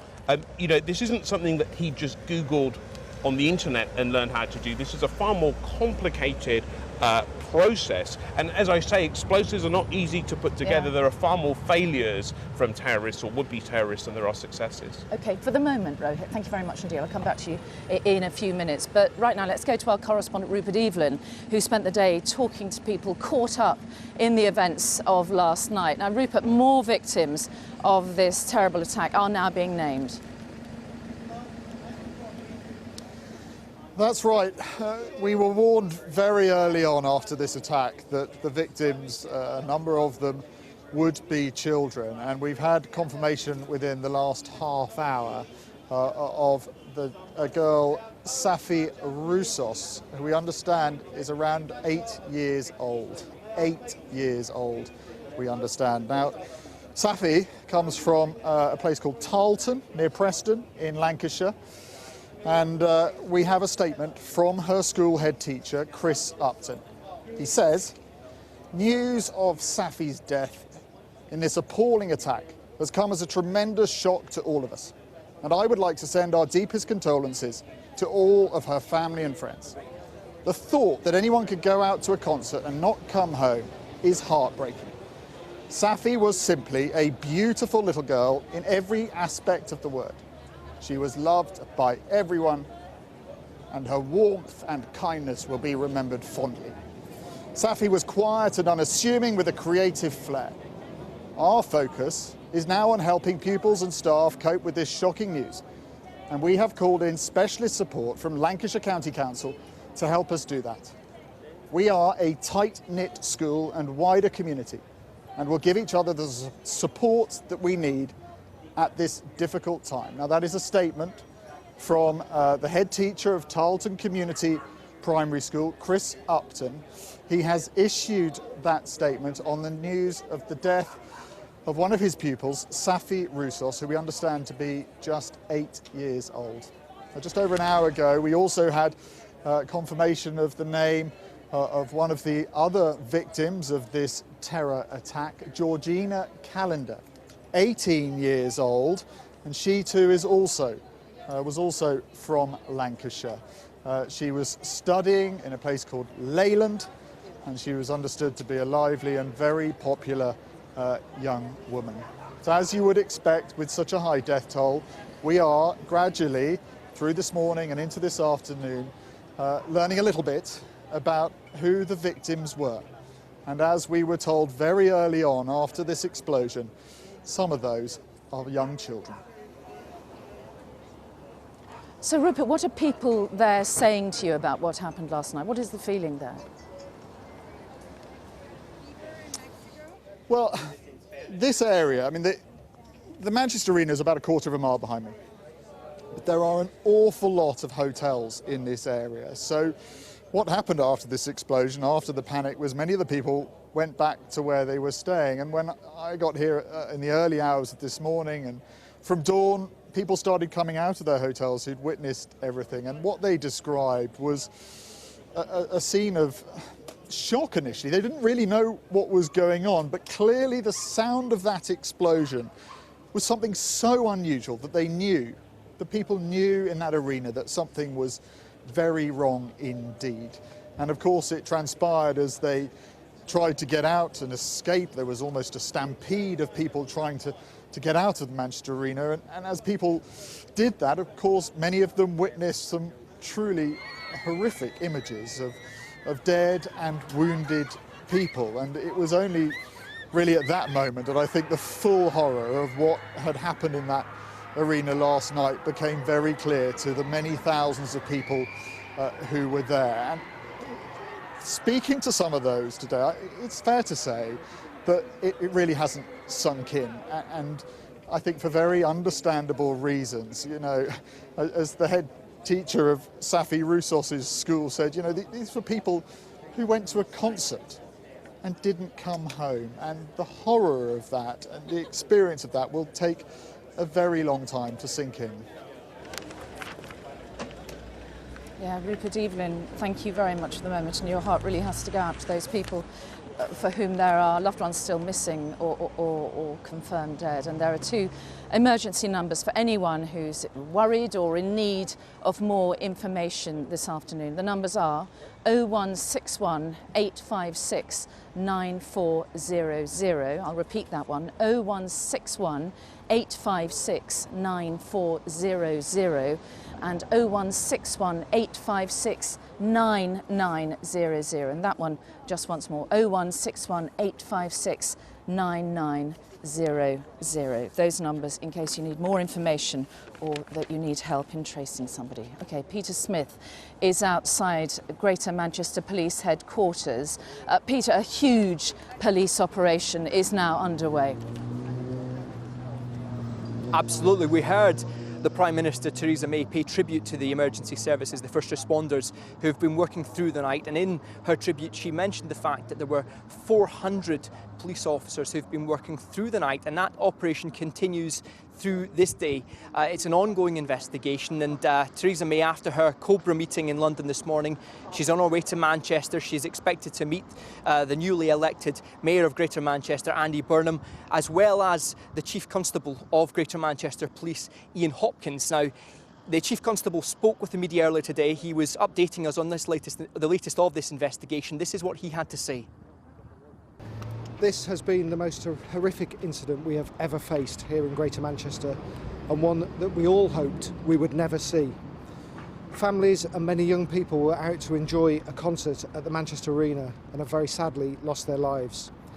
Our thoughts are with those 22 victims that we now know have died, the 59 people who have been injured, and their loved ones.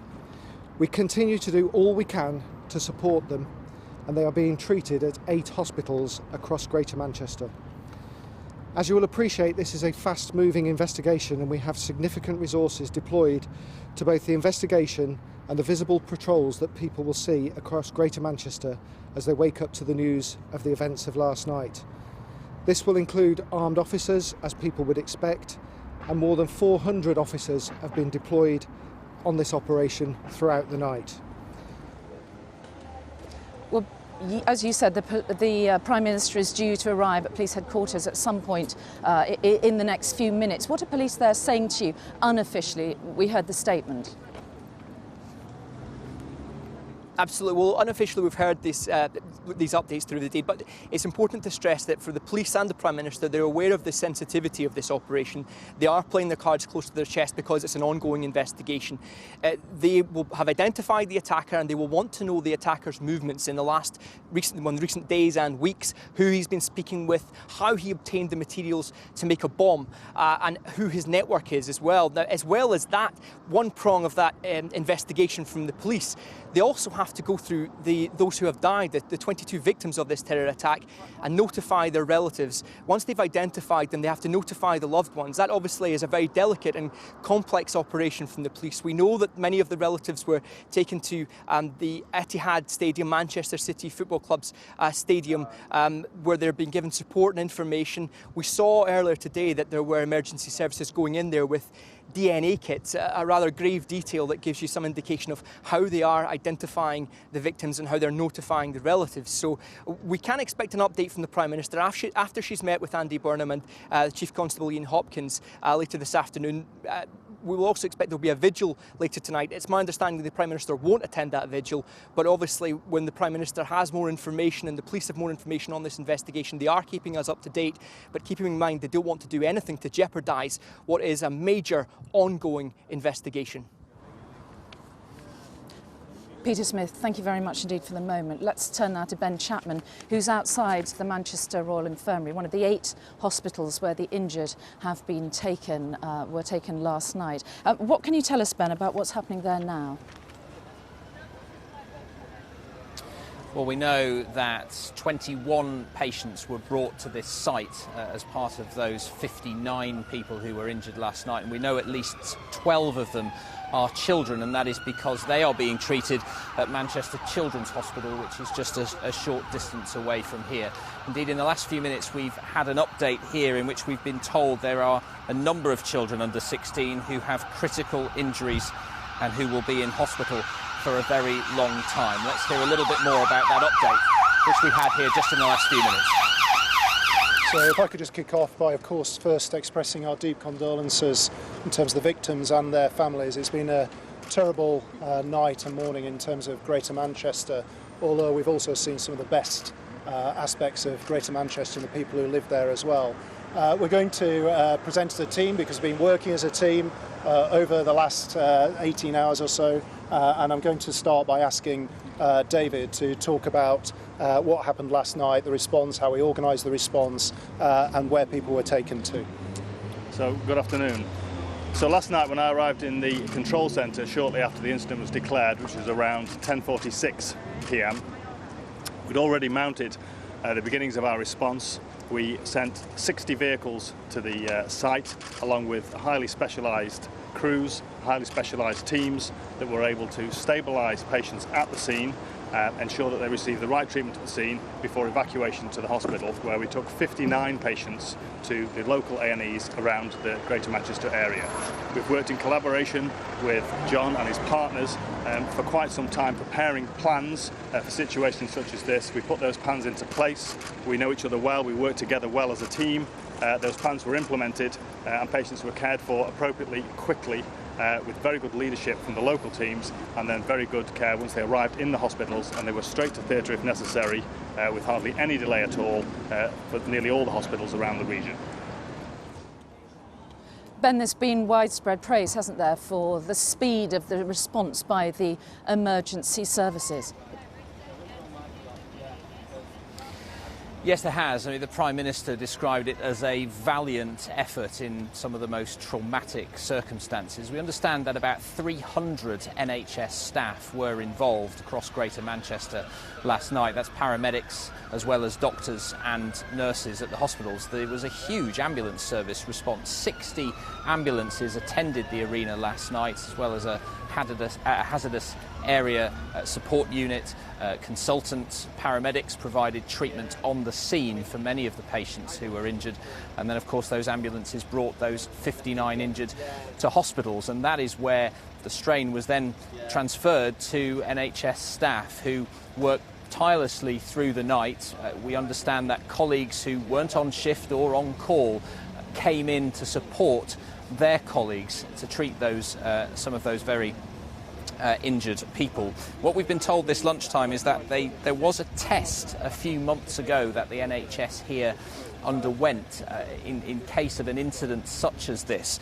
They say they made a plan which they described as a good plan. They knew where the patients needed to go in an eventuality such as this, and that plan was followed through last night. Well, Ben, what's your understanding of how they're dealing with the challenge of identifying all of the injured? Because it seems that there are a number of particularly young people who are still unaccounted for. Well, we know because we've heard from families that there are young people who are missing, families who do not know where their young people are. We spoke to a mother earlier on whose daughter's phone has been unreachable since the incident last night. We know this feeds into the theme of generosity that we've seen across Manchester over the last 24 hours or so. People have been giving family members free lifts, going hospital to try and see whether their missing loved ones are in these hospitals. And of course those families will do everything they can to cling to whatever hope, whatever cause for optimism they can find, that their loved ones are not among the 20 young people, the 20 people I should say, who we know have died in this attack, but whose names have not yet been made public. All right, Ben Chapman for the moment, thank you. Well, it's lunchtime. As we heard, the Prime Minister is about to arrive here in Manchester, but she's already chaired a meeting of the government's emergency committee, Cobra. Our political correspondent, Carl Dinnan, is on Downing Street. And Carl, what do you understand about what exactly was discussed in that meeting? Well, they discussed the wider implications of this attack. I mean, in attendance were the Home Secretary, Foreign Secretary, Defence Secretary, the Transport Secretary and a representative from the Ministry of Health were all there. So that just gives you an idea of how much of a cross-government effort this is. And then following that Cobra meeting, which lasted just over an hour, the Prime Minister took a phone call from the US President Donald Trump, who's in Jerusalem. And we have an idea of what the contents of that phone call were from the White House. They say the two leaders agreed that this attack, which targeted teenage children and their friends at a joyous event, was particularly wanton and depraved. And the President offered his condolences and, of course, whatever support the United States could give. Now, I understand that as the Prime Minister is travelling up to Manchester, where you are, she is also taking calls from other world leaders, which I expect will go along the same lines. Just before she left for Manchester, however, the Prime Minister gave us her first reaction to the overnight events. I have just chaired a meeting of the government's emergency committee, Cobra, where we discussed the details of and the response to the appalling events in Manchester last night. Our thoughts and prayers are with the victims and the families and friends of all those affected. It is now beyond doubt that the people of Manchester and of this country have fallen victim to a callous terrorist attack, an attack that targeted some of the youngest people in our society with cold calculation. This was among the worst terrorist incidents we have ever experienced in the United Kingdom. And although it is not the first time Manchester has suffered in this way, it is the worst attack the city has experienced and the worst ever to hit the north of England. The police and security services are working at speed to establish the complete picture, but I want to tell you what I can at this stage. At 10:33 last night, the police were called to reports of an explosion at Manchester Arena in Manchester city centre near Victoria train station. We now know that a single terrorist detonated his improvised explosive device near one of the exits of the venue, deliberately choosing the time and place to cause maximum carnage and to kill and injure indiscriminately. The explosion coincided with the conclusion of a pop concert, which was attended by many young families and groups of children. All acts of terrorism are cowardly attacks on innocent people, but this attack stands out for its appalling, sickening cowardice, deliberately targeting innocent, defenceless children and young people who should have been enjoying one of the most memorable nights of their lives. The Prime Minister, Theresa May, making her statement there now. Of course, up until last night, campaigning was well underway for the election on the 8th of June. All of that has stopped. That's been suspended for the time being. And today, I understand we've had reaction also from Jeremy Corbyn, Carl. Yes, that's right. Jeremy Corbyn took a phone call from the Prime Minister at about 4 a.m. this morning, and both of them agreed that it was right to stop campaigning in the general election. He too, as you say, has expressed his horror at what has happened in Manchester, along with really all the leaders of all the main political parties in this country, and they all agree that campaigning has to be suspended, at least for the time being. Certainly, I imagine that will be the case today and tomorrow. We'll see what happens in the rest of the week. Just to give you an idea of what is expected to happen throughout the rest of today, I mean, for a start, the Joint Terrorism Analysis Centre down at MI5 here will be keeping up to date with the investigation and reviewing the terror threat. The threat level currently stands at severe, which means an attack is considered highly likely. That is the level it was at before this attack. The threat level rather hasn't been raised. There has also been a rather dramatic, emotional almost statement from the Director General of MI5, which so quickly after an attack is very, very unusual. Andrew Parker says everyone at MI5 is revolted by the disgusting terrorist attack in Manchester last night. Our hearts go out to the families of the victims, the injured, and everyone affected by it. Later this evening, the Prime Minister will, I expect, be returning to Downing Street. She will chair another meeting of the Cabinet's Emergency Committee, Cobra. There will be a vigil in Manchester, and the Home Secretary is expected to represent the government at that. All right, Carl Dinnan in Downing Street for the moment, thank you. The Queen has expressed her sympathies at what happened here in Manchester last night. Let's speak to our royal editor, Chris Shipp, who's in the newsroom in London. And Chris, the Queen has not held back, has she, in her condemnation? No, Mary, she hasn't. In fact, the Queen has an event. She's continuing with an event at Buckingham Palace this afternoon. It's a garden party that's been in the diary for some time. That's going ahead, although I suspect there will be some changes to the choreography, I think, in order to reflect what has happened overnight in Manchester. I think it would be rather strange if it were not, to be quite frank with you. But the Queen did, as you say, issue a statement an hour or so ago, and I think it was interesting for how blunt it was in terms of the language that she used. Let me just read you some of it.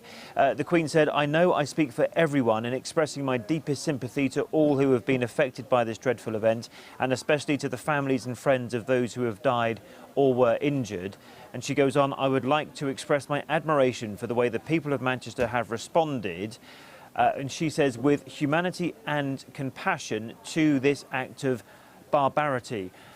And I think it is probably safe to say that the Queen was appalled by the targeting of children and young people at this concert last night. Similar words were articulated by the Prime Minister this morning, but that statement, I think, is unusual in terms of its the blunt language that we got from the Queen.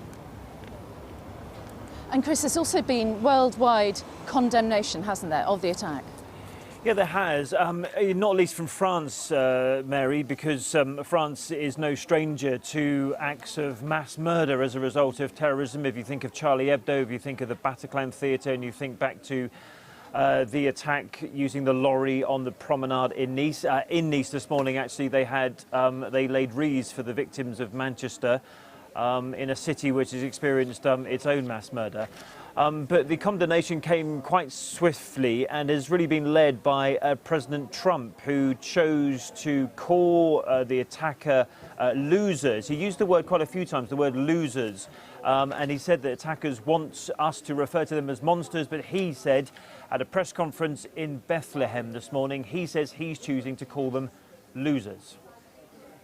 As President of the United States, on behalf of the people of the United States, I would like to begin by offering my prayers to the people of Manchester in the United Kingdom.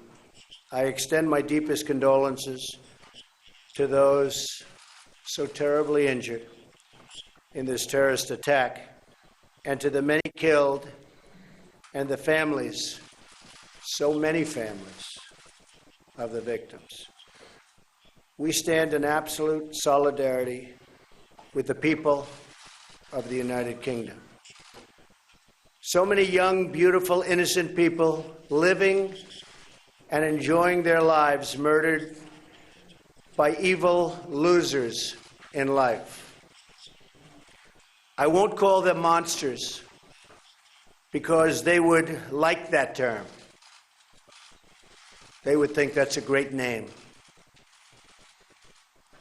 I will call them from now on losers because that's what they are. They're losers. And we'll have more of them. But they're losers. Just remember that. This is what I've spent these last few days talking about during my trip overseas. Our society can have no tolerance for this continuation of bloodshed. We cannot stand a moment longer for the slaughter of innocent people. And in today's attack, it was mostly innocent children. And those messages of support have been coming in from across the world and across Europe, from Angela Merkel in Germany and also from the European Commission, where the flags outside the EU Commission headquarters in Brussels have been flying this morning at half-mast in support for the people of Manchester. Chris Shipp, thank you very much indeed. Well, let's return now to security editor Rohit Khatri. And Rohit, there is information, I understand, coming out about the arrest of this 23-year-old man. Yeah, it's one of three developments that I can bring you from inside the investigation. Firstly, that the police now confirm they know not only the name and the identity of the attacker, but they have managed to piece together a fair amount of his background picture. They say too that they know a fair bit about the device that was used. What they haven't been able to tell me is what sort of explosive was the ISIS hallmark TATP used in this device, for example. But thirdly, and perhaps most significantly, is that they have arrested their first suspect in this case. He's a 23-year-old man. He was arrested in South Manchester, and ITV News has just obtained pictures of the aftermath of that raid. I want you to have a look at the level of police response there and take a listen to the sound of the aftermath of that raid this morning. Now, these are clearly specialist units that you're seeing there. These officers are armed. You know, it might sound glib to say, but these officers don't turn up at the office like that in the morning. They dress like that because they feel it's appropriate, given what they fear or expect to be behind the door, which might give us a sense of the level with which they're treating this investigation so far. So one arrest, a 23-year-old man, and these pictures just into ITV News demonstrate the aftermath of that, the first raid in this investigation. What we don't know is whether there are others too. All right, so this is indication then, it's a development from what we were talking about earlier. Was he a lone wolf or is there a cell? So this is indication there was indeed a cell, is it? Well, it may well be. This is someone who has been arrested. He hasn't been charged, and we have seen so frequently in terrorism investigations before that officers round up and arrest several suspects, and often they're released without any charge at all. But the level of explosive that we saw there, the complexity of it, does really suggest that there was perhaps more than one person involved in this device. In fact, we've got some picture here which shows that device going off last night. I'm just going to stop you for a moment because we also have a picture of the Prime Minister, Theresa May, arriving at Manchester Police Headquarters, and I think you can see that now. She has been expected for most of the morning, and she has indeed arrived and she'll be undertaking meetings there. Rohit, your thoughts on that? The Prime Minister's arrived. Well, she's just come from a Cobra meeting where she was alongside the Home Secretary and others, getting an update from senior counter-terrorism officials in the UK, and I'm sure she'll be meeting senior officers up here in Greater Manchester as well. But, you know, I was going to go on to, I don't know if we have the picture of the moment of that blast last night, which really demonstrates the ferocity, the complexity of this device. Have a listen in, Mary. Oh my God. And we've heard from And we've heard from so many people who were there who talk about their shock, who talk about the strength, the ferocity of this device, really.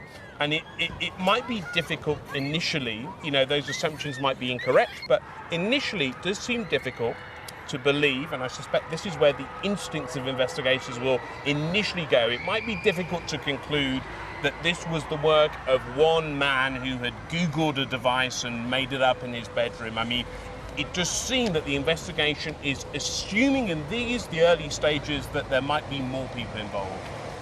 What is your understanding of how much they know about the individual involved? Do you think it was somebody who'd been on police radar? Well, we'll have to see. I mean, this is often the case. Most people who are arrested for terrorism offences are actually known at some point, said to be on the radar, and look, we'll have to see what emerges from this investigation, but that will no doubt be one question we'll be asking of the Metropolitan Police, the police up here in Greater Manchester too. The hours and the days to come. Rohit, thank you very much. Well, there is a new emergency number for anyone who's worried or in need of more information about an individual perhaps who may be missing. You want to find, you need accounting. It is 0800 096 0095, and that number again for anyone who needs information or help, it is 0800 096 0095. So let's return now to Rupert Evelyn, who is on Deansgate. And Rupert, the condemnation of last night's attack has come from right across communities in Manchester, hasn't it? It has entirely, and a really good example of that will be at 6 p.m. this evening outside Manchester Town Hall, where an interfaith vigil will be held. We heard earlier on today from the Dean of Manchester. I've now got Saj Amin, you are a volunteer at a local mosque about a mile from here, but you also plan to be involved in this vigil tonight. Just explain why. Absolutely, I will be there at this vigil tonight as well. First of all, our heartfelt condolences go out to the victims and their families during this very difficult period. It must be mentally difficult, and it's important that we all come together as a community to show our support. Just give me a sense what goes on in the background at a moment like this. You really do join forces, don't you? Absolutely. I mean, all this morning really, it's been difficult trying to work and then at the same time trying to deal with the after effects of what happened last night. And there's many messages being passed around about how we all need to come together. We all need to promote greater understanding and greater cohesion. And there's a number of events taking place today. There's one at our local school, Temple Primary, that our mosque, Kisra Mosque, will be participating, and there's one tonight at 6 o'clock at the town hall as well. And how important is it that a community, whether it's the local school community or even the city community as a whole, do this? It's imperative. It's imperative that in situations like this, we find the local communities all come together, because one of the reasons such people might have is to try and sow seeds of discord amongst the communities. And at this moment in time, we need to all pull together and ensure we have a united picture and a united message. And you're very aware that there will be those enemies out there who will attempt to divide. No doubt there will be those that do seek to divide and disunite us, but we must remain strong and remain together. Saj Amin, thank you very much indeed. That vigil, as I said, will be held at 6 p.m. this evening, an interfaith vigil outside Manchester Town Hall. Rupert Evelyn, thank you very much. And now let's return to Peter Smith, who is outside Greater Manchester Police headquarters. And Peter, some more details from the police on this morning's raids. Absolutely. Well, first of all, we can say that the Prime Minister has just arrived here in the last few minutes, and there has been an update from Greater Manchester Police. They're saying that there have been a couple of raids across the country. Police have executed warrants in Whalley Range and in Fallowfield. Now, they're saying in Fallowfield, a controlled explosion took place as part of the investigation into last night's attack in Manchester. Now, they're also moving to try and quash some speculation about the identity of the attacker. So far, the police have refused to identify or confirm any identification of that attacker. They say they will do that once the identification process is complete. They will confirm who the attacker is. They're saying just now any speculation into who the attacker is or was is unhelpful to their investigation. Clearly, from these warrants that they are executing in other parts of the UK, this is an ongoing investigation. They are moving in on the network, or what they believe is the attacker's network, his friends, his acquaintances, people he's spoken with in the last few days and weeks, to give them an idea of who might have inspired this attack, who he might have spoken with, who he might have been working with, to try and obtain the materials necessary to carry out this terrorist attack in Manchester last night. Clearly, they're wanting to know if he was operating as a lone wolf, but with these raids, these executed warrants in Fallowfield and in Whalley are suggesting that they have leads into other potential leads for the investigation to find out who he's been speaking with. The Prime Minister, after her Cobra meeting in London this morning, she praised the police's work on this, saying that there were more than 400 officers who've been working through the night, as well as the intelligence services of the UK. She has just arrived in Manchester. She's meeting with the Chief Constable Ian Hopkins of Greater Manchester Police as we speak now, and we are getting more developments as the day passes, because this is an ongoing investigation, and they're also confirming we're getting more identities of those who died in last night's attack. That's another part of this police operation, as well as it's a two-pronged attack. One, they've got to investigate the attacker and his acquaintances, and secondly, they also have to inform the relatives and loved ones of those who died, and the police tell us that is also an ongoing operation. They're still using DNA kits to identify some of the victims of this attack, and notifying the relatives whenever they get the chance to do that, whenever they get a chance to identify someone and pass that information on to the loved ones. OK, Peter, thank you very much. And Rohit Khatri is back with me. Now, Peter was describing the enormous police operation that is now underway, and the Prime Minister has arrived in Greater Manchester Police Headquarters. Yeah, absolutely. And I think what will be happening now in the police operation is absolutely clearly, in fact, I've just spoken to a senior counter-terrorism official who says their absolute priority at the moment is to ensure to find out whether there are other potential would-be attackers out there. You know, what we can say with certainty at the moment is that they know who this man is. They know his name. They know a lot about his family. They know a lot about his recent history. And so you might wonder why they're not sharing this name with us or confirming to us what his identity is. Well, the reason is they're trying to buy themselves time. These are golden hours for investigators, where they're trying to put together his last movements, talk to people who he came into contact with in the last few days, the last few weeks perhaps, as they really tried to get to the bottom of this fundamental question, which is right now at the heart of this investigation. It is less about what happened here last night. It is more about the question of whether there is something else out there, whether there is another threat, or indeed whether they have actually contained the threat. But this man, just to press you on this, they know who it is, but they are not saying for the moment. They absolutely know who he is. And they've also shared that intelligence with their partner agencies around the world. They absolutely know who this man is. All right, Rohit Khatri, thank you very much indeed. So last night's bombing was a moment of terror, of course. Its impact is still beginning to be felt. Already, we know the names of two young victims, 8-year-old Safi Roussos, described as a beautiful little girl by her head teacher, and Georgina Calendar, an 18-year-old on a night out to see her favourite singer, just two of the 22 people who went to a concert and will never come home. The bomber died in the attack, but police are still working to find and arrest the network of people they believe were behind him. Islamic State have claimed that they were involved. These were the scenes in South Manchester earlier today as police carried out investigations in two parts of the city. A 23-year-old has been arrested. The Prime Minister, just arrived here in Manchester, has described it as a sickening act of cowardice that targeted defenceless young people. In the past few minutes, as I say, she has arrived here in Manchester for a briefing from detectives handling the investigation, Greater Manchester Police. The people of Manchester have been deeply hurt by this attack, but they will not be beaten. A vigil is to take place in one of the main squares here in the city centre later on today. We will be there with them when we return with the ITV Evening News at 6:30. But for now, from all of us here in Manchester, have a good afternoon. Goodbye.